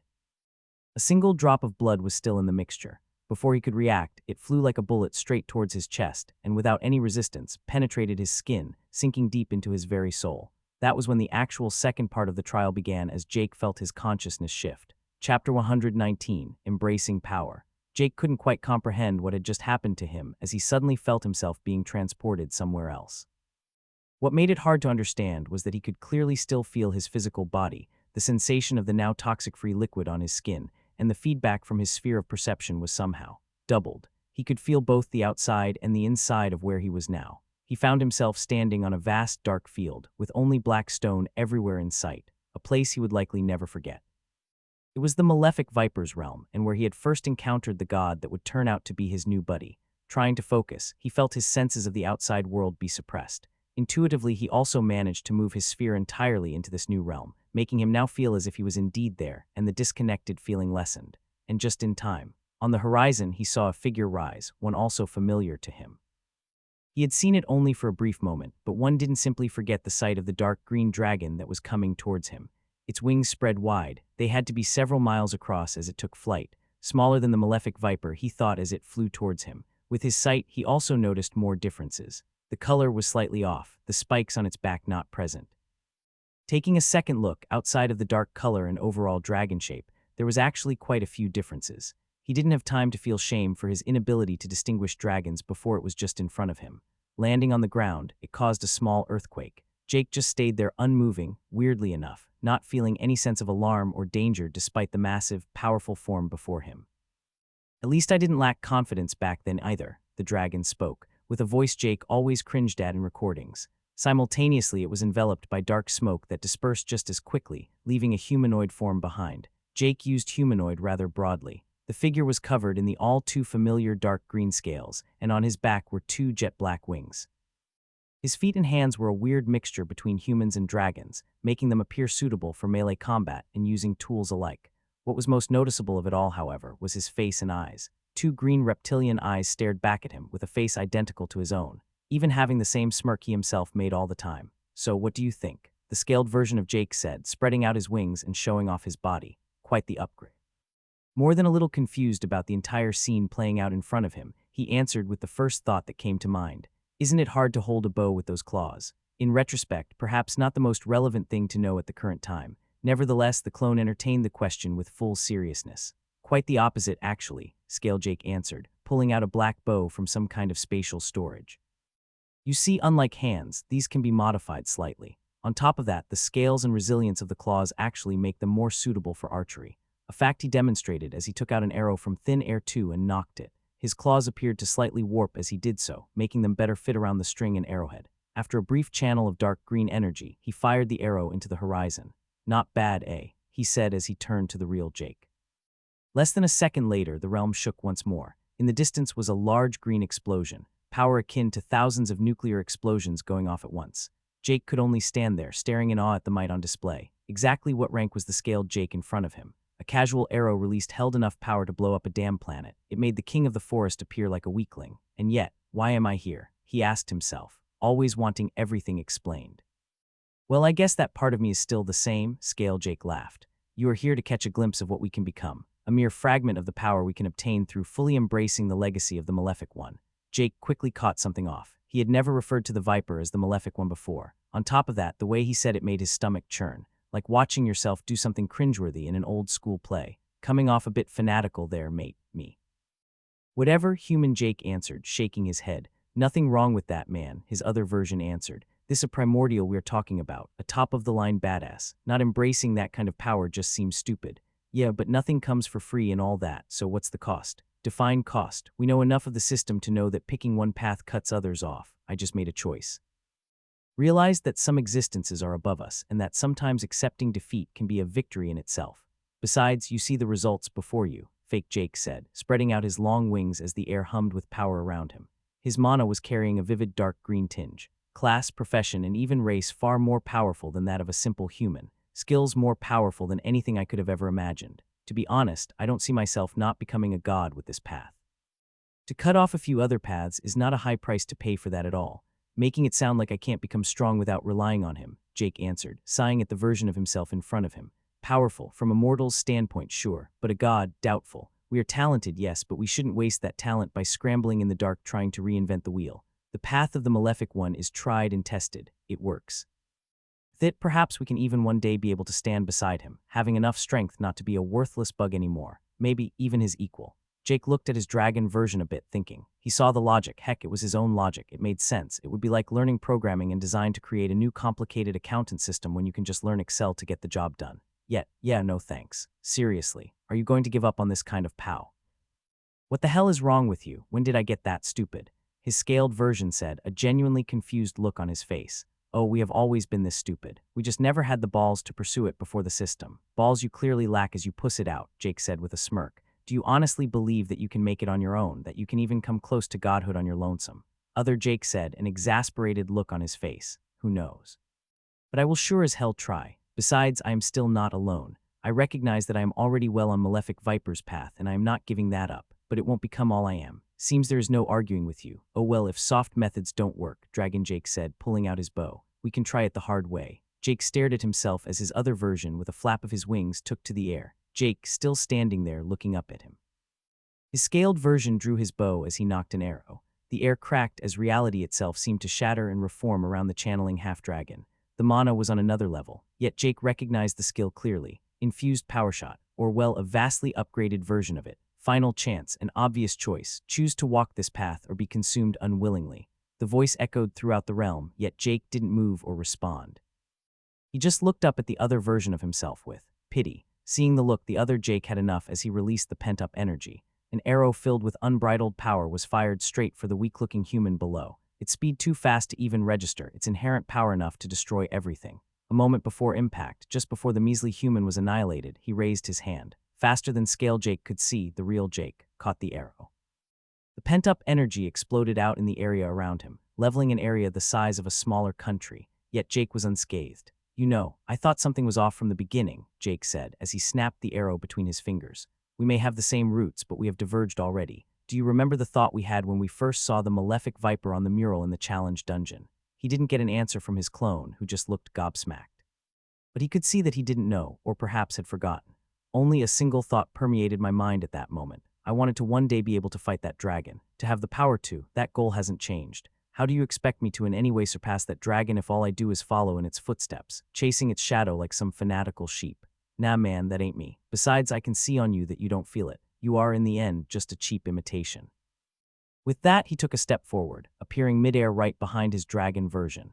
He didn't hesitate as he lightly smacked him in the back of the head, making his other version turn around in fright as he flew backward at supersonic speed. I would have seen that one coming. Stepping forward once more, he instantly appeared before the still retreating other Jake. Raising his fist, he smashed into his back, sending him tumbling towards the ground where he left a vast crater. That one too. Jake had enjoyed the philosophical discussion with himself. It was an interesting and valuable learning experience for him, an excellent chance to reaffirm his own goals and convictions. The other version had good arguments, but his mind was already set. The nail in the coffin, however, was what he felt standing before his clone. He didn't feel a shred of fear or weakness. In front of the Malefic Viper and Duskleaf, he always had a small voice in the back of his head telling him that fighting them would mean certain death.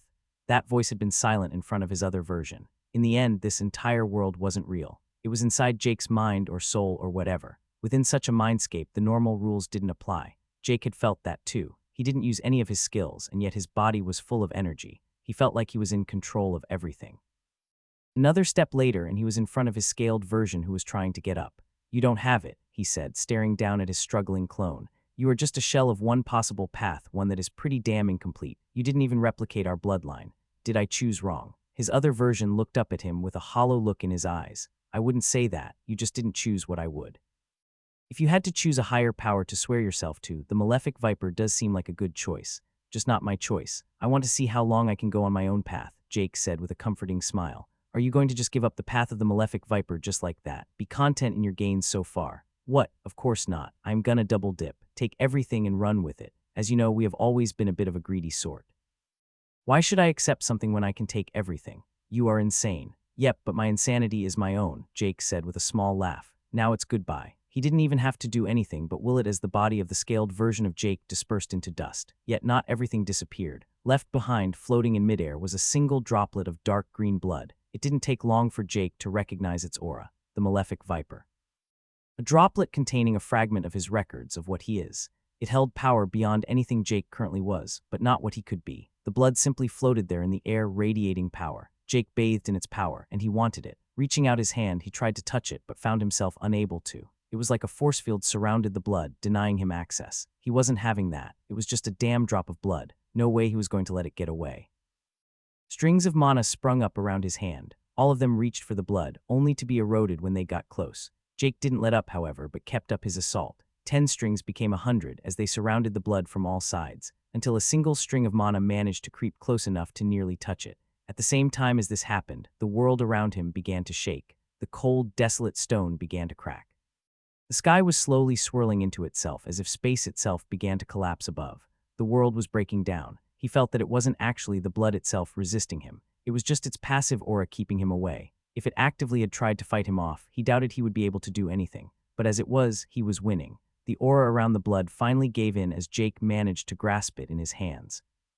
The moment his hand closed, so did the world collapse, and the final thing he saw was a notification. True blood of the Malefic Viper has been successfully absorbed, strengthening your true blessing of the Malefic Viper, blessing true blessing of the Malefic Viper, blessing true, an alchemist recognized by the Malefic Viper himself. Few throughout the ages have found themselves blessed by the primordial, despite their desire to be so. You are his chosen.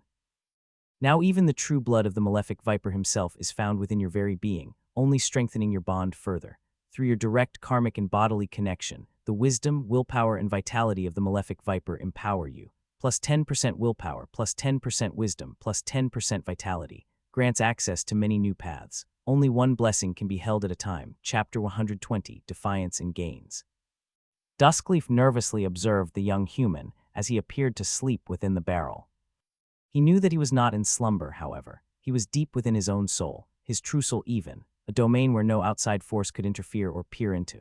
Relax, Jake is stronger than you know, the Malefic Viper said to comfort his worried disciple. However, he had to admit that even he had some small doubts. The god believed that he had a good understanding of Jake, but one can never be entirely sure. The fact that he couldn't provide any guidance or help was also infuriating. He couldn't even see what was happening in detail. What Jake was currently experiencing, only he and the system would ever know. But whatever it was something that would inevitably lead to change, a choice. What would emerge when he awakened would still be Jake, but the Viper could only hope it was his friend that returned, if he even woke up. Records carry power. They carry history. To reach above your station and try to grasp power beyond yourself would always lead to issues. It would become a fight between your own records and the records of whatever you tried to absorb. It could change your soul, affecting all layers. After Jake had been immersed for nearly an hour, the Viper felt a slight change, one through his karmic connection with Jake through his blessing. Jake had made a choice, it appeared. However, what the Viper wasn't aware of was that it wasn't quite as he had imagined, something he soon became aware of. What the Viper had hoped for was for Jake to take inspiration and possibly even absorb a fraction of the records in the drop of blood, for him to make the choice that would lead him the furthest. He didn't want Jake to be his follower, but to be his equal. Yet he didn't know that Jake's intent was different. Defiance would be the only word to describe it honestly. Jake's intention had never been to stand beside him. It was to surpass him. To stand at the pinnacle of wherever the system could take you. Stand at that pinnacle and then go beyond even that. The Viper could only feel a faint sense of that dream through his karmic connection. It was audacious, arrogant, naive, and completely nonsensical. I like it. He saw that Jake had once more managed to go above and beyond his expectations. He hadn't just absorbed the records in the drop of blood, he had claimed it. All along, it had been the plan to reabsorb the blood back into himself after the trial, but Jake had now managed to steal it. Partly, it was within him now, dormant. In the end, Jake was still only E-grade. For him to absorb the power within the blood was impossible with his current strength, yet it was still suppressed, and it would only strengthen their bond for the future. 2 hours after Jake had entered his true soul, his eyes opened again. There were no brilliant colors or fanfare. He simply opened his eyes to see the two gods stand before him, one relieved and one grinning. All mobility had returned to his body after his little adventure of literal soul-searching. Raising his hands, he lifted himself out of the barrel and onto the floor. Without even thinking, he used mana to dry his body in only a few seconds. Truly, his mana control had undergone a noticeable change. That was quite something, he said jokingly to the two. Sure was, so all good. You don't suddenly feel compelled to fall to your knees and swear yourself to be my eternal servant, the malefic viper said. He was only half joking. He felt the power of the blessing had increased. The bond had undergone a qualitative growth. He was afraid of what kind of consequences that would have on his mortal friend's frame of mind. Good question. Depends on if I can get an actual bottle of vodka anytime soon. Mixing it in with the bathwater kind of ruined the taste, Jake answered with an admonishing tone. I guess I do owe you one, the viper said with a laugh as he went forward and gave Jake a slap on his shoulder. Now get on some damn clothes. Jake noticed only now that he was still in his birthday suit. Feeling a bit embarrassed, he quickly summoned his armor and put it on. It didn't take long before he was back in his nearly all-black leather armor. He didn't bother to put on the cloak as it was overdoing it a bit. He also noticed at that moment that he had completely forgotten about the mask, not that it appeared to matter as it was utterly unblemished. So, what's the plan now? Jake asked the two of them. First of all, check your system messages. If all went well, your palette skill should have reached ancient rarity, the viper said, Duskleaf nodding along. Having already wanted to do so, he opened the menu. He had already seen his blessing being improved as the newest message, but that didn't mean it was the only one, far from it. First of all, on the list were several levels, more than he had expected. Ding. Profession, Prodigious Alchemist of the Malefic Viper, has reached level 58 stat points allocated, plus 5 free points asterisk. Ding. Profession, Prodigious Alchemist of the Malefic Viper, has reached level 63 stat points allocated, plus 5 free points asterisk. Ding. Race Human E has reached level 71 stat points allocated, plus 5 free points asterisk. Ding. Race Human E has reached level 73 stat points allocated, plus 5 free points. 6 levels in his profession were gained throughout the trial. He had been told that time dilation had effects on experience, so he quickly asked if perhaps it wasn't a waste to do it here. Nah, it doesn't really matter. Time and experience are weird like that. You do time dilation mainly to train skills or meditate on concepts. Experience is never the main goal to begin with. Also, even if you lose out on a few levels now, it shouldn't matter. You are E-grade man, you got a long way to go. Accepting the answer not like he had much cause not to, he moved on down the list. The next few ones were palette skill upgrading. A few times actually, not all of them increasing the rarity. The final skill, however, did reach the desired ancient rarity. Palette of the Malefic Viper, rare, ancient. The Malefic Viper has honed its venom by devouring myriad toxins found throughout the multiverse.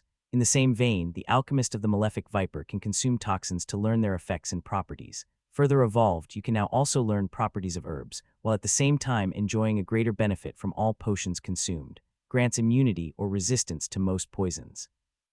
Passively provides 1 endurance per level in Alchemist of the Malefic Viper. Through consumption, may your power grow. Through gluttony, may your records expand. The description had gotten longer and the effects had increased by quite a bit. Immunity and resistance from weak poisons had the weak part removed. Potions were apparently better for Jake now, and he could now also learn about herbs by eating all-around good stuff. But the last part was by far the best when it came to immediate gains bonus stats. Like Scales of the Malefic Viper, this one also provided stats for every level he had in his profession, effectively just making every level even more valuable. He was a bit surprised it gave endurance, but thinking about it, it was strongly related to internal energy. Or perhaps endurance helped with resistance to poisons in ways toughness didn't. Does endurance help with resistance to poison?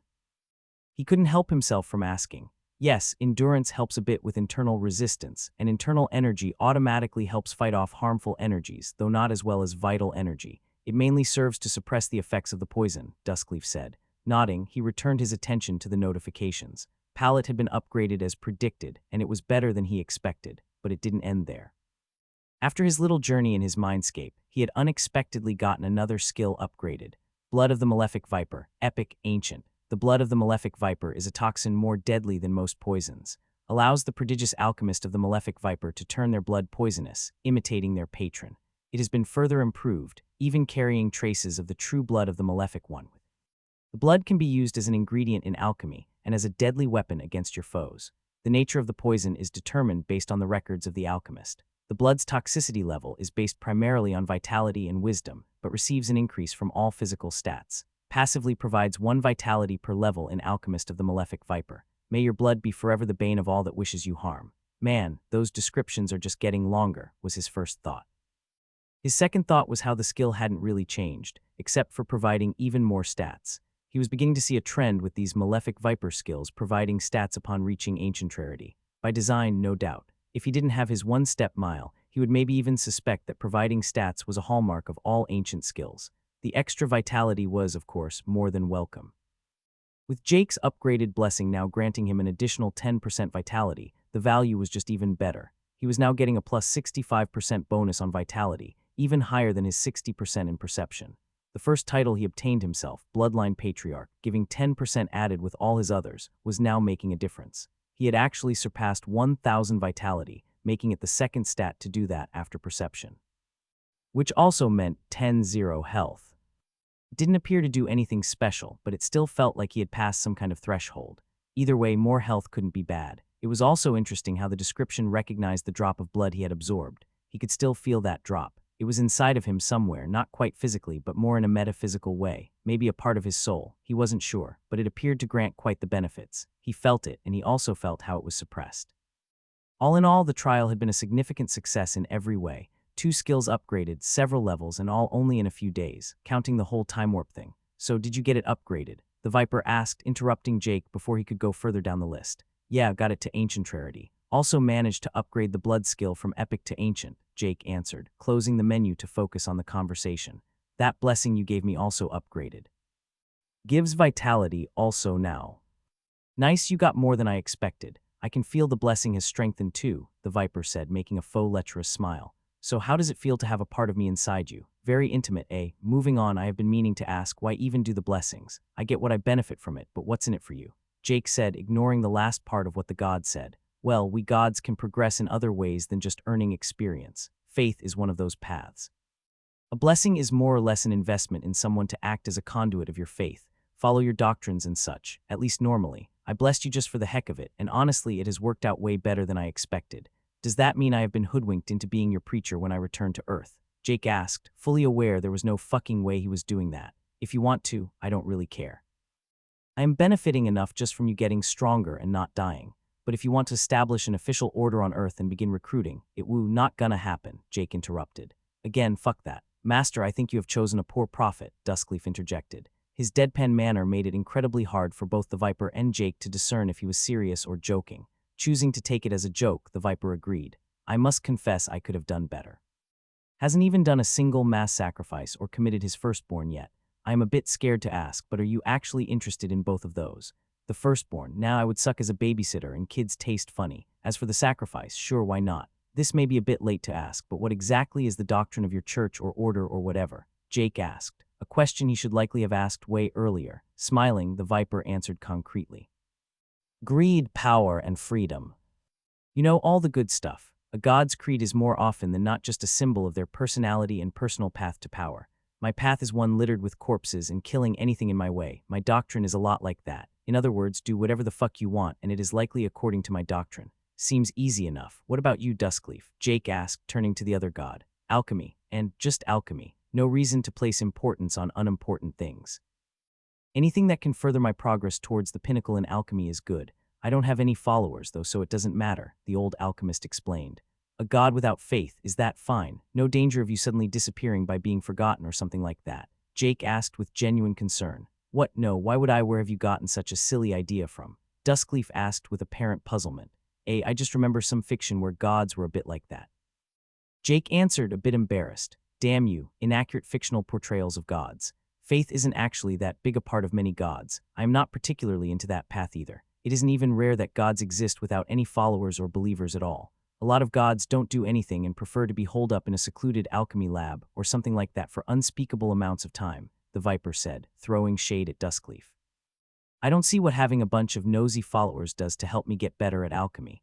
The two of them continued bickering for a bit back and forth. It was clear that despite them being master and disciple, they were also old friends. The type of friendship forged over how long actually? Hey, been thinking, how old are you two? Well, that came out of nowhere, the Viper said after being interrupted. I have been around since before the first era, so 92 full eras and chain. Duskleaf is from the 4th era, and how many years is that? Well, each era varies. The 92nd era was around 15 billion years. In other words, the amount of time it took for your universe to go from a seed to what it was just before the initiation. Each era varies in length, the longest being 228 billion years and the shortest being only 7 billion. Do the math. Computing for a few moments, making full use of his high intelligence stat, he quickly concluded, both a bunch of old farts.